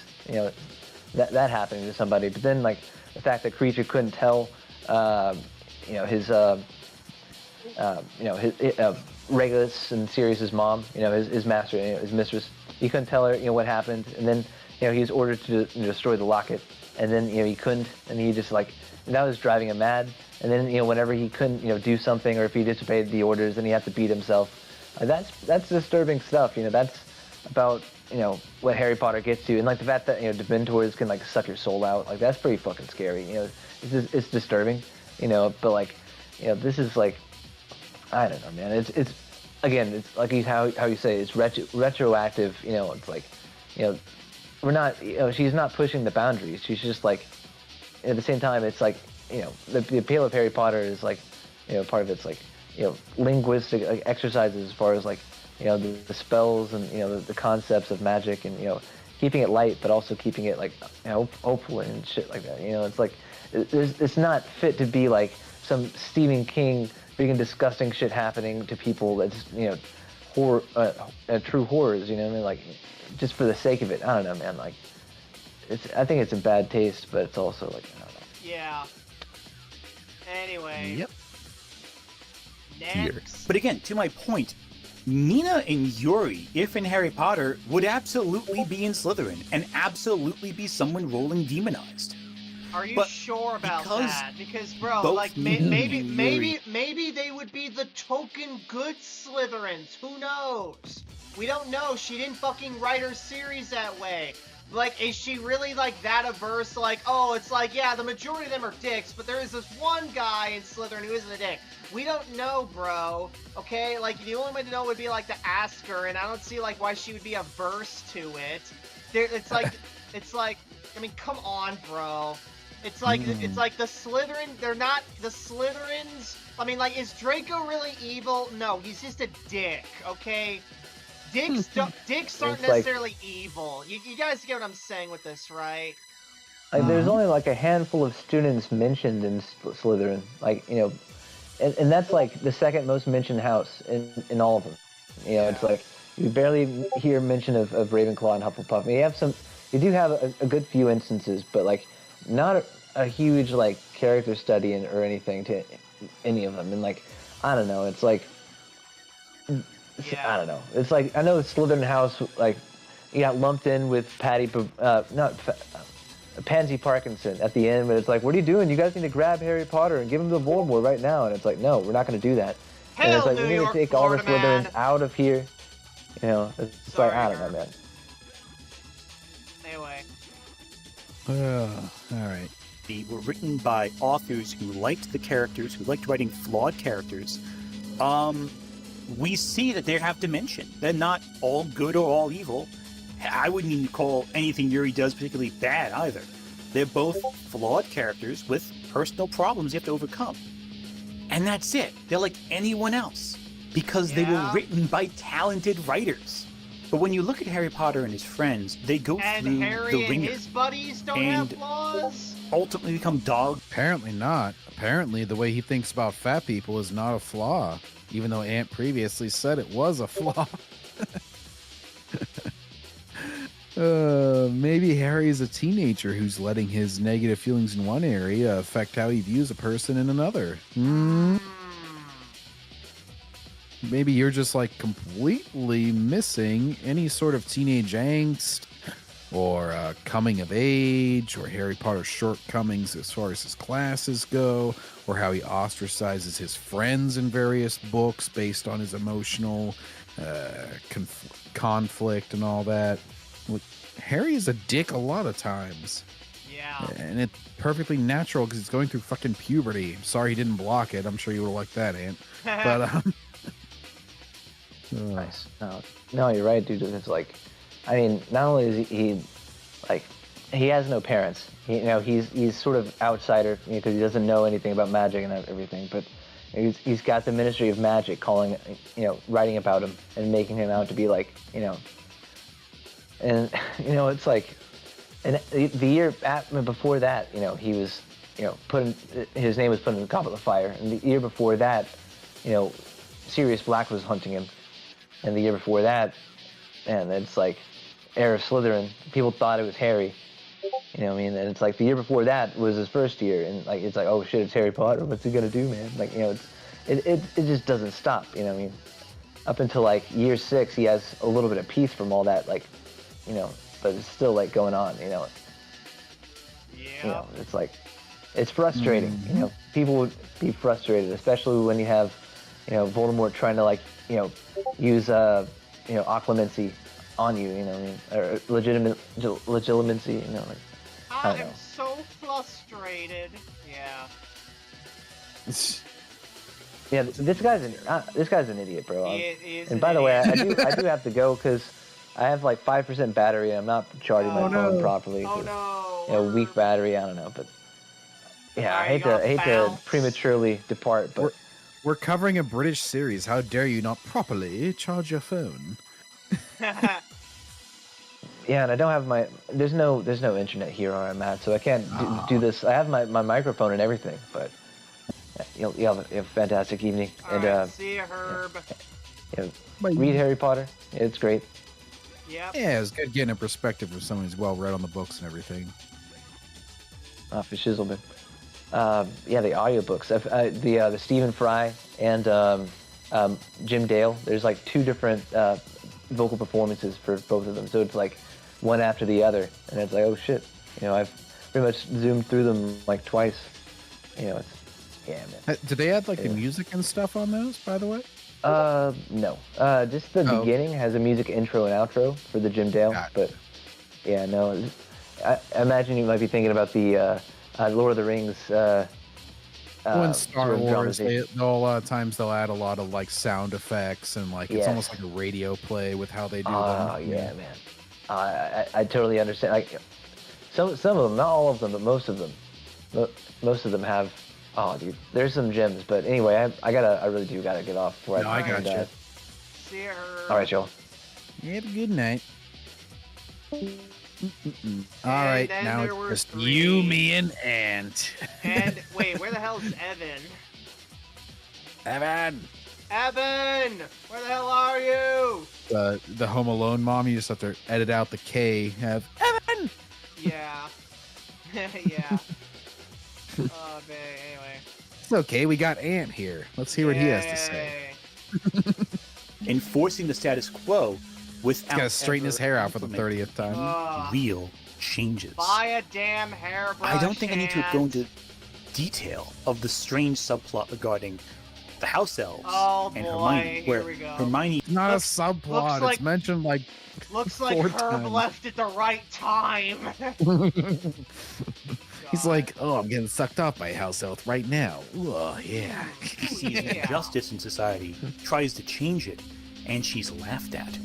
And when she's laughed because the house elves don't want it. The house elves are not told to punish themselves. They do that shit voluntarily. Yeah. Dobby slams his head in the door. None of the main characters ever actually question the status quo in any meaningful, direct fashion ever again. Oh, no. Sure, they fight the Death Eaters, they fight the bad actors, but they never confront the systems of a... Why don't these teenagers pull a fucking Greta Thunberg and go lecture all the adults about how they run their world? You let Voldemort rise to power. How dare you? You have house elves. How dare you? Oh my god. Anyway, I'm going to go to Palestine with 3 loaves of bread now and save the world. Whee! Bro, I swear to God, like Ant and his buddies have like the worst ideas for stories. No fucking cap. Imagine if the second half, after like, what was that, book 2 that Dobby was introduced, if the rest of it was like a house elf evolution story instead of fucking Voldemort and stuff. Oh my god, man, that'd be terrible. Takes He probably hated Hogwarts Legacy not just because of the trans boycott that totally worked. It sold like 20 million copies. But also because the house elves were like evil in that. One of them was trying to get it overthrown, but then he used violent means, like certain groups, and he ended up having to defeat him as the final boss and everything. And even the other house elves. I think that was his name, yeah, wasn't it? Yeah, and a lot of them didn't like him and everything, and they were like, "We're peaceful, we like our roles and everything." Like peace, man. Yeah. Authority that govern their world. They just go along with it. Even Harry, when presented with the fact that how dare they be happy to stop Voldemort, he goes along with it. He doesn't question it, because that's how it needs to be. But beyond the morality of the self-sacrifice is bad. Or maybe it's just a fucking system where everyone is legit happy with how it is. Maybe it's just that. Maybe you're just overcomplicating shit, Ant. Because that's, I swear to God, Ant and his cronies look at shit way too fucking deeply. Oh my gosh, it's like, I don't know. He just thinks that like this has to be the focus of the whole story now, or what? Like, this is ridiculous. And I really don't believe in this and what I'm about to say right now. But I think now is actually a time where I think it would be appropriate. Don't ask questions. Just consume product. Please. This is the one point where I actually condone that type of behavior. Just stop asking why it's such a problem and just accept that everyone likes it, for fuck's sake. Silver, gold, and bronze? Why are these the currencies? What socioeconomic impact is this meant to be a metaphor for? It's just like, oh my god, not every aspect is making a social statement. It's just a fucking quirk of the story. Like, Ant, you know what? If you didn't think about this as a 10-year-old, just don't think about it now. That's the simplest way for you to go through life, because clearly deeper thought leads you to all the wrong conclusions and just makes everything horrible for you. Yes. Potterverse. This universe doesn't make any sense if you think about it for a few minutes. It's a fantasy magic doesn't make any sense, guys. Oh my god, man. Oh, Hermione, what are you getting into some choking shit there? Anyway, wow. She locks eyes with Harry. But I played a clip here, but WB may remove it. Yeah, WB is assholes with copyright. That's the one instance where I'll agree with Ant, okay? Fuck WB, yeah. It's the one thing where Disney is not a complete asshole. They'll let you play the trailers and shit. Yep. These things could destroy an entire world in a sense. If you let them, if that's how you choose to interpret it, obvious anything can destroy the world if you take it in the worst possible way and you extrapolate 36 different socioeconomic points off of it. Like, fucking Christ. This is your choice. Don't act like JK accounted for what you would say 25 years later. Yeah. Like, you can go back and just stop Voldemort from ever hurting Harry's parents. Jesus. You can stop him from being time travel makes plot holes. Yes, we know. God, yeah. Like, you could say this for the Avengers. Did Endgame ruin all the previous MCU movies for you? Or are you going to say that they're all bigoted because of it or whatever? Cap could have gone back and made the civil rights movement more successful and gotten rid of Jim Crow several years earlier. Why didn't he do it? He's a racist. Oh my god, man. Jesus Christ. Because if he did, the TVA rather than grapple with Yeah, Kang would be like, oh no, I know I'm a black actor, but I ain't allowing that. Yeah. these implications and how the world can change dramatically, Rowling, when she realizes they're a plot hole, just removes them from the plot, out of convenience. In fact, it's this particular plot hole that leads to the events of The Cursed Child. I can't say that play was good, but at least it grappled with the obvious implications of time turners. Another thing, How does magic It was function shit. in Harry Potter? Way more shit than any of the I don't think we movies that have you're Brandon Sanderson you're level magic arguing here, with. but something to explain the limits of magic would be deeply appreciated. No. Despite taking place at a magic school, we never understand the limits of magic. We are told certain witches and wizards are powerful.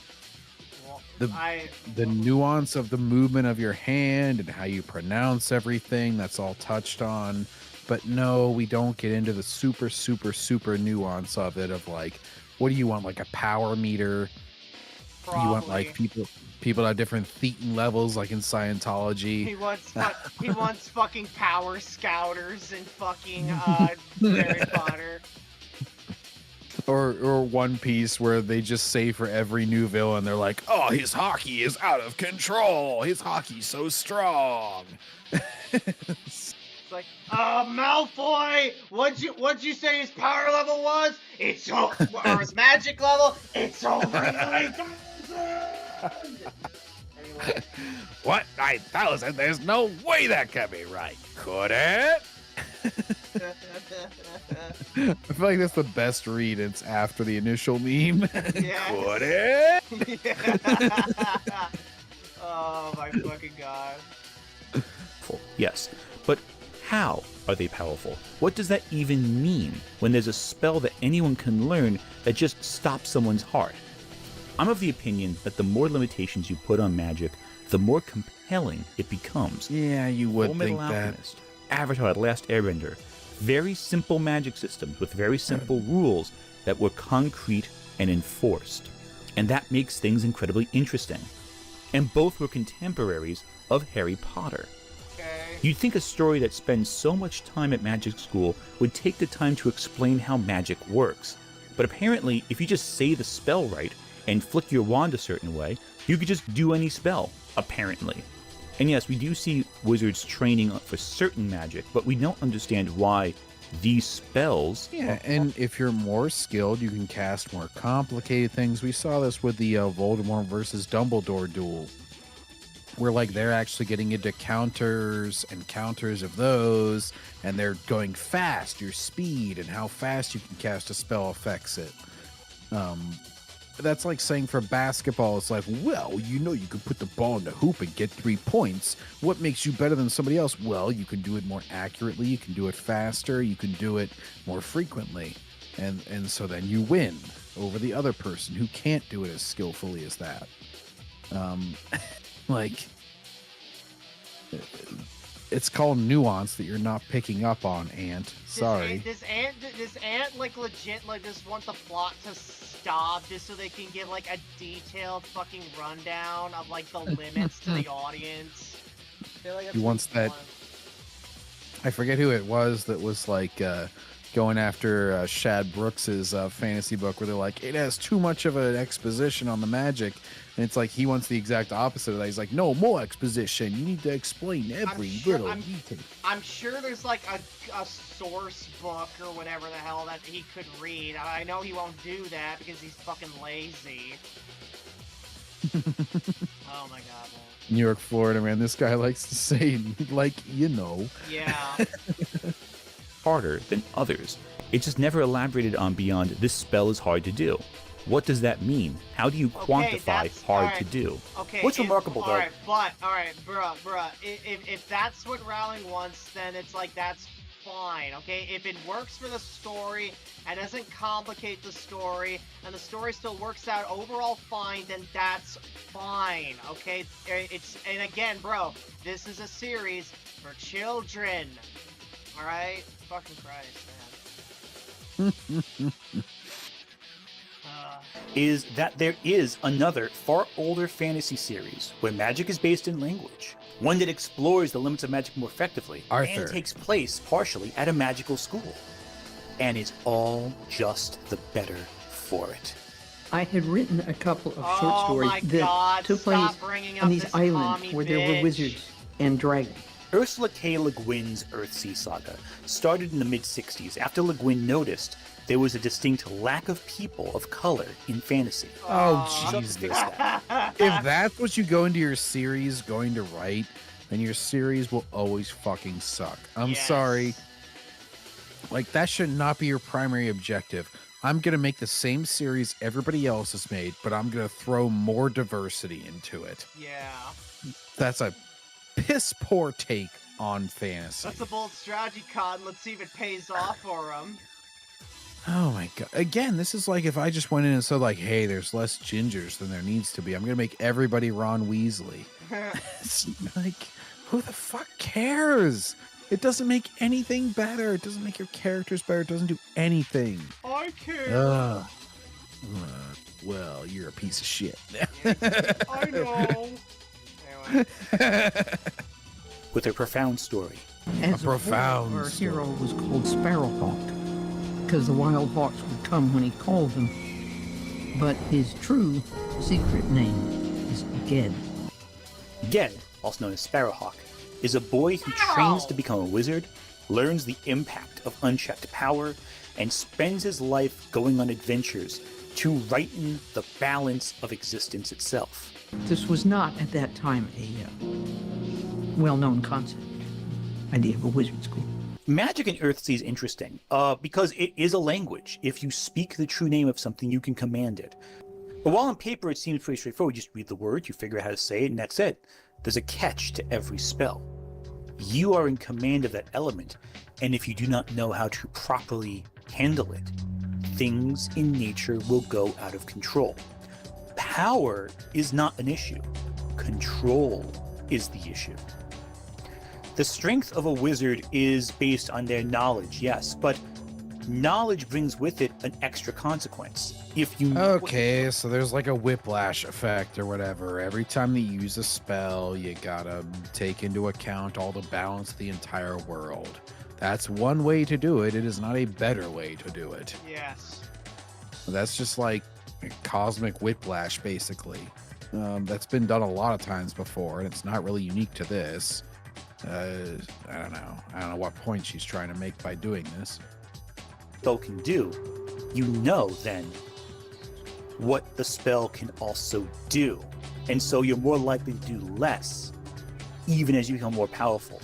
Very specifically, illusion is focused on in the books as the sort of common magic that Gay gets frustrated with at first because, you know, he's not making anything real, he's making illusions of something. But when he deals with the real and tangible, when he conjures a spirit, it results in death. Someone dies, and it follows him for the whole first book. The consequences of his actions are the antagonist of the book, and other witches who conjure magic without thinking end up being penalized for their carelessness, usually in ways that hurt themselves and others. You might say, he who would be Seamaster must know the true name of every drop of water. Oh, Jesus. It's a very... Consider the consequences of your actions. You must know every seawater drop to use. Is that what you want? Is that what you want? Is that every waterbender has to consider all 7 fucking oceans before they throw a goddamn spear at a firebender? Like... Yes. Oh, this sounds obnoxious as fuck, and I'm never going to read it because of what you presented here. Ant is the reason I don't read any of the shit he talks about, yeah. Exactly, he's negative advertisement. He's like poison to all, like, prospective authors. It's like, oh dear God, I hope Anthony Gramuglia doesn't advertise my book.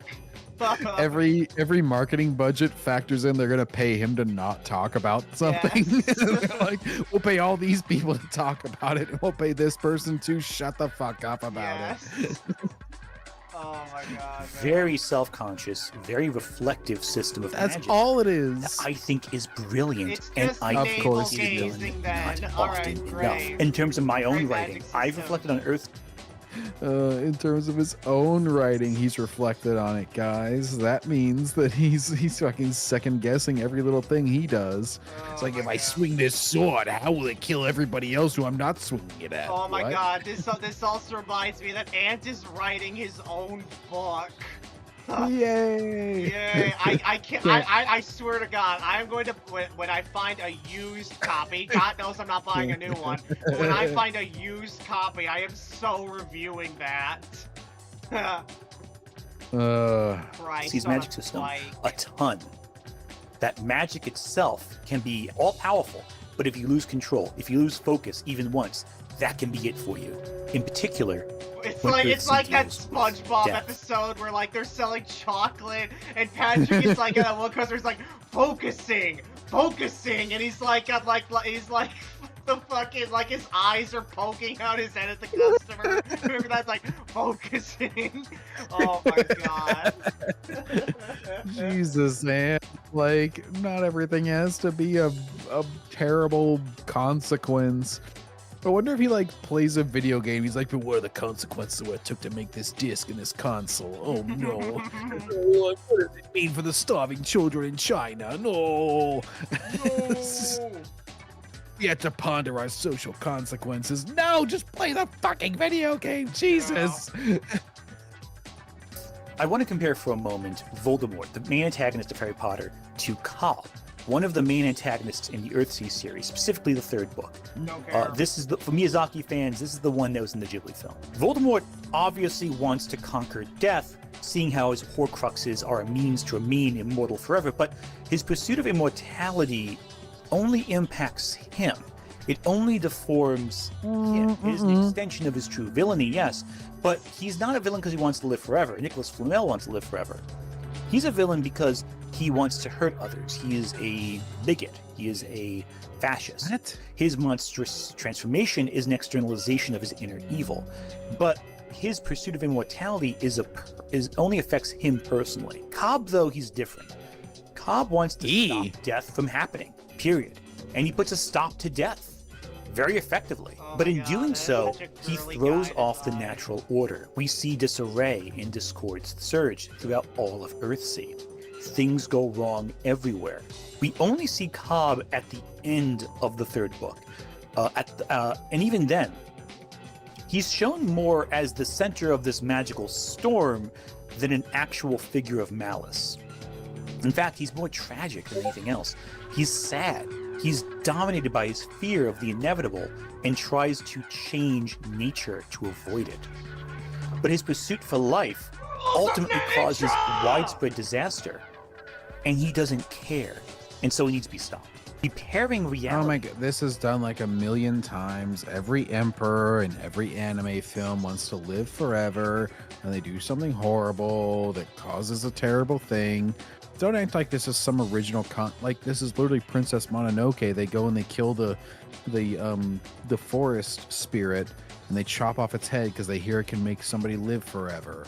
Like, who cares? Yes, this is a very well trodden concept. Don't act like Tales from Earthsea is some unique thing.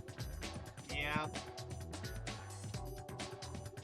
Is what costs Ged more than anything else.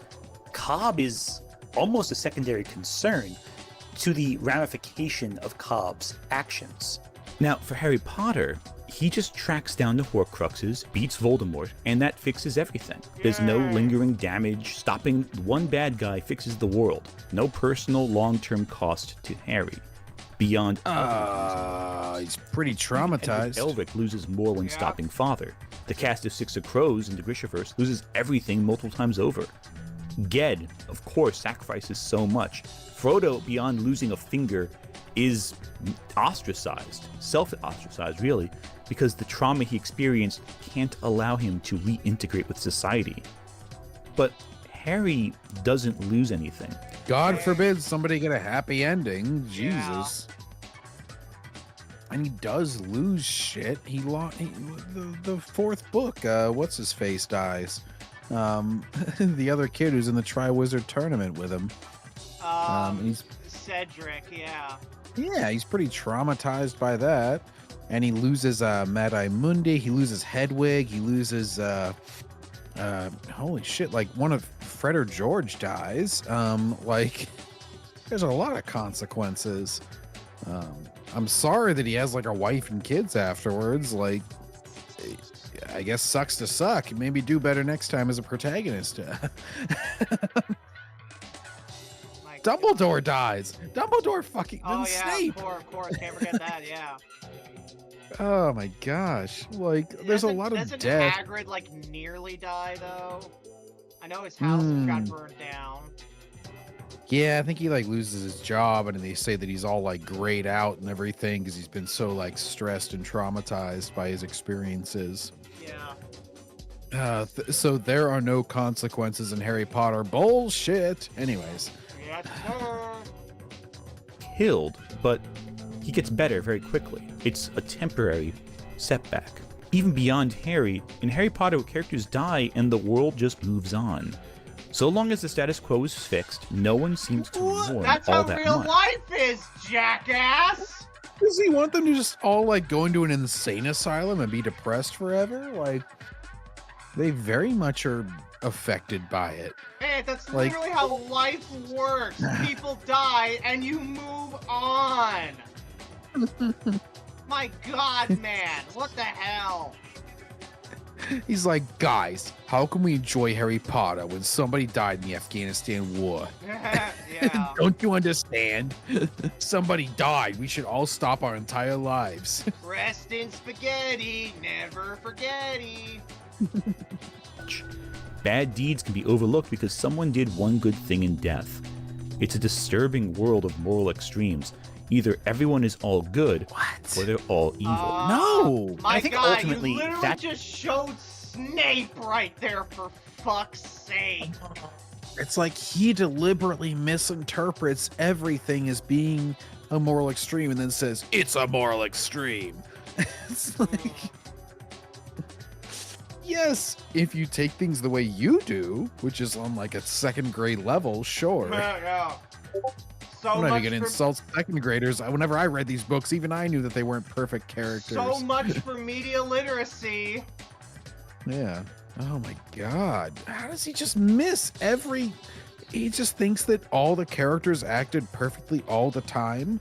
Like, did he miss all the conflict in every... He didn't read this shit. No. Yeah, I'm just gonna take that.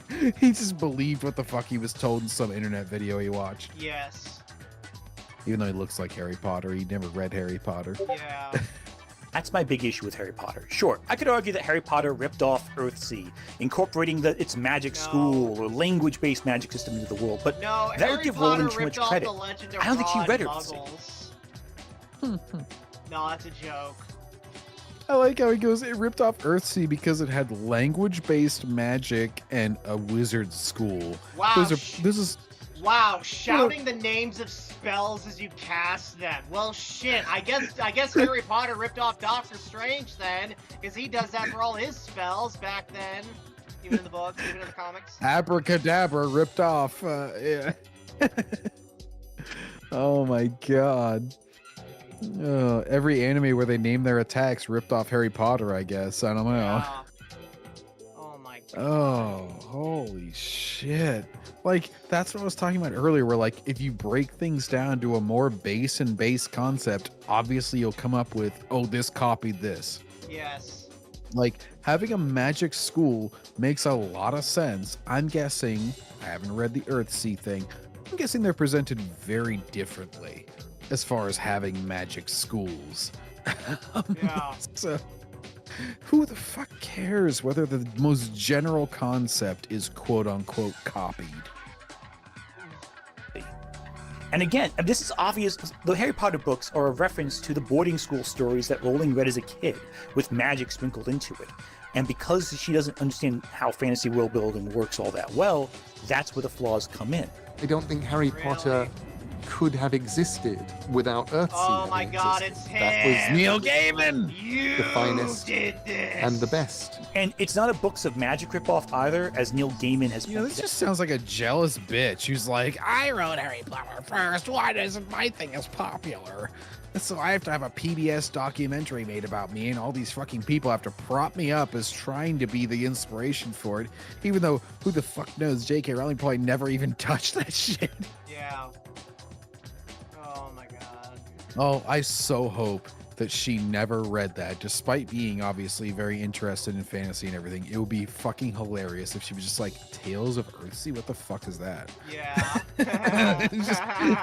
Because it's such a general concept. It's just basic fucking human instinct that she obviously came up with something that was vaguely similar. Uh-huh.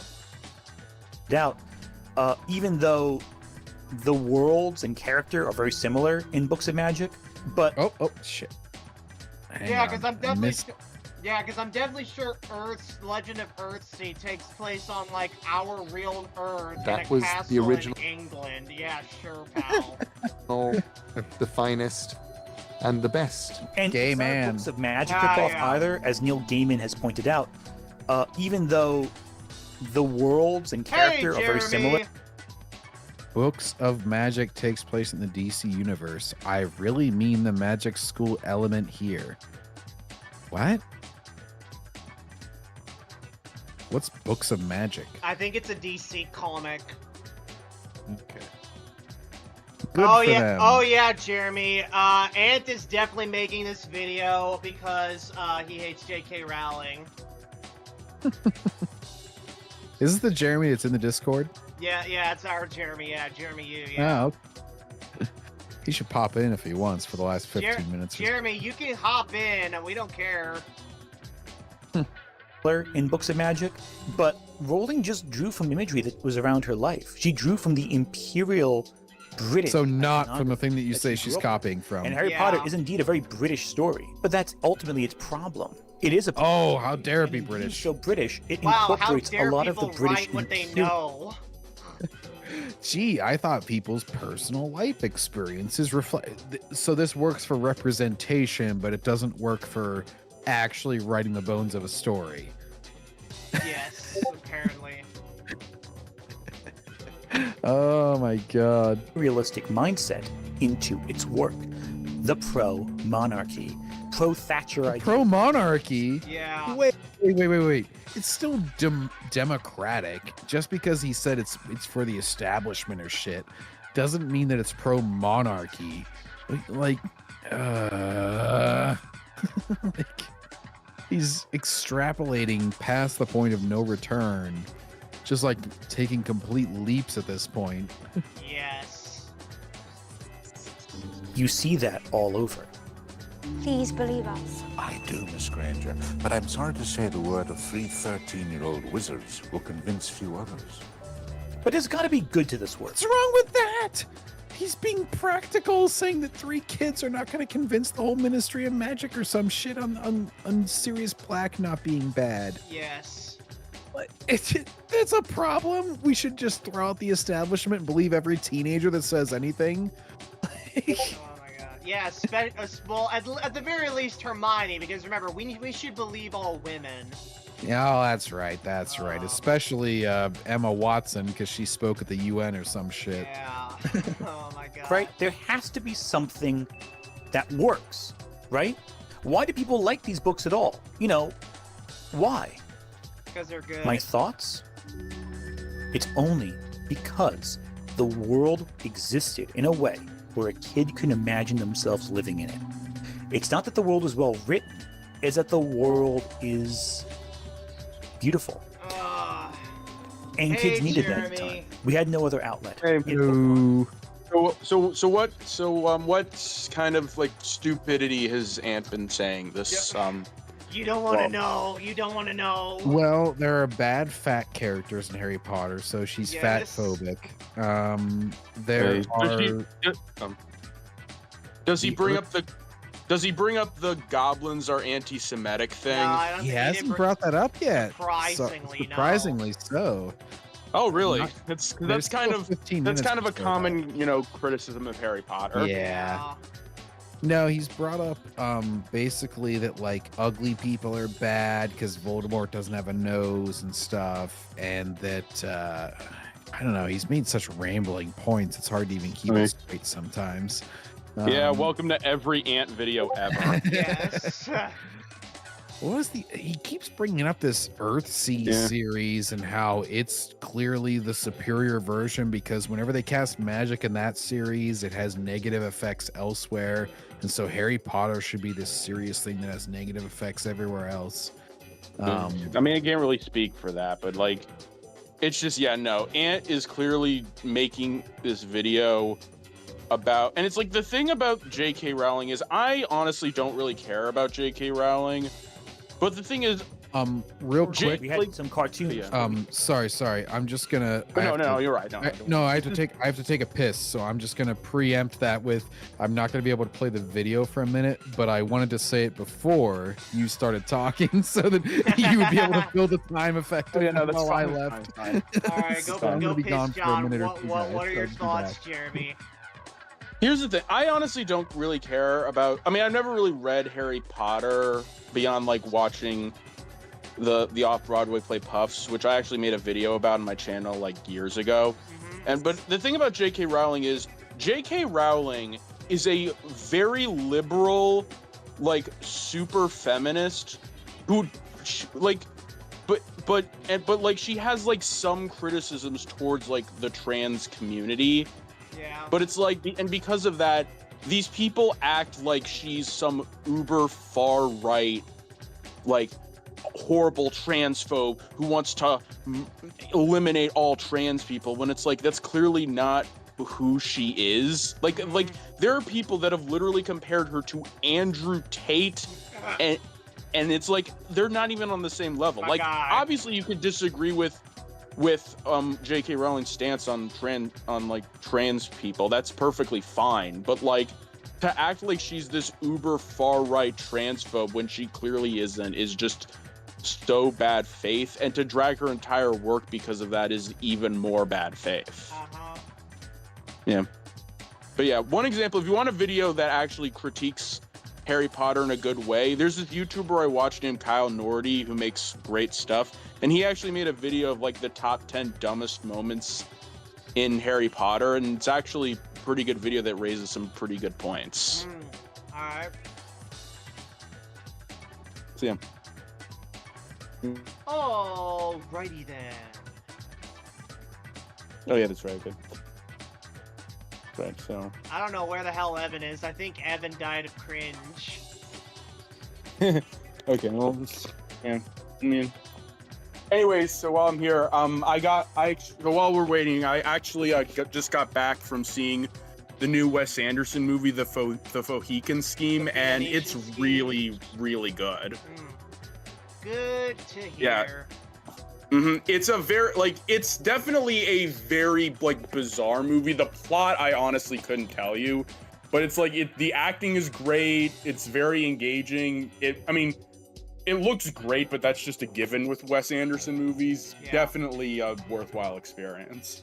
Yeah, let's hear SWA. Dark Hermione should be criticized. That she should. SWAL says, I read some of each book. Well, there you go.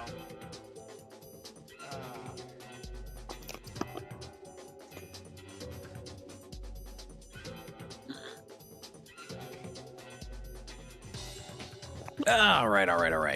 Alrighty then. Oh, yay. Alright, John, let's continue.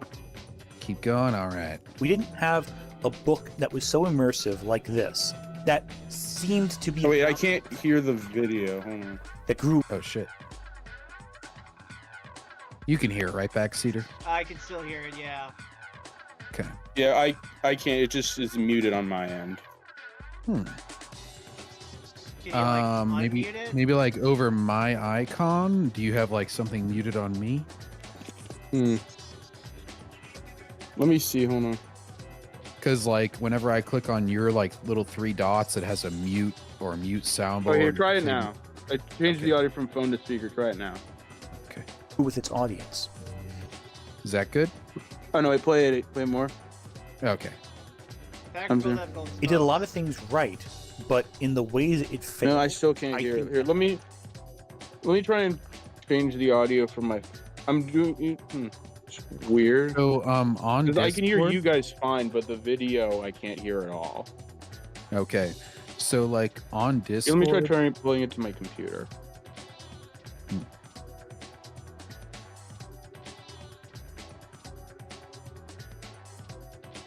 Hold on.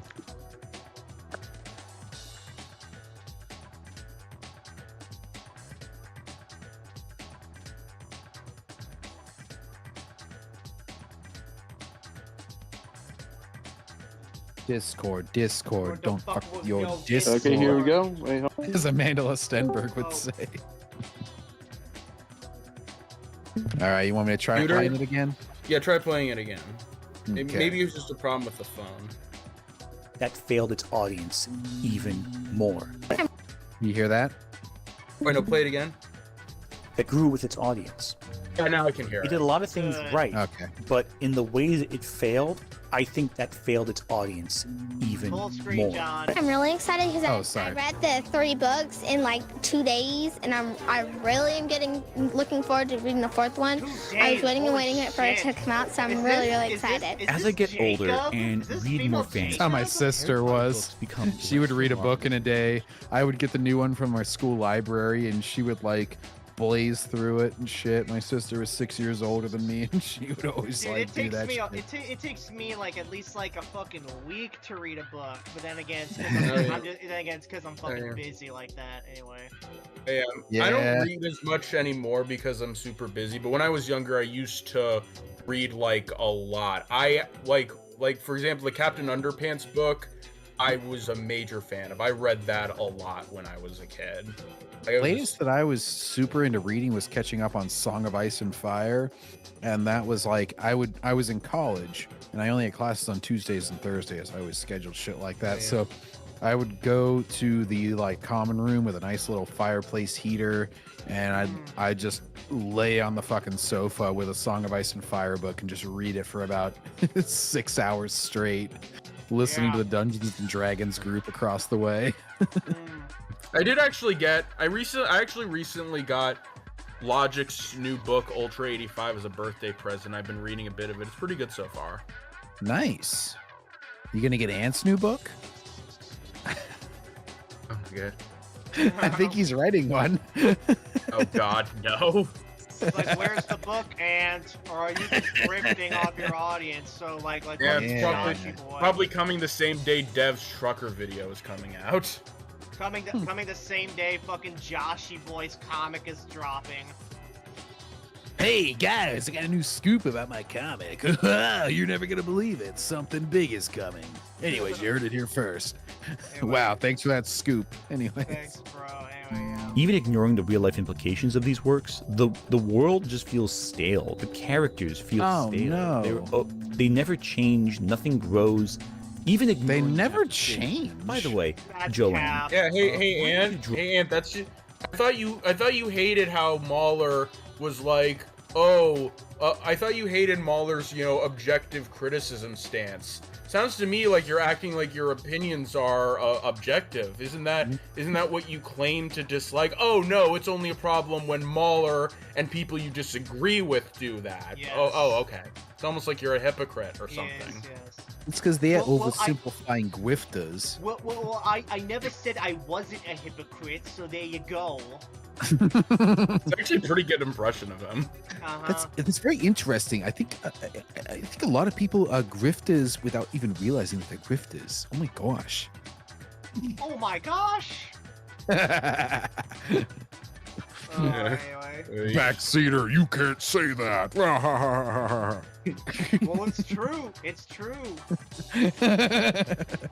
Draw the school districts like this. Why is Pakistan and India going to the same school district? Why is Africa going to one school? What do you want? Why are you making this diatribe in the middle of a Harry Potter video? What? True, but all the Middle East is now one school system with half of Africa, including Israel. This won't lead to any political tension.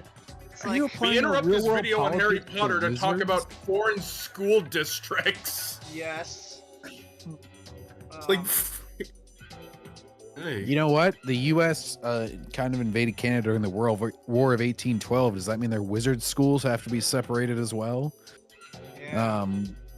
Oh, and Britain. Why is Britain by themselves? That's a very small wizard school. Why? And Ireland is included in Britain. They don't like each other. Why are they in the same wizard school? Every political divide in the human world has to apply to fucking wizard schools. Look, South Korea and North Korea are in the same wizard school. Oh my gosh. I mean, by that, I mean, like, does Ant just want like one wizard school for every fucking country or something? What the hell? I think he does. I think he wants a gazillion different wizard schools. You know what? The red states and the blue states, they're pretty different in the U.S. Maybe they should have different wizard schools. Alright, here's a list of like all the countries with like a school in Harry Potter. And it's the fucking Yakko Warner song from Animaniacs. Oh my United States, Canada, Mexico, Panama, Haiti, Jamaica, Peru. Okay, I can't go past that. Yeah, Sorry. I mean, honestly, I don't even know how that works. Yeah. Like, I mean, I'm not even like, I don't even know how any of that works. Look at, oh my god. It's just regional shit. Like, she obviously fairly condensed it to like geographical areas. I'm sure she wasn't thinking of the geopolitical history of every country involved, because the wizard world is meant to be completely separate.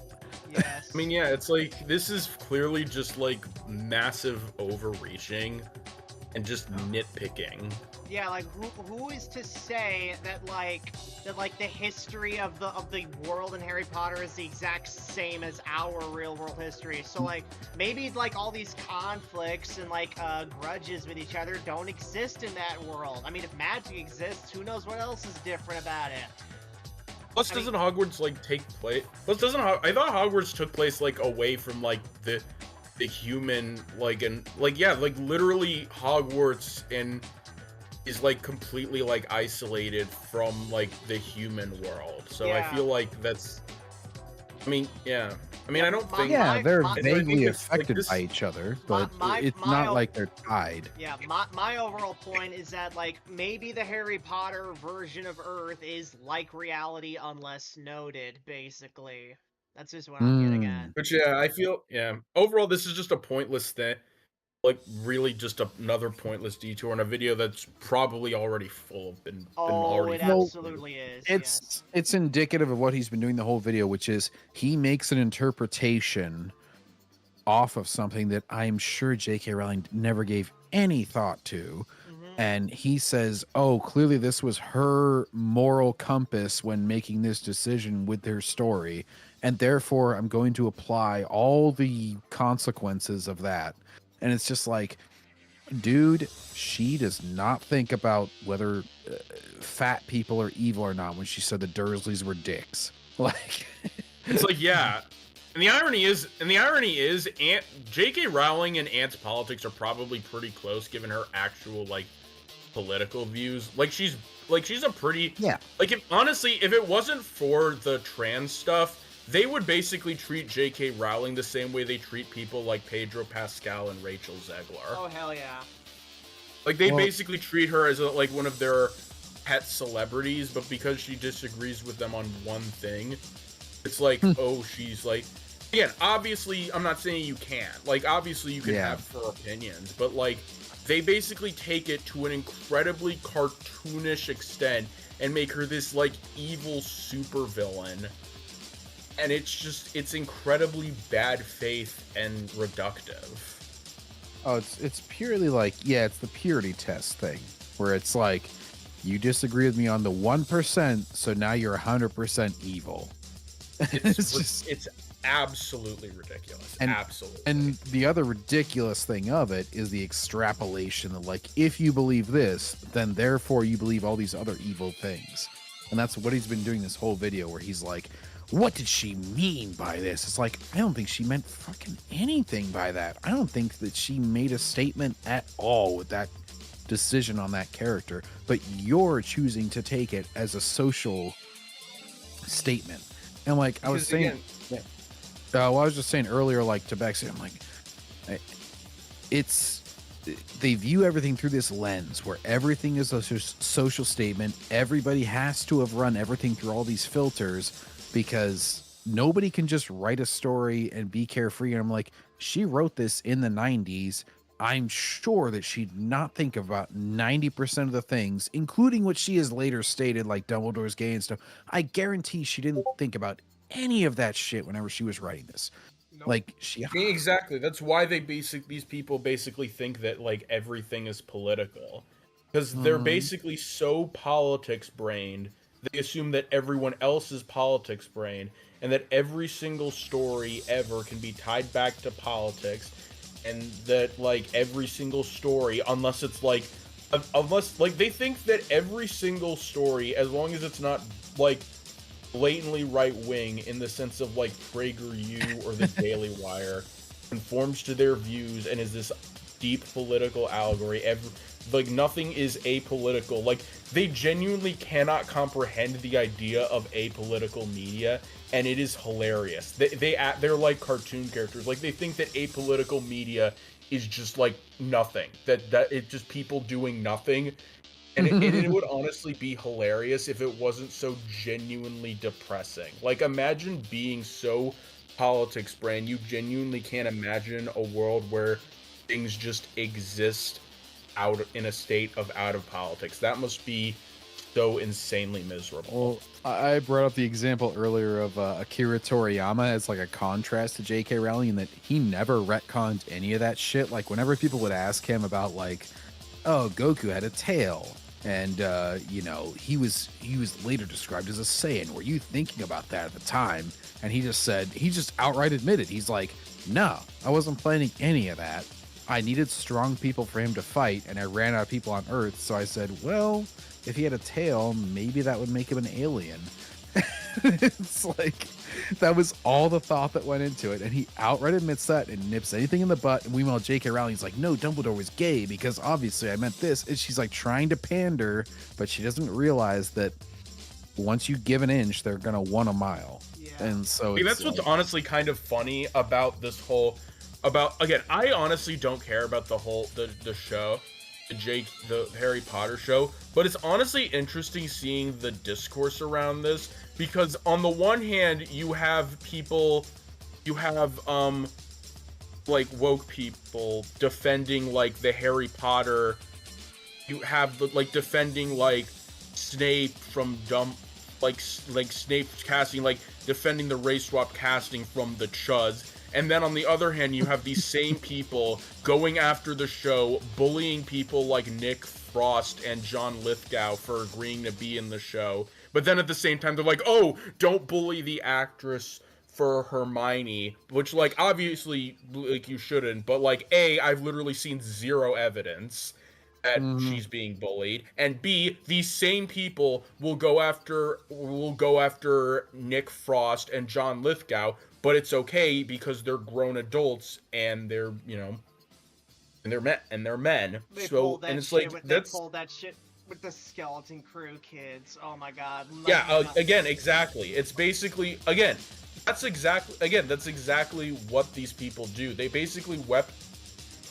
it's like, but in terms of this, it's just kind of been interesting because it basically feels like, because basically due to their hatred of J.K. Rowling and their hatred of the chuds and people who dare to criticize race swaps, they're kind of basically like playing both sides at the same time, and it's kind of interesting to watch. Well, it's all stemmed from like you have this binary that you view people through. Either they are hateful or they are progressive, and so if they do one thing, and it's like with this show, the J.K. Rowling stuff, it basically kind of causes that binary to split, because they're like, wait a minute, but I can't be on the side of J.K. Rowling, but I also can't be on the side of the chuds. This doesn't make any you can see the cognitive dissonance. It shatters the worldview, the little narrow lens that they've liked to view the world through. Yeah. So basically, they have to play both sides, and you can kind of see how it you know, how it thinly doesn't work. Yeah, it breaks the brain a little bit, where it's like, oh, wait a minute, what the fuck? I agree on some things, but I don't agree on others. But do I hate or love this person? It doesn't make any sense. I can't have agreements in some areas and disagreements in others. No. I mean, it's like, it's like these people love to and what's funny is these people love to think that the other people are like that too. Like, for example, I liked Mickey 17 and Drinker absolutely hated the movie. And even though, you know, but it's like, even though, you know, but it's like, even when I watched the review, I was like, oh, okay, I disagree with Drinker, but if he doesn't like the movie, that's fine. And I moved on with my life, because I don't need every single person I watch to have every single opinion that I like. Same with Adam Does Movies. Adam Does Movies hated the movie Spirited, that Christmas Carol parody with Will Ferrell and Ryan Reynolds. I saw the movie. It was really good. It was like legit really good and really funny. And, you know, and just feel like it's just kind of sad how these people are just so tribalistic and can't live in a world where it's like a world where people they're able to disagree with. It's sad. Yeah. I mean, I even go that way whenever it's like I 95% disagree with you, but I'm still going to enjoy you if we agree on the other 5%. Yeah, like for example with Spoon, like aka the aristocrat utensil, me and Spoon probably like are complete political opposites. Like I don't even know what a monarchist is, and I'm pretty sure but at the same time Spoon's content is entertaining, and I do agree with him on a lot of takes regarding the culture war. So, you know, I watch him even if I might not agree with him 100% on everything. Well, like I recently ran into this with like Angry Joe, where like I think he's a complete douche nozzle and like complete asshat 95% of the time. But then, like, he trashes on Madden once a year. And I even posted, whenever he posted about his Madden review that he was doing, I was like, the one time a year where I can agree with you and we can join hands in hating on Madden together.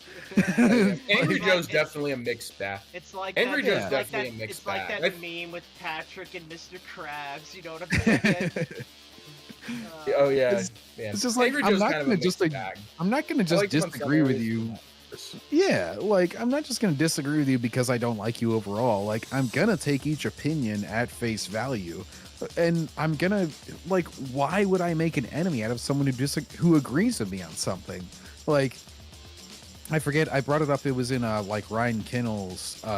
We were having our like channel members thing last month or something, and I was like, oh, he made a good point. You know, I brought up Angry Joe and I was like, oh, he made a really good review on like Fallout 76 because he was trashing on it.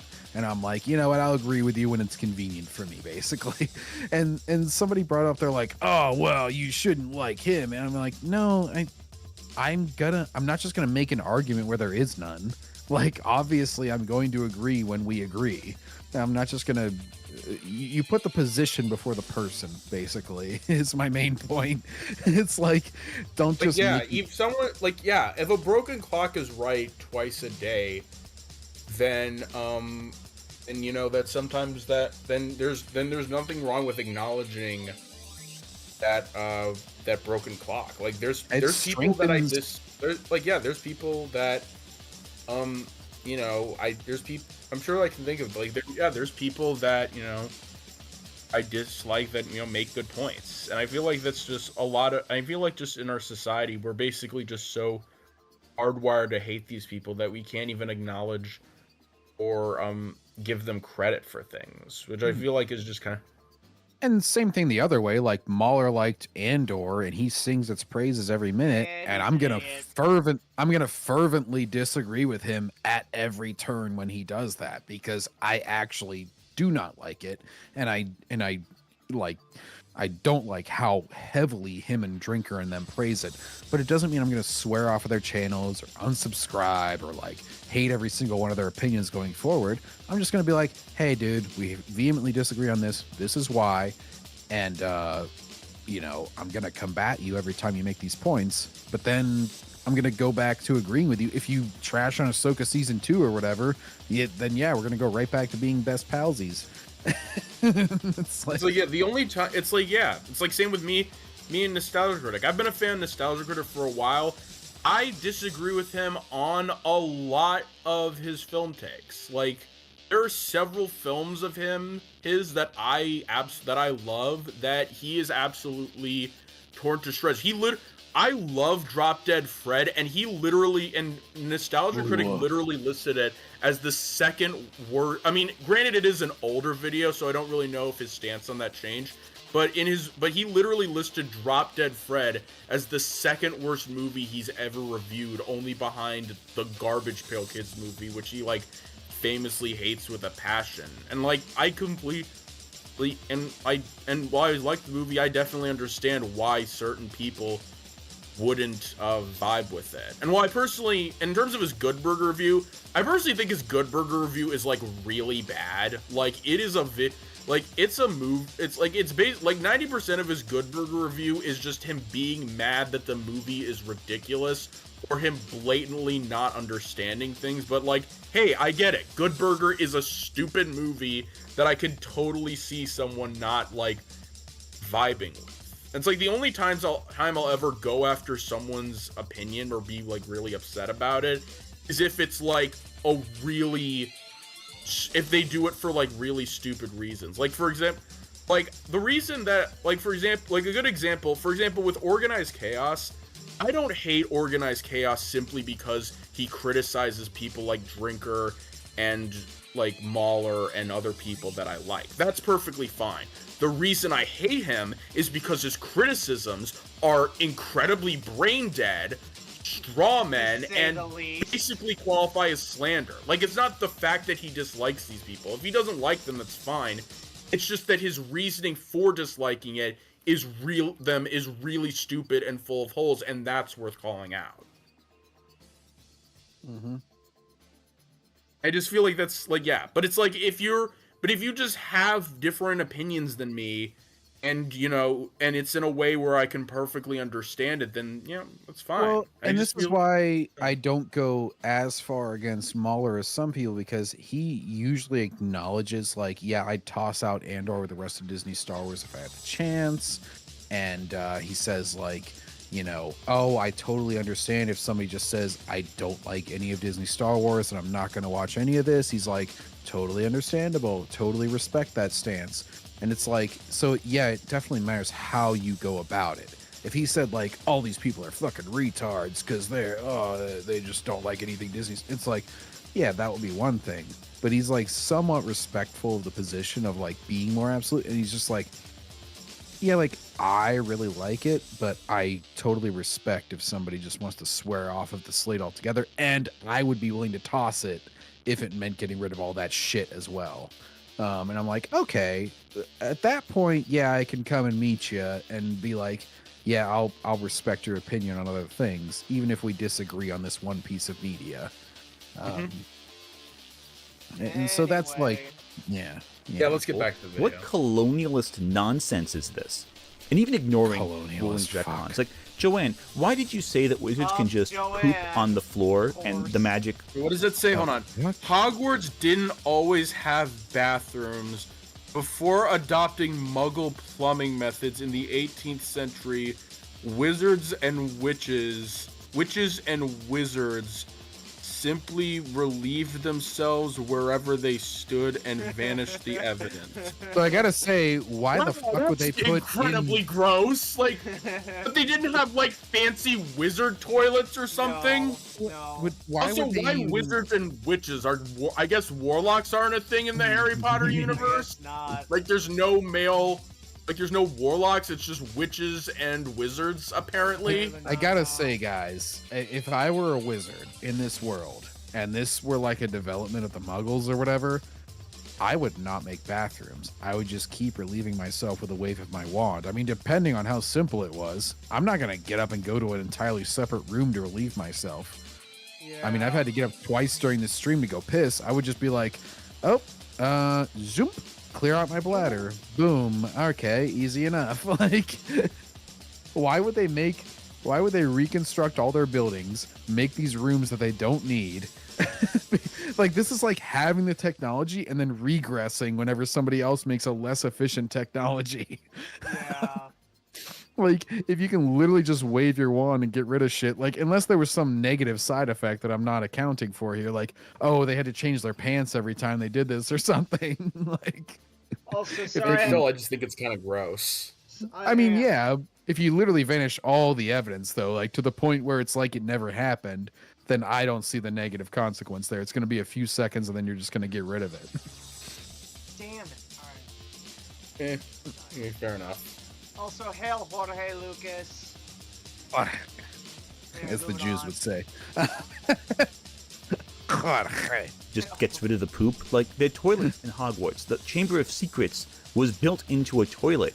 And even then, do you think that's what people in medieval Europe did, or Rome, or any region outside of Europe? Do you think they just dropped their pants and just...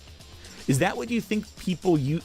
We have... Oh, yeah. Oh, no way. You go off script. Wow, it's almost like most of your videos are just needless rambling in order to pad out the runtime because you can't make coherent arguments to save your life. Dumbledore didn't have a gay crush when she wrote the books, by the way, as far as this specific text is concerned. Yeah. He threw that in later to pander to the people like you, and she should have never done it.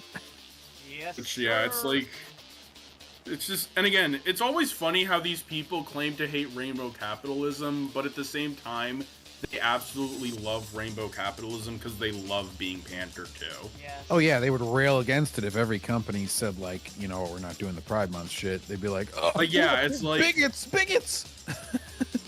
It's like that's literally, it's just so frustrating because it's like, again, it's like these people, like, I want like genuine stuff, like not nonsense rainbow capitalism, but like, it's like these people will love it simply just because they just want, they don't care if it's like legitimate. It's like, oh, well, it has my value, so who cares if it's not genuine? I'm stopping you right there because you've already had your ramble for the video, and I don't want to get off topic anymore. You're right. History books on this. No one ever wanted to walk around in fecal matter. What are you talking about? They said they would finish all the evidence. Ooh, airplane, love airplane. And that's the other issue. The Potterverse is so incredibly British, it fails to understand that a world exists outside of Britain. Wow. When you really think about it, British series. Like, wow, no way! Wow, no way! A British series written by a British author is very British. Okay, Ant, prove you're not racist. If an African woman wrote a wizarding series all about this African school that was so great, and you said she's reading it from an African perspective, she's not considering the other perspectives of all these people outside of Africa, why is she making the black people so prominent in the story? Would that be a criticism that you would have? Or would you be like, oh, it's totally fine because, oh, it doesn't pander to my specific group, and so therefore that's good? Is Ant like Razor X, where he just has like massive white guilt? I guess. Probably. Probably. Like, that's the easiest. That's the easiest, most straightforward test. It's just like flip the script, see if it sounds fucking normal. If you're like, this story's too black, it's like, oh wait, what? That sounds fucking racist. The story's too British, too white. Oh. Dukes of Hazzards is too white. Oh my god. What does he really threaten? He threatens the island of Britain, right? Huh? He's not a threat outside of that. But because they frame the wizarding world as the UK, the Ministry of Magic Prime Minister meets with the UK Prime Minister and no other world leaders. I mean, that's canon. So where is the world's extension? He's a threat to Britain, but in America, were we threatened by Voldemort? Do we have stronger wizards here? Never really elaborated on until Fantastic Beasts. And what's strange is that we exist in a magic school. We should be learning. Plus it's like, again, it's like, and it's like, yeah, that's like a valid question, but that's not really something that's relevant to the story of Harry Potter. Like, the story of Harry Potter is solely focused on Harry and his friends and their battle against Voldemort. All of that other stuff, I mean, I'm sure that could, raise interesting questions and be, good for a story, but that's not the story that J.K. Rowling wanted to tell in Harry Potter. Like, that's, like, some questions just aren't relevant to a specific, like, story. And also, like Britain being taken over would be bad anyway, even if it doesn't affect the rest of the world. That's still, like, tens of millions of people. Like North Korea being taken over is still bad for the people of North Korea. Does Ant think that we can't, does Ant think that because we're in America and the story takes place in Britain, even though the story takes place in Britain, the primary actions was like, well, I'm not British, so I can't, feel any tension in this. Like, hey, it's like, what do you have against British people, Ant? This kind of applies in My Hero Academia, because like the main villain kind of takes over Japan at one point, and all the other nations sort of like go, oh, we're gonna leave that alone because he's super powerful and he's got a stranglehold on that island.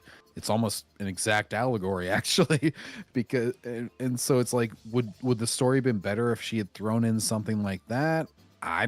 Not really. It's just kind of assumed that like it's a fortress of an island and he's trying to take it over. Learning the boundaries of the magical world, and yet we're not. It's simply illogical to assume that every culture sees magic and wizardry the same way, right down to how they want to keep the secret of wizardry. Nobody assumes that. Only you're assuming that. Really want to do that? Again, going back to Earthsea, the world is divided into several islands. Each island has its own culture and its own relationship with magic. And what one island sees as a god there, to an outsider like Ged, this god's an eldritch abomination that feeds on human misery. But you can't question the world in Harry Potter. No, don't ask why house elves have to serve. Don't ask why goblins or centaurs are treated as second-class citizens. Don't ask why You know that if J.K. Rowling like explained all of this stuff, you know that if he actually did that, Ant would then be like, "Oh, well, now you're just overcomplicating the lore, Mrs. Rowling. Why are you overcomplicating the lore? It's just supposed to be about Harry and his friends." You know he would 100%. If J.K. Rowling actually did all that and explained all that, he would be making that. Because again, he isn't making these criticisms. He's making these criticisms solely to find something negative to say about J.K. Rowling, because he is not making this video as a genuine critique of Harry Potter. He is making this video because J.K. Rowling bad, and we need to pander to the J.K. Rowling haters. The goblins like handling money. Do we question whether the elves in Lord of the Rings like doing archery? Why do they like doing archery? What is that? You know, it's like, who the you know what? No. It's a double cultures rainbow. have distinct personalities. What does it mean? Like, yeah, there are definitely interesting questions and areas that can be explored with the Harry Potter lore, but not everything needs to be explained. Like, that's ridiculous. Like, some things can just be naturally intuitive, or you know what? left alone and potentially saved for a spin-off. You know what? Yeah, like, Jeremy, going off your point right there, that's basically like what George Lucas was like with like a lot of other like expanded universe stuff. It's like, I'm not interested in telling those stories. I'm just interested in my story, my 6 films. If they want to go off and do that, they can. They have the freedom to, yeah. That I was just gonna mention, like, that's what source books are for. That's what maybe some novels or encyclopedias of the Harry Potter world are for. You can explain why these cultures evolved the way they did in stuff like that. If people are interested, you don't include it in the main story because it just gets bogged down in minutia at that point. Yes. And once you explain an origin, then you have to explain the origin of that origin, and it becomes a never-ending chain of just like reasoning, and it's like entity in Native American folklore, but out of respect for the Native people, because they believe that if you say the name of this thing, it will conjure it, and I want to be respectful of their culture, even if I don't believe that that's the case. Respectfulness. But rest assured, this entity is a witch who... Oh, Jesus Christ. So you're not even going to talk about something because I'm so respectful of everything? Hang on, go back 10 seconds. What the hell is he on about? He's talking about some Native American entity that you're apparently not allowed to say the name of. What? Name of this thing, it will conjure it. Go back 10 seconds. I want to be respectful of their culture. Particular entity in Native American folklore, but the centaurs are treated as second-class citizens. Don't ask why Rowling thought... okay, so I won't say the name of this particular... entity in Native American folklore, but out of respect for the Native people, because they believe that if you say the name of this thing, it will conjure it, and I want to be respectful of their culture, even if I don't... I just woke up from like a long-ass nap while we're watching this, oh my but God, I'm so sorry, Evan. Let me just ask this. He's talking about a Wendigo, by the way. Oh, it is? Oh yeah, the thing that Wendigo is named after. This particular entity...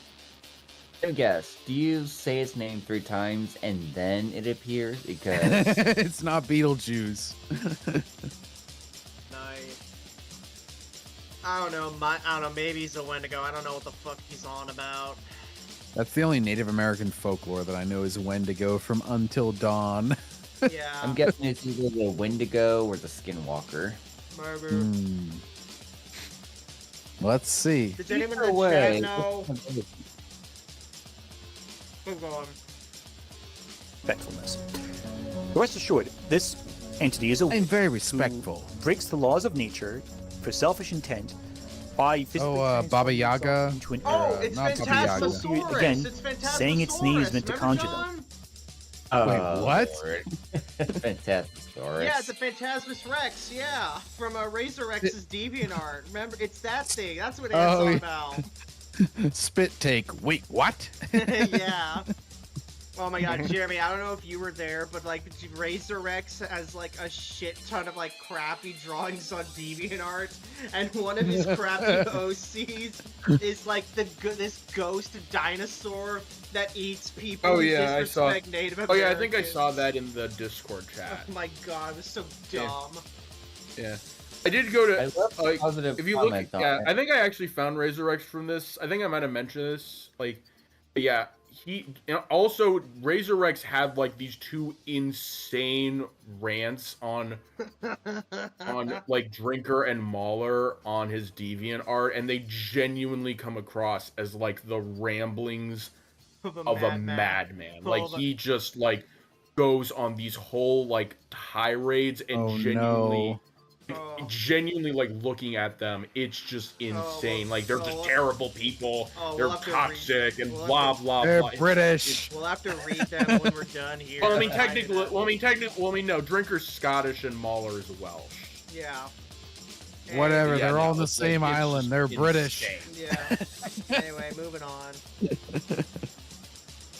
Let it be known. And rolling took. Even though my comment on Phantasm Rex, I put in the caption, "The backseater brought me here." Yeah, and then he deleted that. Yeah, I saw that. I saw that. He deleted This very sacred, very disturbing, very taboo idea, and commodified it in her world. They're just witches who just being persecuted by those silly Native Americans that the British persecuted for centuries. Can't respect their beliefs. No, it has to be framed within the British Empire's perspective. Oh, I'm sorry. The Native American religion is Everyone okay. else is wrong, but Britain is right. And this is why the boundaries of It's okay for them to burn people. Okay. are so strange outside of Hogwarts. You have like 5 or 6 in Europe, and then you have big swatches of every other Swaths, I think you meant to say. But Swatches. yes. What the hell is a swatch again? I forgot. The point is, there's a lot of deserts and shit outside of Europe. Like, obviously, you're gonna have big swaths of land, and it's gonna, geographically it's larger, but population-wise, it's probably about the same. Like, I don't know if you Democrats always like to say how the Electoral College works and everything, so you should probably understand this. Also, yes, Jorge, Ant's opinions are trash. It's pronounced Jorge. Jorge. Alright. I'm joking.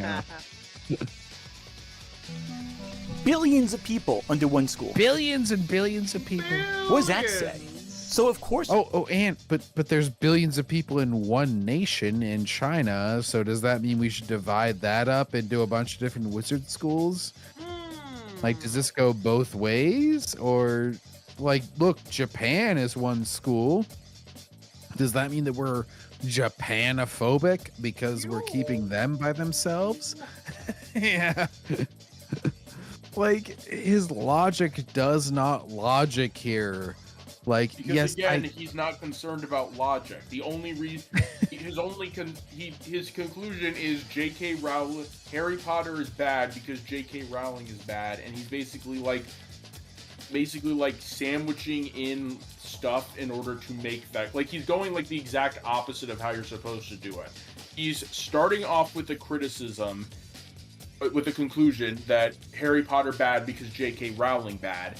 Is basically trying to formulate some kind of like way in order, like formulate some kind of like element, like formulate this stuff into an amalgamation because he's not smart enough to or good faith enough to criticize Harry Potter on his own terms. So he has to like bring up all these ridiculous nitpicks and nonsensical randomness Yes. in order to do so. Like, he's not like nothing he's saying is for any actual logical purposes. It's all just a means to an end. One inevitably begins to make theories to shoot facts instead of facts to shoot theories. And that's made in the 2009 Sherlock Holmes book, or Sherlock Holmes movie. Like, look at, there's a random little bit of South America that's included in the America and Canada school. Like, does that make any sense? Of course not. Like, look, there's going to be some random shit going on. Like, even there's a little bit of Central America included in that school. Like, yeah, there's some boundaries that don't match up with our real world boundaries. Like, I'm sorry, but like, why is Japan its own? Because culturally, obviously, being on an island is going to separate you a little bit. Like, I think that's Uruguay right there. It might be, because I know Uruguay uses the U.S. dollar as their currency. Ah, okay. Believe it or don't, but it's fact. Believe that. Anyway, moving on. World building is ethnocentric. It's imperialism. It's British imperialism. It's British. Nothing to do with British imperialism. Britain is its own thing. It would have included all Britain's colonies in the same schools than if it were British imperialism, you dumb fuck. It's literally the opposite of that, because it's Britain is its own one, other than Ireland, obviously, which would obviously disagree with being included in the same school as Britain, because they don't like being included in the same anything as Britain for very obvious, they've been fighting each other for thousands of years. But like, dude, the British owned so many colonies, especially in the 1800s and early 1900s. They would have included India in the British. If it were British colonialism, they would have included big swaths of Africa, India, at one point, North America. Like, now I really want to see Doll Sim show up and teach Harry Potter how to do yoga fire. Know what I'm saying? India, Japan, the U.S. USSR. Yeah, anyway. Oh my god. It's Brazil. Like so ridiculous for him to say that. Of that system. Now, I know I have friends from England. I studied in England. I know I've I love the English. I have an English friend. Like this. Oh yeah, I don't hate it. But I don't hate England. Some of my best friends are British. When I say, I'm talking about the pro-monarchy. I have friends in England. Even I will say to their face, your food fucking sucks. Yes, I'm sorry, Britain. It's true. Beans, shit for breakfast. I'm sorry. You know what? I am positive that British cuisine is why their teeth are so bad. Don't you want any more crumpets, Evan? I love how Ant's like, I'm not racist towards British, by the way. But she is. That's the difference. When I say, I'm talking about the pro-monarchy. When I say what? Were you censoring yourself there? When I say British, I can't even say it. I just have to pause and move on. Oh my god, bro! Imagine if he did this with like any African country. Like, I'm not gonna say it, but like the Nigerians. Oh, I hate their cuisine. Oh my god, I don't fucking know. Culture-esque beliefs that Rowling clearly embodies. And if this is the kind of minds that elected Brexit.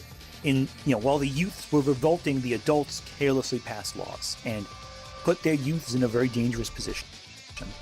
It's that mentality all the way through. I'm right, you're wrong. I know it's best for everyone else. And if you disagree with me, you're holy shit, that's what you're doing! That's what you're doing! Freudian slip here, fellas. Freudian slip. I'm right, you're wrong. What I'm doing. And he's like... Oh my god, it's just and he's extrapolating shit and then just applying it as a fact where he's like, she's clearly into colonialism. So anyways. It's like, oh my god, you didn't consider this one minor little thing. That's clearly a secret code that you have these like awful views, and clearly not the fact that didn't think of this because you're a human and you just didn't think of this. It's like, after all. Because of how she divided up the wizard schools, he has extrapolated this entire socioeconomic statement that she apparently made, where he's like, none of this has to do with Harry Potter. Like, all Harry Potter is just Harry Potter, Ron, Hermione, and the other people doing wizarding school things, trying to battle Voldemort, learning spells, and all of this stuff, this socio-political stuff, has nothing to do with Harry Potter. J.K. Rowling did not think about any of this because it is not important. Now, could it be explored? Yeah, you could make something to explore the greater politics of the world, but that is not what Harry Potter is. It just isn't. Well, no, you see, she included Iran with Israel, and therefore she clearly made this the entire focus of her story was neo-colonialism. And even though she never talks about any of this, it's clearly what she was pushing in all these 7 books. Even though she never even mentions this map that I referenced in any of those 7 books. Yeah. Well, it's like vaguely even referenced outside of the UK what the fuck is even going on. Yeah. And he's like, this map clearly explains her entire book series. Aha! Yeah. I figured it out. That J.K. Rowling embodies in her work and in her real life. And that's why Harry Potter fails as a work when you scrutinize it. Because of this map that I looked at. Really doesn't know everything that she's trying to do. Oh no. Yeah, it's almost like she's a human that didn't consider that didn't think that some random nobody pretentious video essayist would literally randomly scrutinize everything for the minorest little nitpick. And these people will literally claim that what Mahler does is nitpicks, but like this is next and yeah, level a lot of Mahler does often like analyze tiny little things, but like stuff like, oh wow, Doctor Strange literally managed to turn water into wine. Could have been, a cool power to use at literally any other point. Or wow, like he talks about things that even though they might not matter in the long run, are still details that are affecting the story. Whereas Ant is just going on about things that have no impact on anything. Yeah. And he's just saying this because it does. Harry Potter is not a political story. There is literally no connection between Harry Potter and anything else. And it's just, he's trying to put a square peg in a round hole because he's trying to criticize Harry Potter, but can't engage with it on its own terms. So he has to, nitpick and be pedantic and talk about a bunch of nonsense that isn't important. Yes. He wants it to speak on everything when it only speaks on a very particular personal story. And it's like, and if and if it did speak on everything, then he'd just say that it's overcomplicating the lore because he doesn't even want that. He just wants to say mean stuff about Harry Potter because it gives him an excuse to hate on J.K. Rowling and pander to people who have J.K. Rowling living in their heads. Jeremy, I'm stopping right there. Now you're repeating yourself. All right, moving on. I know the beginning of the world that when you poke at it, become transparent. And when they become transparent, she patches them up quickly. Time turners can cause problems. Oh, time turners are gone. What's okay? That I do agree with. Britain. That I do agree with. Time turners are as much as I disagree with Anne on a lot of things, time turners I definitely agree with are a really stupid thing. You basically added so much of Harry Potter can literally be just completely undone. Every single significant plot thread and stuff can just be undone because it's oh, we have time travel now. Oh, but no, apparently you can only time travel once and you can't even yeah, that's ridiculous. Time turners were a ridiculous idea that should not have been in there. Oh, and use that example 4 times. There's a reason for that. It's because it's the one time that she does it where she's I realized I created a plot hole. I'm just going to go ahead and try and create a limitation on it and be done with it. Yeah. Big map. Look on the bright side. At least Hermione gets to take all of his extra classes. Yeah. Why are there no gay wizards? Well, Dumbledore is gay. You never saw it because I didn't think of it at the time. Nobody asked why are there no gay wizards? And plus J.K. Rowling never said that there were. Yeah, like nobody never was, like... said that there weren't. There's like there's like several people in Hogwarts. Like there's several students and several teachers. Like sure, one of the background ones could have been gay, and you know, there's other wizards. Like when did like just because like none of the main cast is gay, that doesn't mean that there's like no gay wizards. Like what? God, it's like gay wizard. He goes through this filter. It's like I have arguments out of nowhere. Well, it's I have to check off all the boxes before I get back to the story. And she was just like, I'm gonna tell my story and I'm not gonna worry about this. And so that's a problem. Universal deal. New HBO Max miniseries adaptation. Oh but no. There has to be something good, right? The characters maybe. There's a lot of good things. You're just a pedantic asshole. She defies the laws of nature. She's a person with blue hair and pronouns who can shapeshift her face, who... What? Everybody has pronouns. Who's this character again? I'm not like super familiar. Who's this character again? Is she's just like a what's the group that fights the Death Eaters? The Phoenix. Yeah. So she's one of them, and she's a good guy, and she has purple hair, and he says that she has pronouns. I'm not aware of any, like, she doesn't like go by he, him or anything, despite obviously being a woman. So like, as far as that goes, obviously that's the classic like argumentative point of like, probably just like making a dumb joke. Yeah, or maybe we don't know this, but if we look on her wand, she carved out the words she, her somewhere on there. Well, the thing is, like, obviously nobody is against pronouns as a general concept. I feel like this doesn't even need explained. Like, it's more about pronouns that conflict with your biological sex, and that you're the neo ones that are completely ridiculous. I think most people disagree with. Oh yeah, don't even let me start on that. Yeah. And then like the ones that go against what you obviously are, like if this person said, I'm a they, them, he, her, or he, him, or whatever, like obviously that would be the weird thing. Gradually settles down. Probably walks stops around with a changing her song in her head. appearance. I'm a dude. He's a dude. She's a dude. We're all dudes. Hey, It's Lupin. He's a dude.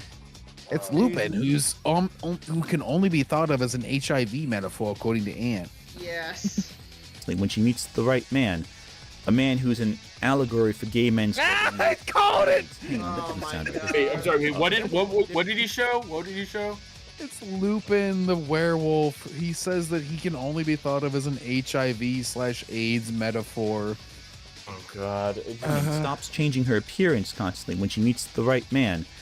Changing her appearance, like she took away the purple hair. Oh my Is that what God! he's It's doing like here? these people literally look at like the most minor character traits and act like it's an allegory. Like just because something has a vague parallel to something else, that doesn't always mean it's an allegory. Sometimes it's just an aspect of the character, because not everybody is thinking in multi-layered, faceted, deconstructionist dimensions. Sometimes they're just making a story. Yes. Like this is what massive amounts of irony has done to people. They assume that it breeds a generation that assumes that everything is a deconstruction or an allegory or something. Yes.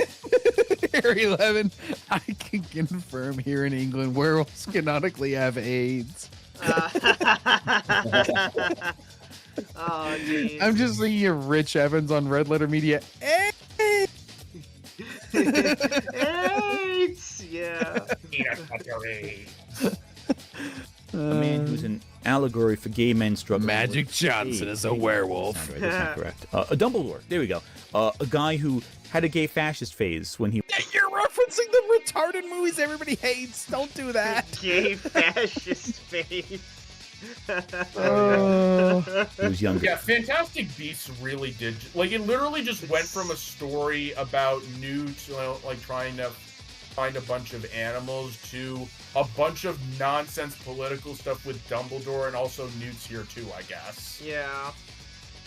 Oh, Bit of and a I already plot referenced the Nagini origin story that nobody asked for earlier. Yeah. Where it's like, You guys ever wonder about how this snake became a snake? No, not really. Well, here's how it happened. It used to be a human, and it turned into a snake. It's like, oh, okay, cool. It's like fucking Animorphs. It's like if you stay in snake form too long, you become a snake permanently. No way, humans turning into animals in a franchise about wizards. Who could have seen that coming? Wow.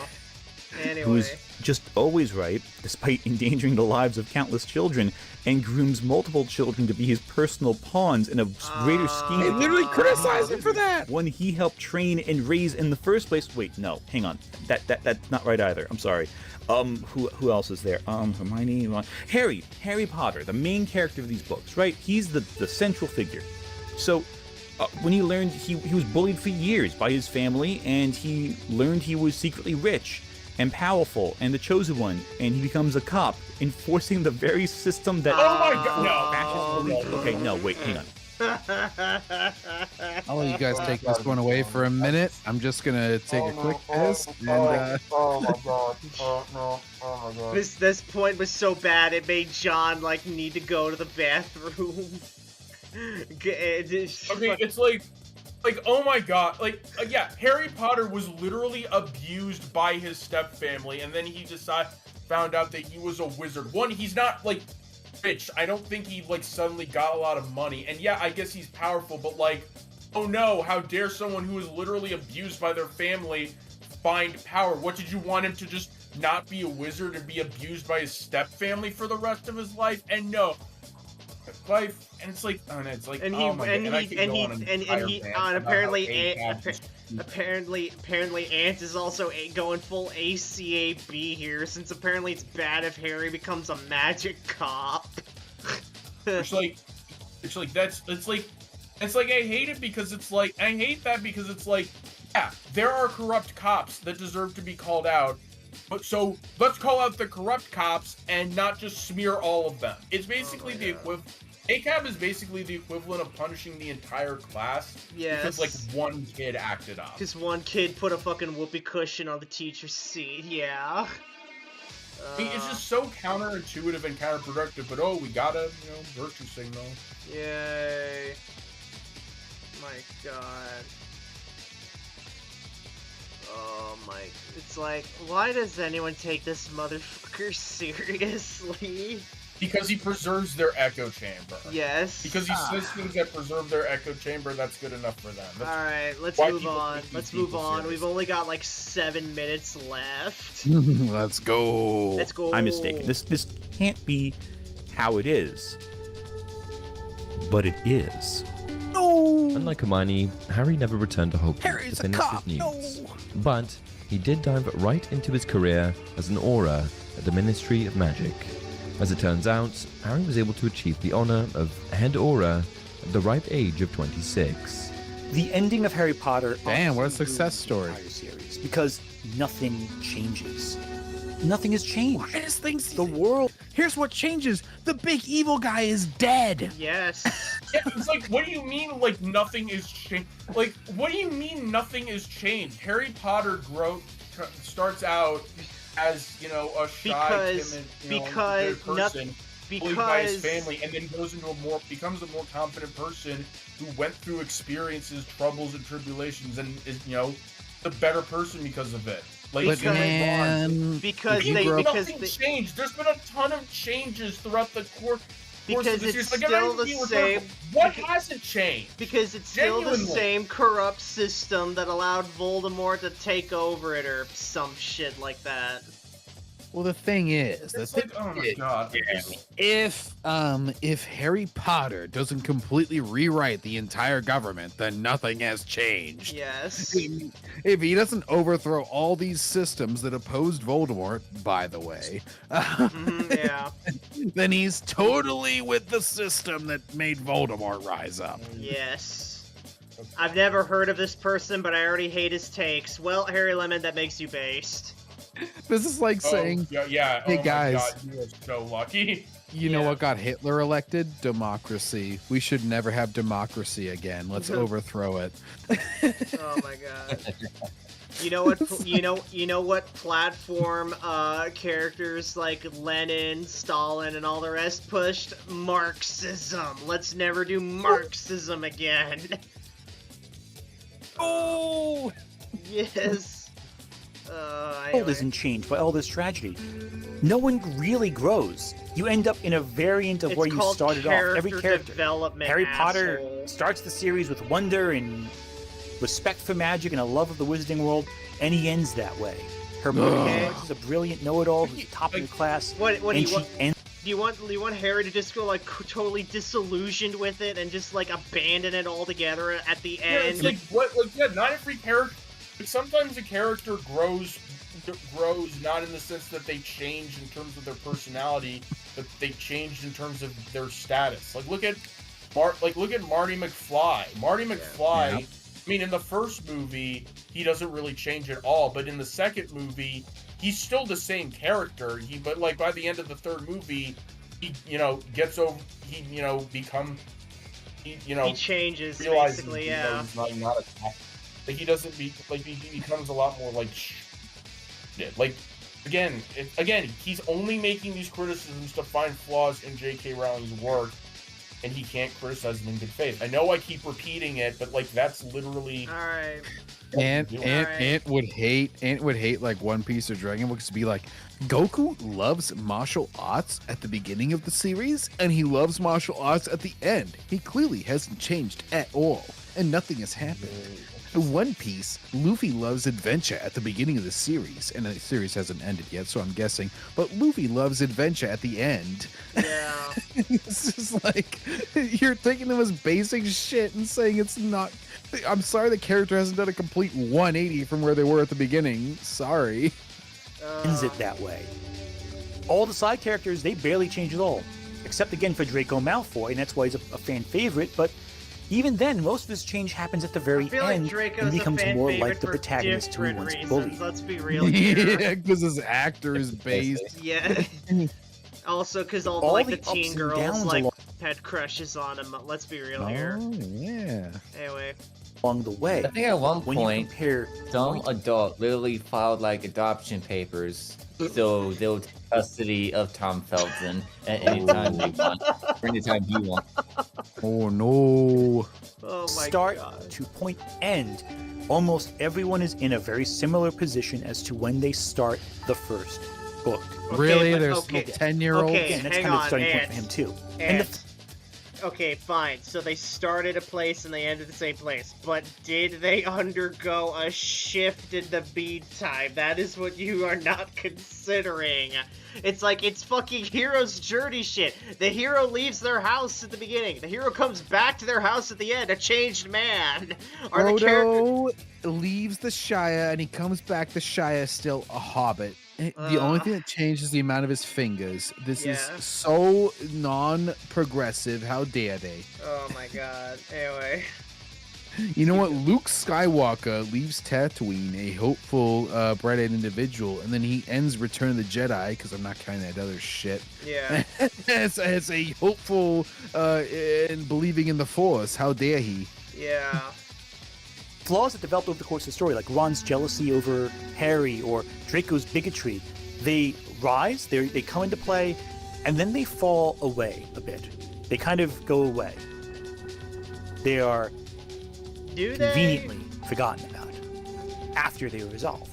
There's no lasting ramifications. It just ends. Okay, well, Aside from how if they're characters over, get why do they have married to keep and get older, acknowledging how do they them? change? How's Hagrid change? Does Snape really grow in any way throughout these books, or is he just a bully at the start?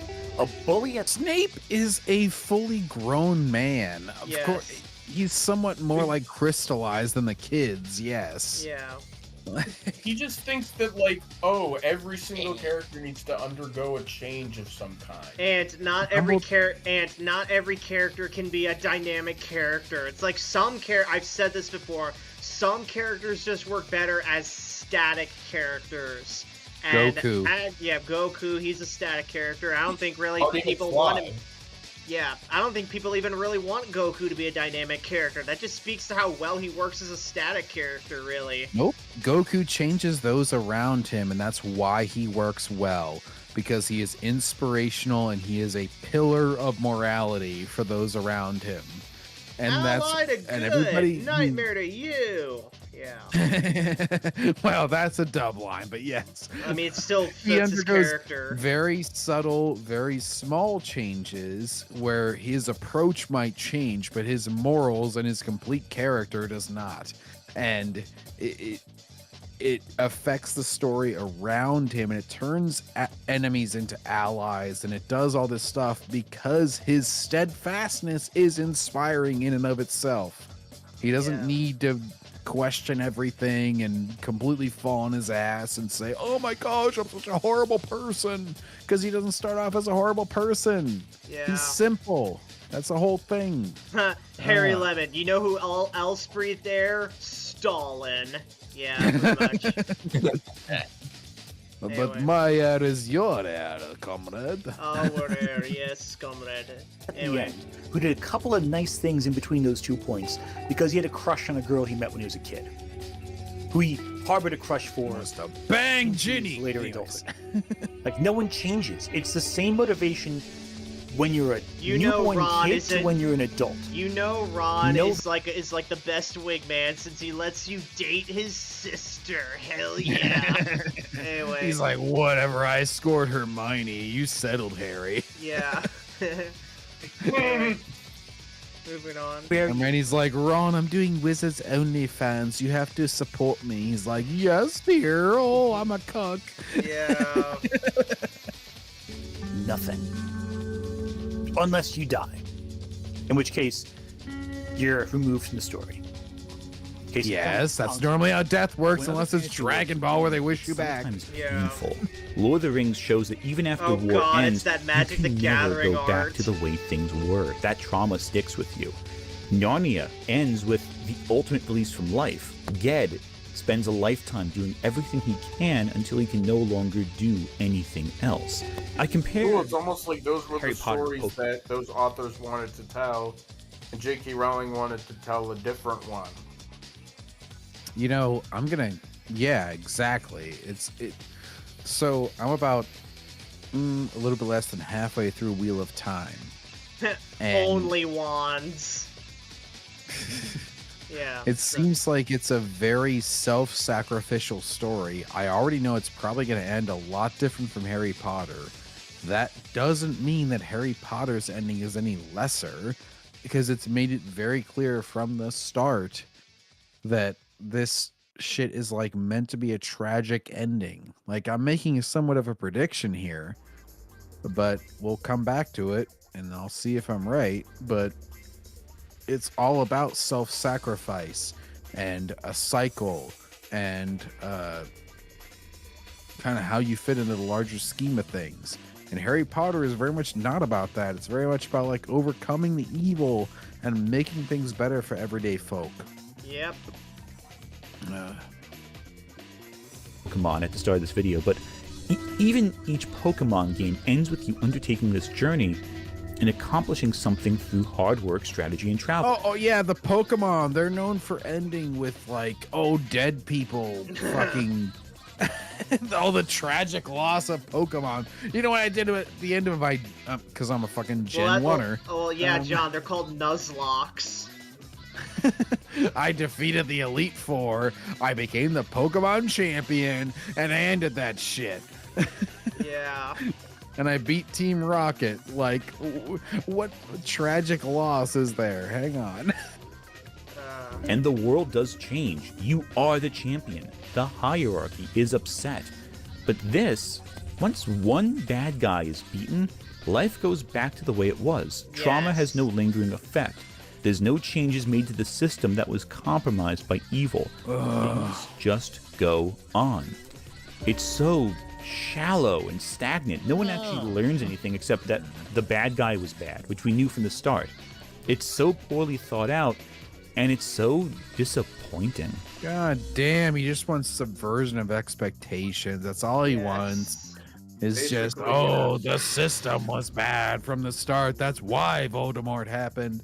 No, Voldemort was just evil. I'm sorry. He was just kind of an asshole, yeah.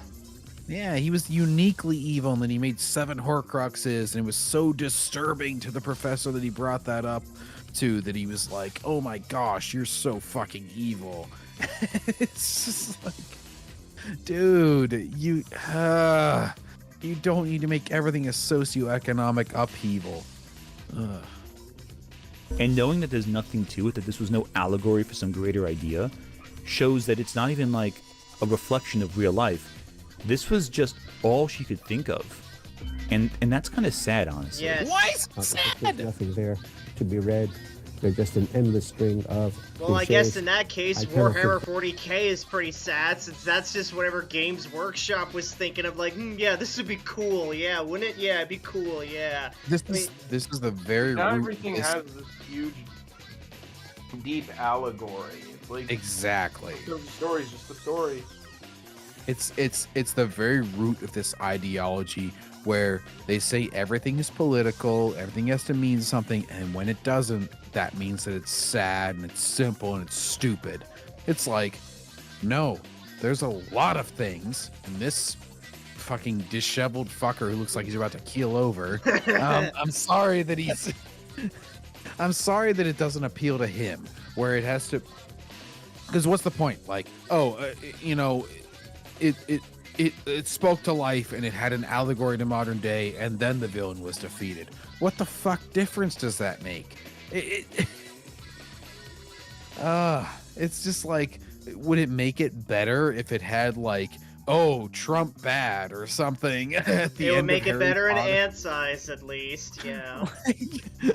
Like, it's so cheap. He wants the cheap real life allegory that is lazy as fuck, and it's just like, ooh, by the way, this real life thing, by the way, totally relates to this. It's just like, great, you threw that in there, and now that's in there, and everybody who likes that can seal clap for it. And guess what? It doesn't make the story any better, it doesn't make the story any different. It just panders to you specifically. Good for you. Yay. If that does anyone any good. I mean, people tell me, well, at least the child is reading, to which my answer is no, the child isn't reading. I think we brought so much of ourselves into these books that we didn't realize there's nothing here for us. Wrong. Especially when we grew out of them. Nothing here that reinforces your political Even then, opinion. at That's the time the correct. books ended, a lot of people hated that last chapter. It was widely criticized. What? Entire fan fictions were written to ignore that last chapter. Bro did not experience Mass Effect 3, I guess, because he doesn't know what a backlash is. Yeah. Oh my god, yeah. Dude, like, I have, like, the perfect fucking example of, like, I'll save it for another video, probably. It's better saved elsewhere, yeah. They absolutely despised it, but they convinced themselves that the books, other than that last bit, were still good. They were still charmed to them. And I say you were wrong. Really? That ending completely ruins everything that came before. So what? If the ending were, Sounds by the pretty way, we over. objective. I thought you didn't like objective criticism. Okay, I thought you didn't like now- that. Oh no. Okay. Objective criticism is wrong. Okay. Everything is subjective. Hang on, let me What's get this that? straight. Is he saying, like, the last chapter of the last Harry Potter book ruined the entire series? Is that what he's saying? Mm-hmm. Okay, Yep, now I have a really fucking good. Now I actually am gonna whip out my example, because these are not comparable. Okay, so have you guys ever heard of, like, this horror game series called Fatal Frame? Mm-hmm. Okay. No. Okay. That's familiar. You take pictures and the evil ghosts or whatever are in the whenever you take the picture, but you can't see them in your normal vision. That is correct. Yes, it's a game where you wander through haunted places, fighting ghosts with a magic camera. That's the basic gist. Okay, so in the first Fatal Frame game, you play as it's been so long since I played him, but let's just Japanese name. Yeah. Hang on, let me look up the fucking names, because I'm forgetting them all. I'm sorry, Asuka. folks. Not Asuka, no. Fatal Frame. Well, alright, I'm sorry, folks. I don't mean to stall like this. Okay, so in the first game, you play as Miku. That's it. I thought it was something else. So Miku is the sibling to her brother Mafuyu, and they're orphans, right? Mafuyu's basically like her surrogate dad, her big brother figure, basically. So Mafuyu is also like an apprentice to this guy. I think Mafuyu's also the source behind like the camera in that game. I could be wrong. It's been so long since I played them. But anyway, so Miku basically goes through the Himuro Mansion to rescue Mafuyu, who's been taken by the main bad guy in that game, and the main bad guy basically falls in love with Mafuyu, the ghost. The ghost falls in love with Mafuyu because like Mafuyu looks like her old boyfriend that basically looks like her old boyfriend. And basically she wants to like be in the afterlife. She wants him to come to the afterlife with her, basically. Mafuyu sacrifices himself to stay with the ghost, and that's the end of that game. So fast forward through the events of Fatal Frame 2 and 3, and then you get to Fatal Frame 3, and that game, in Fatal Frame 3, you play as you, and Miku is her roommate, and you also meet up with Mio, who is the protagonist of the second game. And the third game is basically like tying up their plot threads while also dealing with a new threat that like ties them together. And the whole game is basically Miku learning to actually let go of Mafuyu, right? So her story was basically completed by that point. So then in comes Fatal Frame Mask of the Lunar Eclipse, and it's completely disconnected from the previous 3 games and Miku's story. So I legit thought that they were gonna do a new trilogy of Fatal Frame games completely disconnected. Oh, how wrong I was! Because because in comes Fatal Frame 5, Maiden of Blackwater. And Miku is back for this game, but not as the player character. Now you're playing as her daughter, Miyu, right? And this is where the whole fucking story just completely fucking ruins the entire fucking series. So it's revealed that Miyu's father is Mafuyu. It's later revealed in the game that Miku, still not actually over Mafuyu being gone, went to this fucking ritual where she would meet with him and they would have ghost sex. Basically, even though the entire series was about her getting over him, it still ends. 3, yes. It still ends with her getting with him. Like so that basically makes the entire. Yes, it completely invalidates Fatal Frame 3's whole point of existing, and it also just completely retcons everything we knew about Miku and Mafuyu's relationship. That's just it. It's like he was her older brother, and he took care of her after their parents died, and now she just wants to sleep with his ghost for some fucking reason. Hell yeah, that ghost dick hit different, bro. It's like let's make this like the fucking. Yeah, let's just have ghost incest in this game. Fucking perfect. And that game completely fucking killed the franchise. It was so stupid. So no, it's because of you bigots. Oh my god. So that's and I don't want to hear this bullshit like, oh, the last chapter of Deathly Hallows ruined everything. You have not played Fatal Frame 5 if you think that. Oh yeah. Oh my god. I guarantee you Ant has not played Fatal Frame 5. Well, actually, I have, though, is what he'll say. Well, I watched the YouTube video on it. And, I have it with my Wii U right now. Oh my god, it's so ass. The charm wears off the moment you take off your nostalgia glasses. and you're left with something kind of miserable. Really? Knowing what the Miserable. words mean today, how bad actors use nostalgia to manipulate others into siding with bigoted causes, Oh the my works are sullied on a level not unlike Andrew's. Yes, It's hard to justify bigoted that causes issue. basically being minor criticism of certain aspects of the trans community. Yeah. Also, again, you would literally not be saying this video if you sided with J.K. Rowling. Like, not even if you agree, not even if J.K. Rowling agreed with your politics, because she basically does, just not on one specific issue. Also, Harry Lemon, Voldemort is the bad guy. I sleep, pretty much. Without also. I didn't realize there was causes anything or financing anti-trans about being with your- pro-woman. Yeah. Oh, and yeah, if you don't want him to be in the same prison as the dudes, then, or you don't want him to be in the same prison as the chicks, then you're such a transphobe.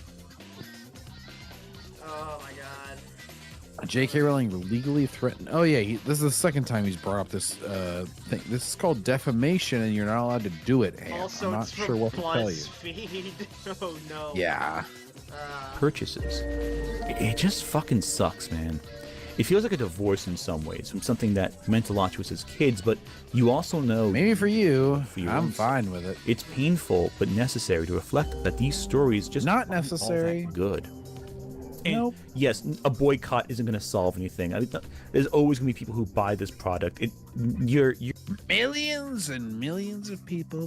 Translation. It's popular to hate J.K. Rowling now, so I'm basically going to invalidate several thousands of people's fond childhood memories of reading this book by making a bunch of meaningless nitpicks in order to pander to a group of people that can't handle that J.K. Rowling disagrees with them on one issue. Yeah. And also, like, okay, 469k views, that's pretty good. 21k likes, decent. So we're talking about, this is kind of like the Battlefront 3 situation where it's like 20,000 people. The numbers are almost exactly the same, actually, which is pretty funny. 20,000 people are doing this and supporting this. That means that the vast majority agree with me. It's like, nope. 20 million people bought Hogwarts Legacy, which means they either don't give a shit or disagree with your position. Yeah, hang on, let me check how many dislikes this got. It's got 3,000 dislikes. Oh gee, I wonder why. Yeah, wonder why. And that was just the initial sales for Hogwarts Legacy, so I'm sure it's done a lot more since then. Yeah. Because that was the big one that they tried. He just mentioned a boycott, is why I bring this up. It's like, you're trying to boycott shit. That's what your boycott effect is. It is the vast, vast, vast majority of people either not giving a shit or disagreeing with you. Yeah. Your contributions won't have a big impact on the greater whole, but it's more your personal needs. You need art that makes you need to feel important, experience life as it should be, not stagnation, not cycling through Well, who are you to what decide ultimately is a what wish fulfillment life fantasy is, that or how it isn't should all that. experience? I decide what makes life important. How dare you, Backseater? I have dictated what makes people's lives important. Much of a fantasy. And while we may slip a few quotes from these works into our daily language, perhaps without even realizing it, it's time we really consider our relationship to this text, especially given what we have to consider our relationship to this text. It's a fucking religion, apparently. Jesus Christ, dude. I feel like it's not that deep. I've said it like 10 times throughout this video. It's like, Jesus Christ, is this actually how you engage with media? Yes. Like, everything you have to consider the moral quandaries of every fucking thing that you enjoy? Yeah. Like, holy shit, dude. Calm the fuck down. Like, imagine being this,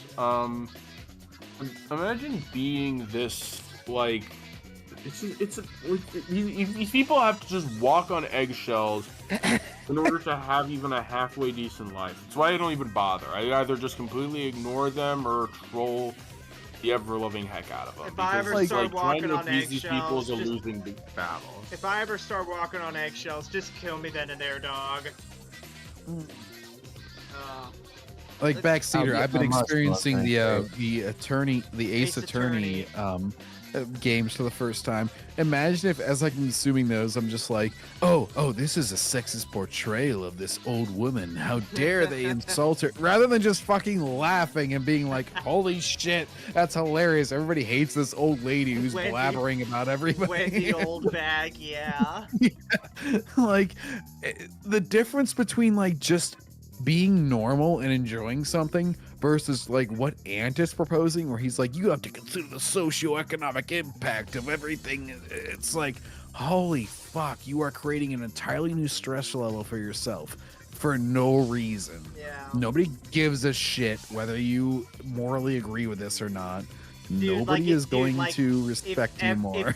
Dude, can you imagine like how dude, if people legit thought this every day, that would be absolutely mentally taxing on themselves. No joke. It sounds stressful as hell. Yes. It's just like, holy shit. Is this really how you live life? Like, holy hell. Now, I do want to mention Hogwarts Legacy a little bit. Please. Oh no! Oh god, no! Not Hogwarts Legacy. Later, is just how no one talks about this game. It's so good for good reason. That entire backlash was stupid. Sure, but who talks about the game itself? You have a few spells, barely a fraction of what the first Final Fantasy game for the NES provided, and even less of a fraction than what Game of the Year Baldur's Gate 3 had. Okay, first the of world all, feels hang on. empty. First of all, the original half of the original Final Fantasy spells were useless. The other half is basically, and as for Baldur's Gate 3, bro, it's not even the same fucking genre. Come on, bro. It's like, of course, Baldur's Gate 3 will have more spells. It's a different kind of fucking game that's like, it gives you different kinds of freedom that Hogwarts Legacy will afford you. Bro, you're comparing apples to oranges here. Come on. By the way, actually, I really enjoyed Hogwarts Legacy's combat, and the reason that people don't talk about it as much is because it's a single-player game that they didn't have any DLC come out for, that was any sort of single-player content, and it also made a hell of a lot more of an impact. It made at least as much of an impact as Baldur's Gate 3, pop culture-wise. It just did it earlier in the year. Like, I'm sorry that it wasn't Game of the Year because of that, but... Yeah. Dude, I know for a fact that, like, when they announced this game, I swear to God, the Potterheads were like, oh my fucking God, this game is gonna be awesome. I know that for a fact. I'm not even a huge Harry Potter guy, but I played it and I enjoyed it and I loved how much it went into the whole classes and everything. It was a cool era where it did the good thing that a lot of prequels don't do, which is it completely divorced from the original cast and everything, where it was just like about 100 years beforehand. It did what the Acolyte should have done, which is just like make a fun, completely separate story. Don't try to retcon anything from the original thing. It's just like, fuck the house elves, they're trying to rebel or whatever, or the Green Gods people. I don't know. It was a fun open world game. Hang on, Briscoe. Is Fatal Frame similar to the Famicom game Sweet Home? I don't know. I haven't played Sweet Home. Basically, it's like Alabama. It's basically like you go through the game like this, and you take snapshots of ghosts to defeat them. Look up gameplay footage on YouTube. How do they make it through a conversation? I don't know. I don't know. I would the only way I'm ever having a conversation with Ant is in that debate he keeps avoiding. Have you seen that Piers Morgan interview where they were talking about the word retard and the one dude was freaking out, covering his mouth, about to cry? It was hilarious. No, I have not. Sounds funny.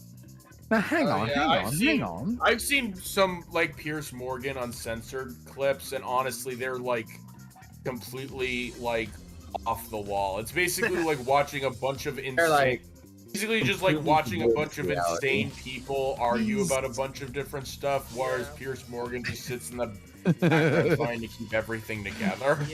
Piers is Jerry Springer. He puts two people that he knows or four people who he knows are going to be in conflict with each other, and then he watches the chaos unfold. Oh, rest in peace, Jerry. Yeah, same with Jubilee.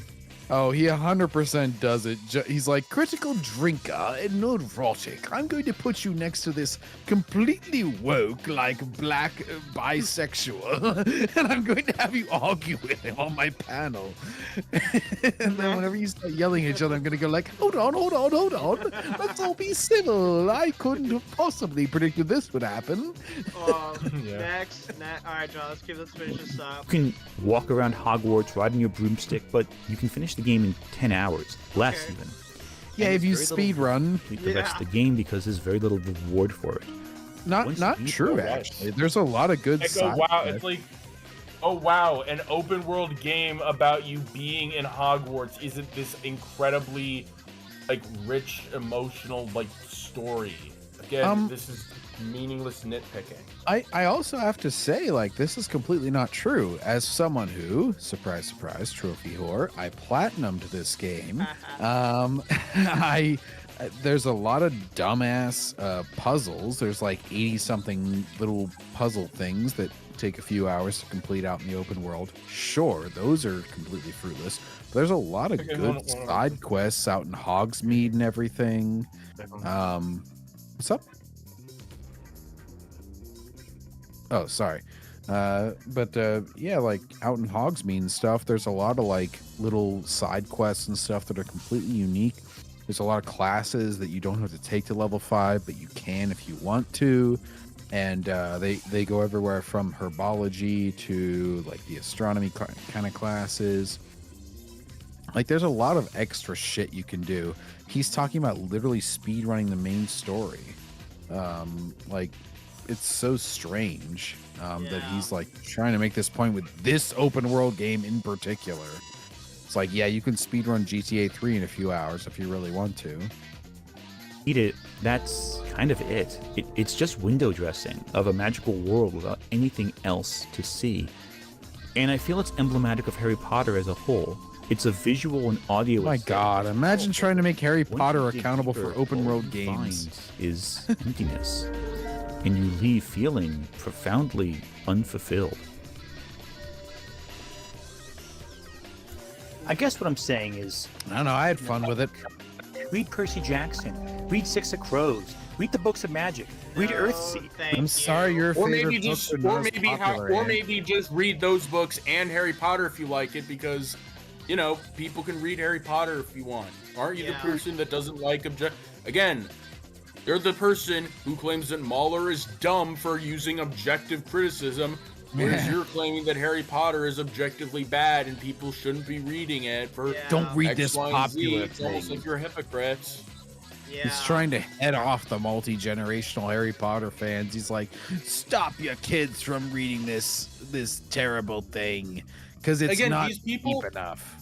Again, these people are basically the exact same as the again, people like Ant that are like being biased against Harry Potter for J.K. Rowling. They're basically the exact same as those old Harry Potter fundamentalists that tried to hate on Harry Potter for witchcraft. They basically have the exact same hatred, the exact same ridiculous bias and extremism, just on the exact opposite ends of the spectrum. Well, I always joke about that like J.K. Rowling has had her books burned by both sides of the political spectrum by now. That she's gotten I actually it thought burned there was by a joke. Like, I actually thought there was a joke. Like, there was a gag in The Simpsons where Ned Flanders was reading a book, or was reading Harry Potter, and he was saying, and Harry Potter and all of his wizard friends went straight to hell for practicing witchcraft. And when I first saw that clip, like, I thought it was like a joke. Like, I thought it was like a joke parodying, you know, Ned Flanders' like religion and being like, oh, there's no way that Christians would actually be, you know, ridiculous enough to think that Harry Potter was actual witchcraft. And then, you know, I was wrong, and that they actually do. And I was just like, wow, that's kind of sad. And Yeah. Hang on, guys. Okay, so apparently I didn't read the second half of Harry Lemon's comment here. Voldemort being the evil guy, I sleep. Conservatives are bad? Real shit, this guy. Briscoe, there was another Piers Morgan episode where some white chick talks about how she uses the N-word and a black guy started freaking out. Oh, that yeah. was hilarious too. Yeah. Oh yeah, I think I saw like Baring cover that. Yeah, that Yeah, I remember that. That was a pretty, that was pretty interesting. times. Yeah. No, I watched that episode. It was funny because like, she's like, yeah, I use the N-word all the time, and he's like, and then Pierce starts goading her on. He's like, oh, yeah, well then go on, say it. And then the black guy on the panel is like, don't ask her to say the N-word in front of me. It's like imagine making Lily Gaddis look like the reasonable person. Next. So, Alright, yeah. Read The Golden Compass. Read Narnia, Lord of the Rings, Dune, Song of Ice and Fire. If you're recommending them, no. If you're recommending them, no. Also, I've read Harry Potter and A Song of Ice and Fire. They're completely different stories. Yes. Like, Again, it's like, it's almost, yes, exactly. But it's like they're not made by J.K. Rowling, so read them. Oh my god. Literally, this entire video can basically just be summed up as, this entire video can basically just be summed up as J.K. Rowling bad, so don't read Harry Potter. Also, a bunch of nitpicks and pedantry to disguise the fact that this video entirely exists because people in my camp hate J.K. Rowling. Alright, let's come on, John, let's finish We'll this up. go to the end. N.K. Jemisin. Read The Dragon Riders of Pern. Read Silence of the Lambs. Read Stephen King. John. These are completely genre. Read Silence of the Lambs. What? Read what do you mean Silence of the Lambs? Read what's another book I can think of off the top of my head? It's a book that's not Harry Potter, bro. Yeah. What do you mean? What do I I guess mean? it's like he's trying to make a joke. But really? God. I think he's trying to name every author he could conceivably name. Yeah.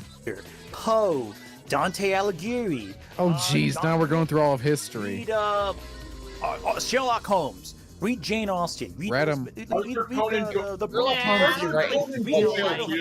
does he not know the name of the dude who wrote? Bruh, no, it's like Arthur Conan. Do you not know? Like, no, it's Sir Arthur Conan Doyle. Do you not know who wrote Sherlock Holmes? Yeah. And also, I've read those. I still enjoy Harry Potter. Okay, actually, don't read those. Those aren't that good. Wait, what? Wait, go back. You 10 don't seconds. have What to did he read. say? Read Jane Austen. Read Elizabeth. Read the Bronte sisters. Read the Shadowhunter books. Okay, actually, don't read those. Those aren't that good. The Shadowhunter books? Never you don't heard of have to those. read Harry. Yeah, never heard of this. Never heard of Tales of Earthsea and shit either. They made a Hulu show based off that. Oh, okay. Hang on, Harry Lemon. Yeah, I know someone IRL who was spouting and about Harry Potter being evil because witchcraft and stuff. Oh dear, I'm so sorry to hear that. Here's Harry Lemon again. They're called Mortal Instruments. That's what they're called. Oh, Harry Lemon again. Harry Lemon again. He should read this amazing book. It's called Green Eggs and Ham. I do not like green eggs and ham. I do not like them, Sam. I am. I do not like Harry Potter, Sim. Wait, hold on. I think if you try to say that, and we'll pull you can't read those. Dr. Seuss was a racist. Yeah, probably. Dr. Seuss portrayed different races with tufts on their toes and stuff. What was he trying to say socioeconomically with that? It's like nothing. Shut the fuck up. The Briscoe. Antis is trying to show off his nerd cred by naming all the books he's read. That's exactly it. Googled a bunch of books and he decided to list them off. He Googled a bunch of books and then he printed off a list of them and then he put them up all behind his camera. Yeah. Harry Potter anymore. There's just nothing there for you in these books. The magic happened. I feel like he's saying And the peeking magic is into a gone. mirror saying that. Like, there's nothing there for you in these And books. And once when you he step says out- you, he means himself. Yeah. Outside of Hogwarts, you realize how empty that world is. Sure. Oh, so dramatic. Put down the mic. Epic mic put down. Wait. Oh, I was waiting for the. Ah, thank goodness. You needed the My name's credits to Harry roll. Potter Jr. I just moved into this building. What? Okay. Oh, hey, So, anyways, there's is us. Jigsaw There's us. fair? Miss Jigs, what the hell? Oh my god, man. Harry Potter. 6.9 million views. Holy shit. Is Harry Potter fascist? There's so much that's wrong. Oh my god. My video suggestions. Anyways, about Phil Jackson, the dynasty that took over the world. Anyways. Anyway, I'm fucking done. Let's just go through our closing arguments here. Evan, closing argument. I want to go back to sleep. I don't blame you. I'm ready to go to bed right the fuck now. It's fucking midnight where I am right now. Yeah, it's like 1:17 in the morning. Yeah, I'm 1:17 myself. Here's my closing arguments. Here's my closing arguments. I literally missed like 90% of this video, but from the parts I could get, I honestly literally didn't even feel like I missed much. Like, this is like such a nothing video. It's basically basically hating on J.K. Rowling through Harry Potter, and basically trying to twist himself into making incredibly pedantic and dumb criticisms of her work because he isn't smart enough or good faith enough to engage with Harry Potter on its own terms. Like, it's just such a nothing video. Yeah, John. It's not even like interesting. John, closing argument. Well, the fact that he had to bring in open world games in the final 2 minutes of an hour-long video and try to assign Harry Potter to the emptiness of Ubisoft open world formula shows how desperately he was grasping at straws here. Yeah. And the fact that it wasn't even true, by the way. Yes, he was. Oh my gosh, it's ass. Oh my god. So thank y'all so much. I think this is legit the longest backseat voice in the world. Oh, and hang on, Briscoe. Briscoe wants Ann to read some Lovecraft. It's an hour-long video. We had to depict it from there on. He actually does have a Lovecraft video. Maybe we'll get to that sometime. So if you guys Maybe, I don't know. So if you guys enjoyed this video, please give it a thumbs up, comment below, subscribe if you want more videos like this, and we'll see you guys next time.